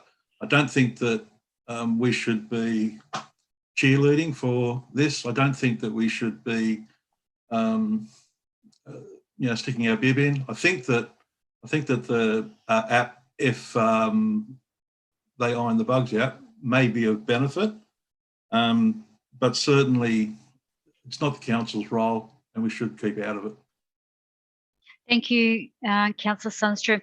Councillors, there's been a couple of calls for put the motion, but there hasn't been two against, but I'm now calling for against. So I've got Councillor McGregor. This will be the last against, and then we can put the motion. Thank you. Councillor McGregor. Thank you, Madam Mayor. Look, whilst I somewhat sympathise with the intent and the clear consideration of the community with the intent of the motion, ultimately, this is a conscience issue. If people make a personal decision to accept the app and put it on their phone, that's up to them. We're constantly told that we don't have the power to do anything and we're little mice roaring. Well, maybe this is a good example of that. Look, it's up to the individual, whether they do it. I know some of the councillors have done it, some of them haven't. It would be hypocritical for us to go out and tell people to get it, considering that not everyone has done it. I think there's legitimate concerns over the efficacy and the operation of the app, particularly with what happens with the data being managed by Amazon and Google and who knows what else. I can't see why we should be trying to force people to do this. So honestly, I think this is a conscious issue. It's up to the individual. And I note on the chat, a lot of people are saying that they want the motion to be put, so I'll leave it at that. But it's up to you to make your own mind up. We can't compel or force people to do it. And it's an individual decision for people to make based on their own choices about their health and their privacy. Thank you, Councillor McGregor. Councillors, we've had 2 for, 2 against. I can now put the motion, but I will give the mover a right of reply. No, waiving the right of reply. Councillor, therefore put the motion as moved by Councillor Best, Councillor Marquette. I do want to note that Councillor Gale has now left, so we are down to 14. Thank you, councillors. I'll therefore move the motion I'll therefore put the motion as moved by Councillor Best, Councillor Marquette. All those in favour, please raise your hand. Councillor Best, Councillor Burke, Councillor McLaughlin, Councillor Holstein. Those against, please raise your hand. Councillor Matthews, Councillor Marquette, Councillor Mertens, Councillor Hogan, Councillor Sundstrom, Councillor Smith, Councillor Greenaway, Councillor Pillen, Councillor Vincent. I declare the motion carried. Sorry, the motion is not carried, it is lost. Sorry. I'll now move on to item 5.2, which is the deferred item notice of motion, COVID economic crisis, in the name of Councillor Best. Do you have a seconder, Councillor Best? Would anybody like to second Councillor Best? Councillor Marquette, Councillor Best, the floor is yours. Thank you. I've just got a question, if I could, through to the General Manager. Is he Mr. there? Murphy. Yes, Gary, he's here. the motion seeks at the outset to say that Council recognises the importance of stimulating the local coast economy as a consequence of COVID-19 on business closures and local job losses. You know, wouldn't that be something that you'd think that we should recognise? Through you, Madam Mayor, Councillor Best, yes, I would say correct. Why, Gary, do you think that in the staff report, it says on 3 occasions that the motion is not necessary, when that itself, what I've just asked you, is clearly necessary, that Council recognises the importance of this? Why would your staff do that? And why would they have a commentary on a director's view when it comes to the chamber before the Council's resolved on it? Through you, Madam Mayor, Councillor Best, I think what councillors would have noticed in recent times is that there has been more of a staff report on councillor notices of motion, which I understand the councillors have in the main appreciated in terms of providing further information on the notice of motion. I understand, but they're creating a commentary here, and that they're actually making a decision for the board, that they tell the board that this is not necessary for the board to consider before the board's had a chance to actually, you know, explore it. And that's pretty extraordinary in my 20 years on council, that a staff would take such a position over the board.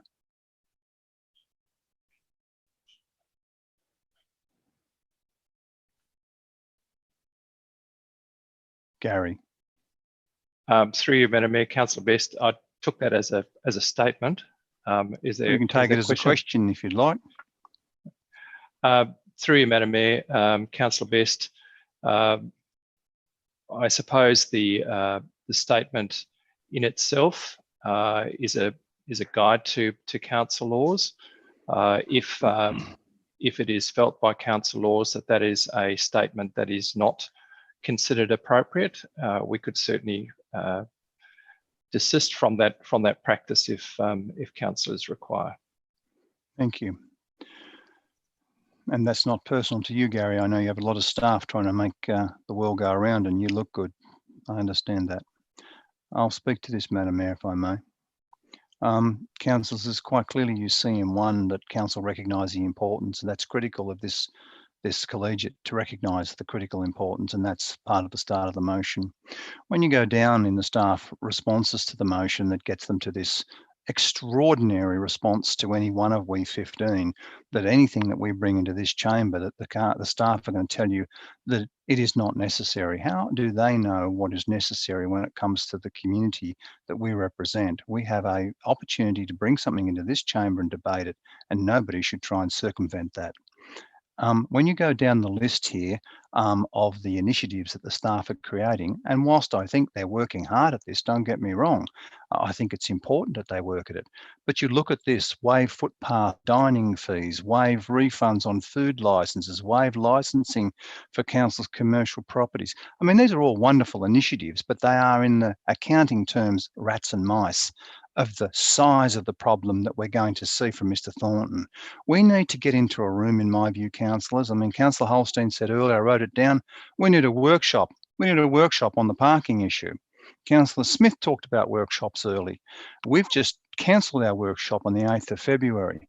We've got a $50 million borrowing to discuss in confidential shortly after I finish speaking, and we only know about half of it. We have got so much to discuss, councillors. We took a month off during the COVID. A month the council was shut down for. The elected machine was not running. And this is our chance to come together. If we don't craft the narrative that we want, courtesy of the community, to go to the Thornton machine, then we're not going to have questions answered. All the questions that we 14, 15 people have. Councillor Marquette raises numerous issues in previous debates around wanting information. Well, maybe we should sit down together and put that package collectively together and hand that over. That's what I'm talking about. You know, you're running $41 million loss currently. You know, we've got so much pressure going forward, and we don't want to sit down and start to put together a package for these consultants to advise us. We're happy for staff to go out, appoint a consultant. What did that cost? I've got no idea. And brief the consultant, not us. We don't brief the consultant. The staff brief the consultant. Have you guys got any questions that you'd like to put to a consultant? Well, I reckon you should, and you would. And you should have an opportunity to do that, but you don't. You're not getting it. We're going to vote this down tonight. I don't know where it's going to go. I don't live in a blasted, fairies are bomb in the garden. I know what you're going to do. You're going to play politics and can it. That's fine. But at the end of the day, you're in charge of an $850 million budget that's about to hemorrhage. And I suggest you've got some serious questions that you've got to ask, and you've got to get to that Thornton character and start putting those questions to them so that he can respond to us, not to the staff, to us. We are the board of this council. We are the people that make the decisions. The staff do a great job in so many areas, but at the end of the day, as I said before, as ScoMo and Frydenberg have figured out, that when the bureaucracy get it wrong, like the Treasury, $60 billion of wrong, admittedly it's borrowed money, guess who gets it in the neck? The elected arm. If we get this wrong, this is going to be huge what's going to be around decision time for us on this, on the cutbacks, contract tear-ups, on all the stuff we've got to deal with coming up, and it's not over. They're not going to come to us in September 2020 and say, Gary, we're going to vote you out of office. They're going to come to we, 15 councillors, and vote us out of office. So I reckon we should be making the decisions at this high level, and we should be consulted at the very get-go, not after the fact.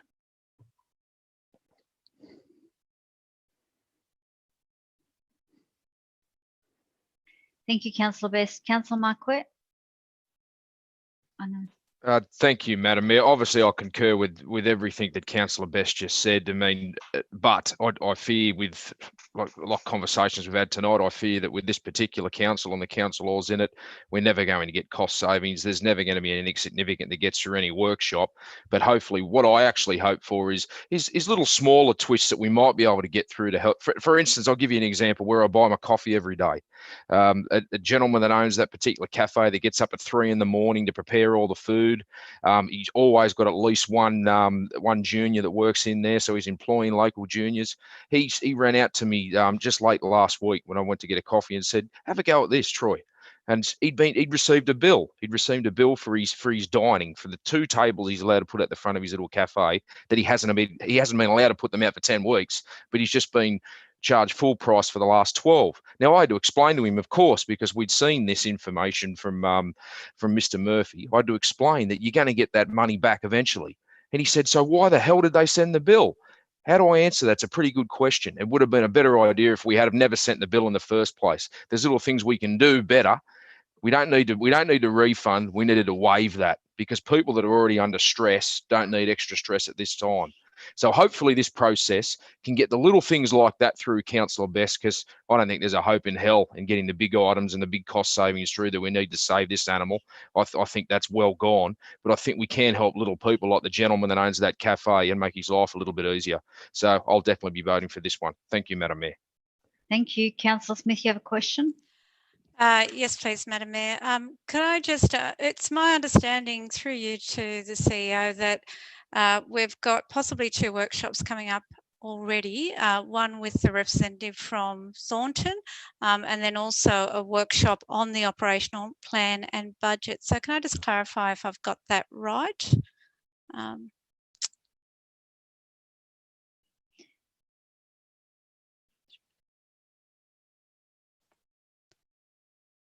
Through you, Madam Mayor, I'm not sure who's answering that. Yes, we're just waiting for.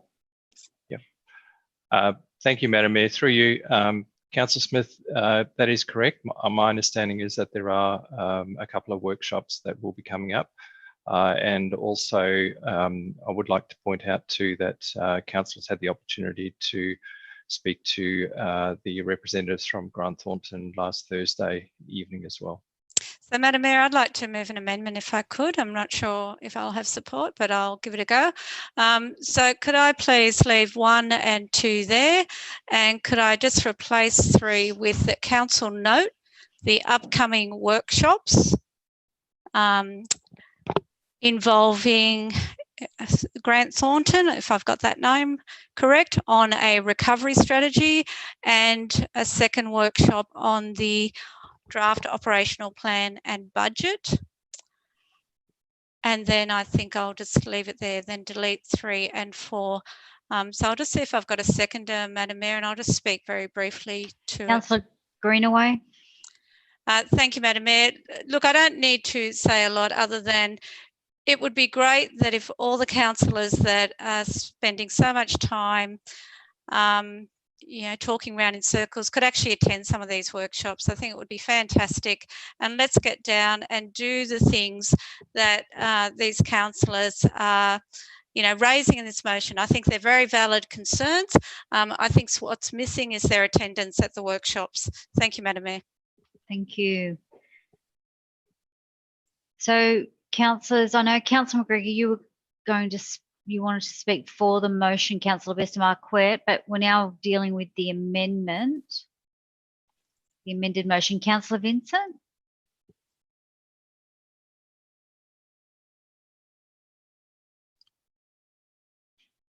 Thanks for that. That's working now. Thanks for that. And I think the amendment that the Deputy Mayor and Councillor Greenaway has seconded is more on the money, pardon the pun, but if we're going to be looking at this, there's already structures that are set up, there's already meetings that are planned, and I don't think that the staff's information was so much knocking Councillor Best. It was more just saying how some of his stuff was redundant, and the fact is he doesn't really come to any of the briefings or even the Friday hookups with the CEO. He comes to a portion of them and then he just leaves. So a lot of the information that he puts forward, the council's already discussed. It's redundant before it even hits the business paper, and I think that's what the staff were trying to convey. If Councillor Best could pay more attention and come to some more things, then he may realise that all ahead of time. But I think that the repositioning of where we are, the looking at the council expenditure and the income, I think even Councillor Marquette, the businesses that are being sent bills and they're redundant. I mean, there's areas there for improvement, agreed.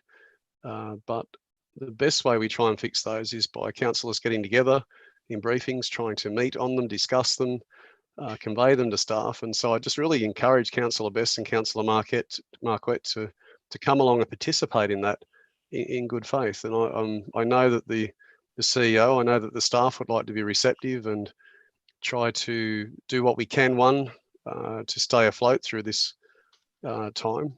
And Councillor Best did mention earlier about a second wave. I've got reservations there too. I think there could be a second wave and I'm worrying about that. But just throwing bombs and trying to glory hunt and do a Pied Piper thing is really not that productive but coming along and participating in meetings, and that is. So I just really encourage them to try and get on the ball, try and get on the page, and come along with what the council is trying to do and can do to work through the crisis that we're in. Thank you. Thank you, Councillor Vincent. I'm just noting that the amendment, as moved by Councillor Smith, we haven't actually finished the words there. So, Councillor Smith, I might just move to you. So it's got the council note, the upcoming workshops on Grant Thornton. Thank you, Madam Mayor. I've just put it in the chat, but I'll just read it out for the staff. So to number 3, sorry, I saw that they had the council note the upcoming workshops on Grant Thornton to consider the recovery plan, and also the upcoming workshop on the draft operational plan and budget. Thank you. Thank you. Thanks. Okay, so I've got Councillor McGregor. Thank you, Madam Mayor. Look, I'm happy with the amendment. I was happy with the original motion. For those of us that have been participating in the almost daily phone hookups and briefings, this is something that's been being looked at for 2 months now. That's right. It's not a new issue, and it's none of these things are going to be solved or even come about because of this motion. This motion's reacting to something that was happening for 2 months to begin with. The reason why I wanted to speak to it in support of both the amendment and the original resolution is simply because there's been a lot of talk about what this recovery is going to look like and all this sort of stuff. The reality is it needs to be a demand-driven recovery and a demand-driven response. If you take a supply-side response, you will deepen the recession, you will gut our local economy, and you will mean that you won't have 10% unemployment, you'll have 20% unemployment. There'll be liquidity issues for business, and more businesses will fail. So I think it's important that, well, while we're in the chamber, we're saying the same thing as what we are when we're outside of the chamber, but it's important to get onto the record that we are looking for a demand-driven response to this crisis. And if you go for the usual slash and burn, privatise, cut everything back, slash the staff, get rid of the capital works, it's not going to work for anyone. All it's going to do is create havoc and misery. What we need to be doing is, like it said in the original motion, stimulating. But I'm talking about genuine stimulating. We need to be looking at how we can expand service provision, how we can expand our revenue.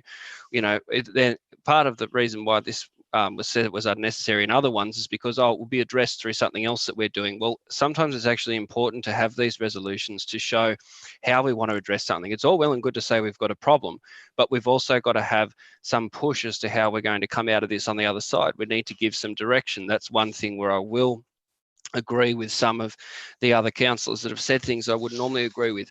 I won't agree categorically. There's no way under any circumstance I'll agree with their idea about how we're going to respond to this by destroying our budget and our local business community and our workforce.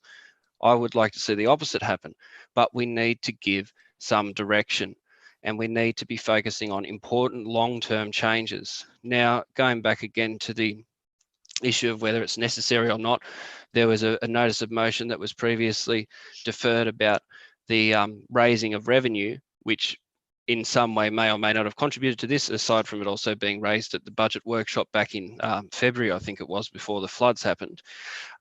We need to look at ways that we can generate long-term secure revenue because of the structural problems with our budget where we are very heavily reliant on grants. That's the nature of local government. All local government is really reliant on grants, but we need long-term secure income so that we can provide the services that our community want and that we can address the things that they need.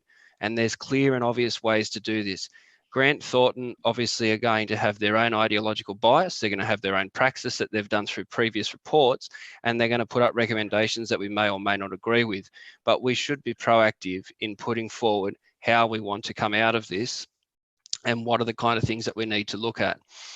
The stuff that we were talking about tonight with renewable energies and the efficiencies and the cost savings that are there are good. Previously in the affordable housing strategy, we talked about actually developing and delivering affordable housing stock. You can rent that to people or you can do the rent to buy system and you'll make hundreds of millions of dollars and you'll secure the long-term financial operations of this council. These are the kind of things that we need to be looking at. We should be bold, we should be strong, and we need to be forward thinking, not reactive and not conservative or reactionary. Thank you, Councillor McGregor. I just want to, 20 minutes has expired, so I'm now going to put the amendment as moved by Councillor Smith and Councillor Greenaway. All those in favour of the amendment, please raise your hands. Councillor Matthews, Councillor McGregor, Councillor Mertens, Councillor Hogan, Councillor Sundstrom, Councillor Smith, Councillor Holstein, Councillor Greenaway, Councillor Vincent. All those against? Councillor Pillen, Councillor McLaughlin, Councillor Burke. Abstentions? So Councillor Best and Councillor Burke, you didn't vote on either way. Sorry, Councillor Best, I'm going to unmute you. You seem Thank you, Lisa. I've been spending the last 5 minutes trying to get the technology working because I'm up at Nora and it's raining and the system's down. So I have not read the amendment. I'm trying to read it, but unfortunately the scorecard that the staff have put up goes up over the amendment. My other machine's down as well. So I don't know what the amendment is and I'm trying to read it. Thank you for moving it, staff. Yep. And so we're going to receive the report deferred item. The council recognises the importance of stimulating the local economy. Yeah, well, great, we agree with that. Council notes the upcoming workshop involving grant thought to consider.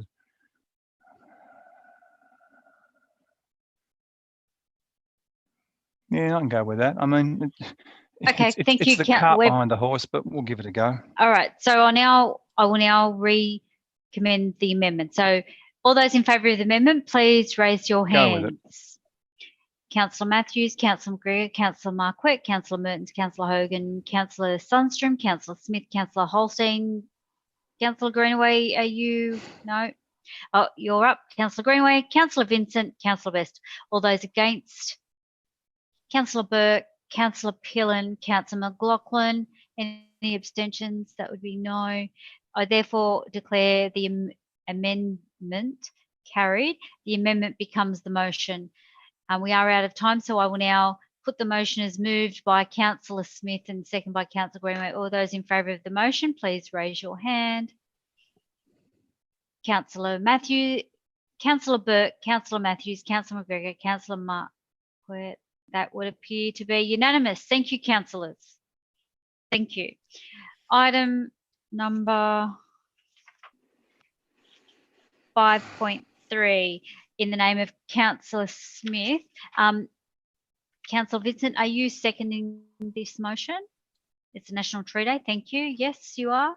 Thank you, Councillor Smith. The ball is Thank in you, your Madam Mayor. court. So it just acknowledges that staff are organising 2 events for National Tree Day on 2nd of August, and thank the staff for doing that. I know they had the Wyong event organised and have now got an event down on Woy Woy as well. In the event that COVID-19 restrictions don't allow those events to proceed, it just asks that the staff come up with an alternate, whether it be a plant giveaway, so that significance is not lost. And lastly, it does just ask for a report on street tree planting. So that was one of the events that was suggested by the community. But again, we do keep getting difficulties thrown up in terms of how that can be progressed. So it's really just asking staff to bring back a report on how we can facilitate that, how we can encourage, and what we're changing as an organisation to facilitate that. So that's the motion, Madam Mayor, so I'll move that way.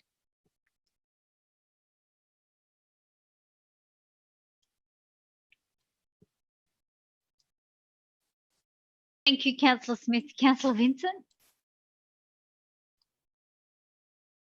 Thanks, Madam Mayor. At 10 to 11, I think Councillor Smith's covered that well, and I don't have anything to add. Thank you. Do we have anybody against this motion? No. Anybody dying in a ditch to speak to it?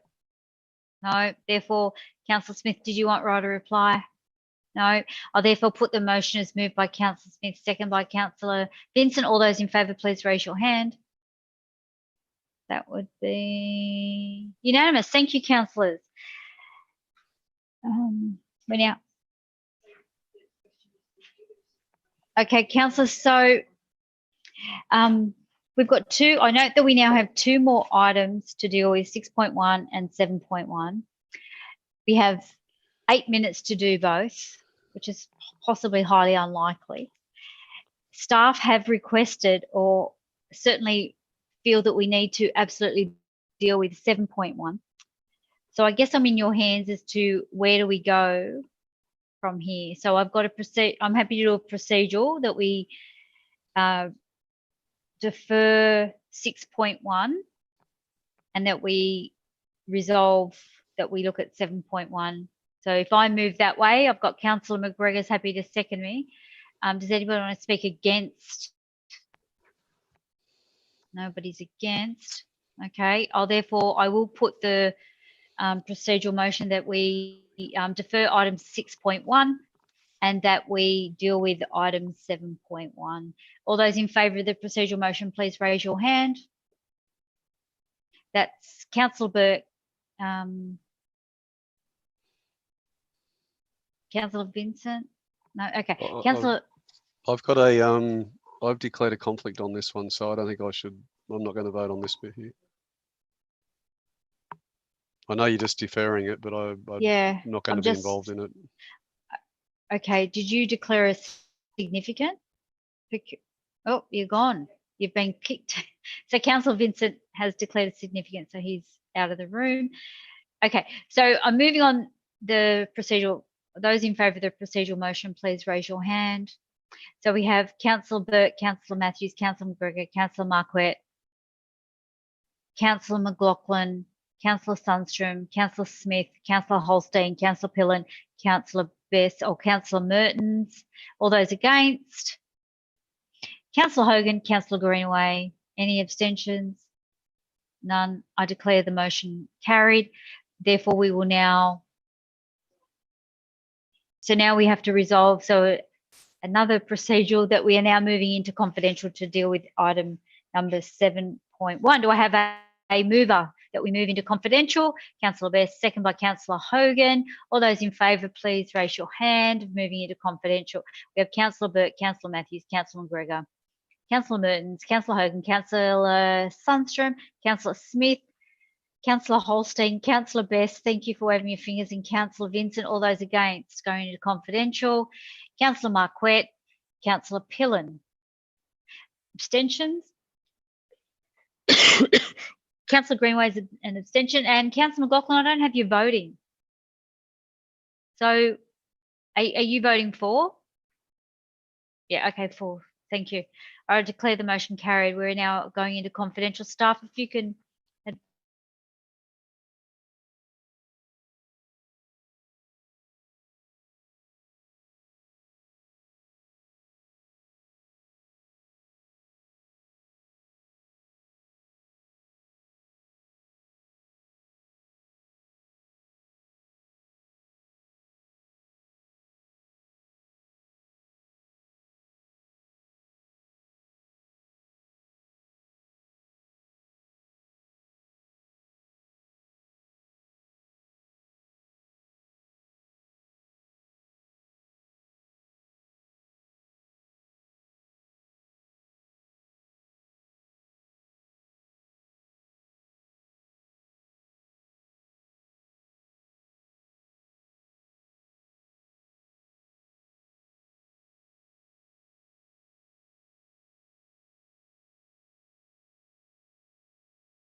Thank you, councillors.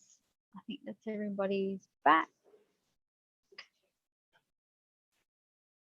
We're just double checking. It says we're good to go. Thank you, councillors. Mr. CEO will now read the resolution of the confidential. Thank you. Mr. Murphy. Thank you. Thank you, Madam Mayor. Council resolved in the confidential session of Council that 1, that Council accept the offer of loan borrowings as dated 4th of May 2020 for an amount of 50 million for a 20-year term from the National Australia Bank, noting that 55% will be used to refinance existing debt at more favourable rates and 45% will go towards funding capital works. 2, that Council authorise the Mayor and Chief Executive Officer to execute all documents relating to the facility agreement between the Central Coast Council and the National Australia Bank. 3, that Council authorise the common seal to be affixed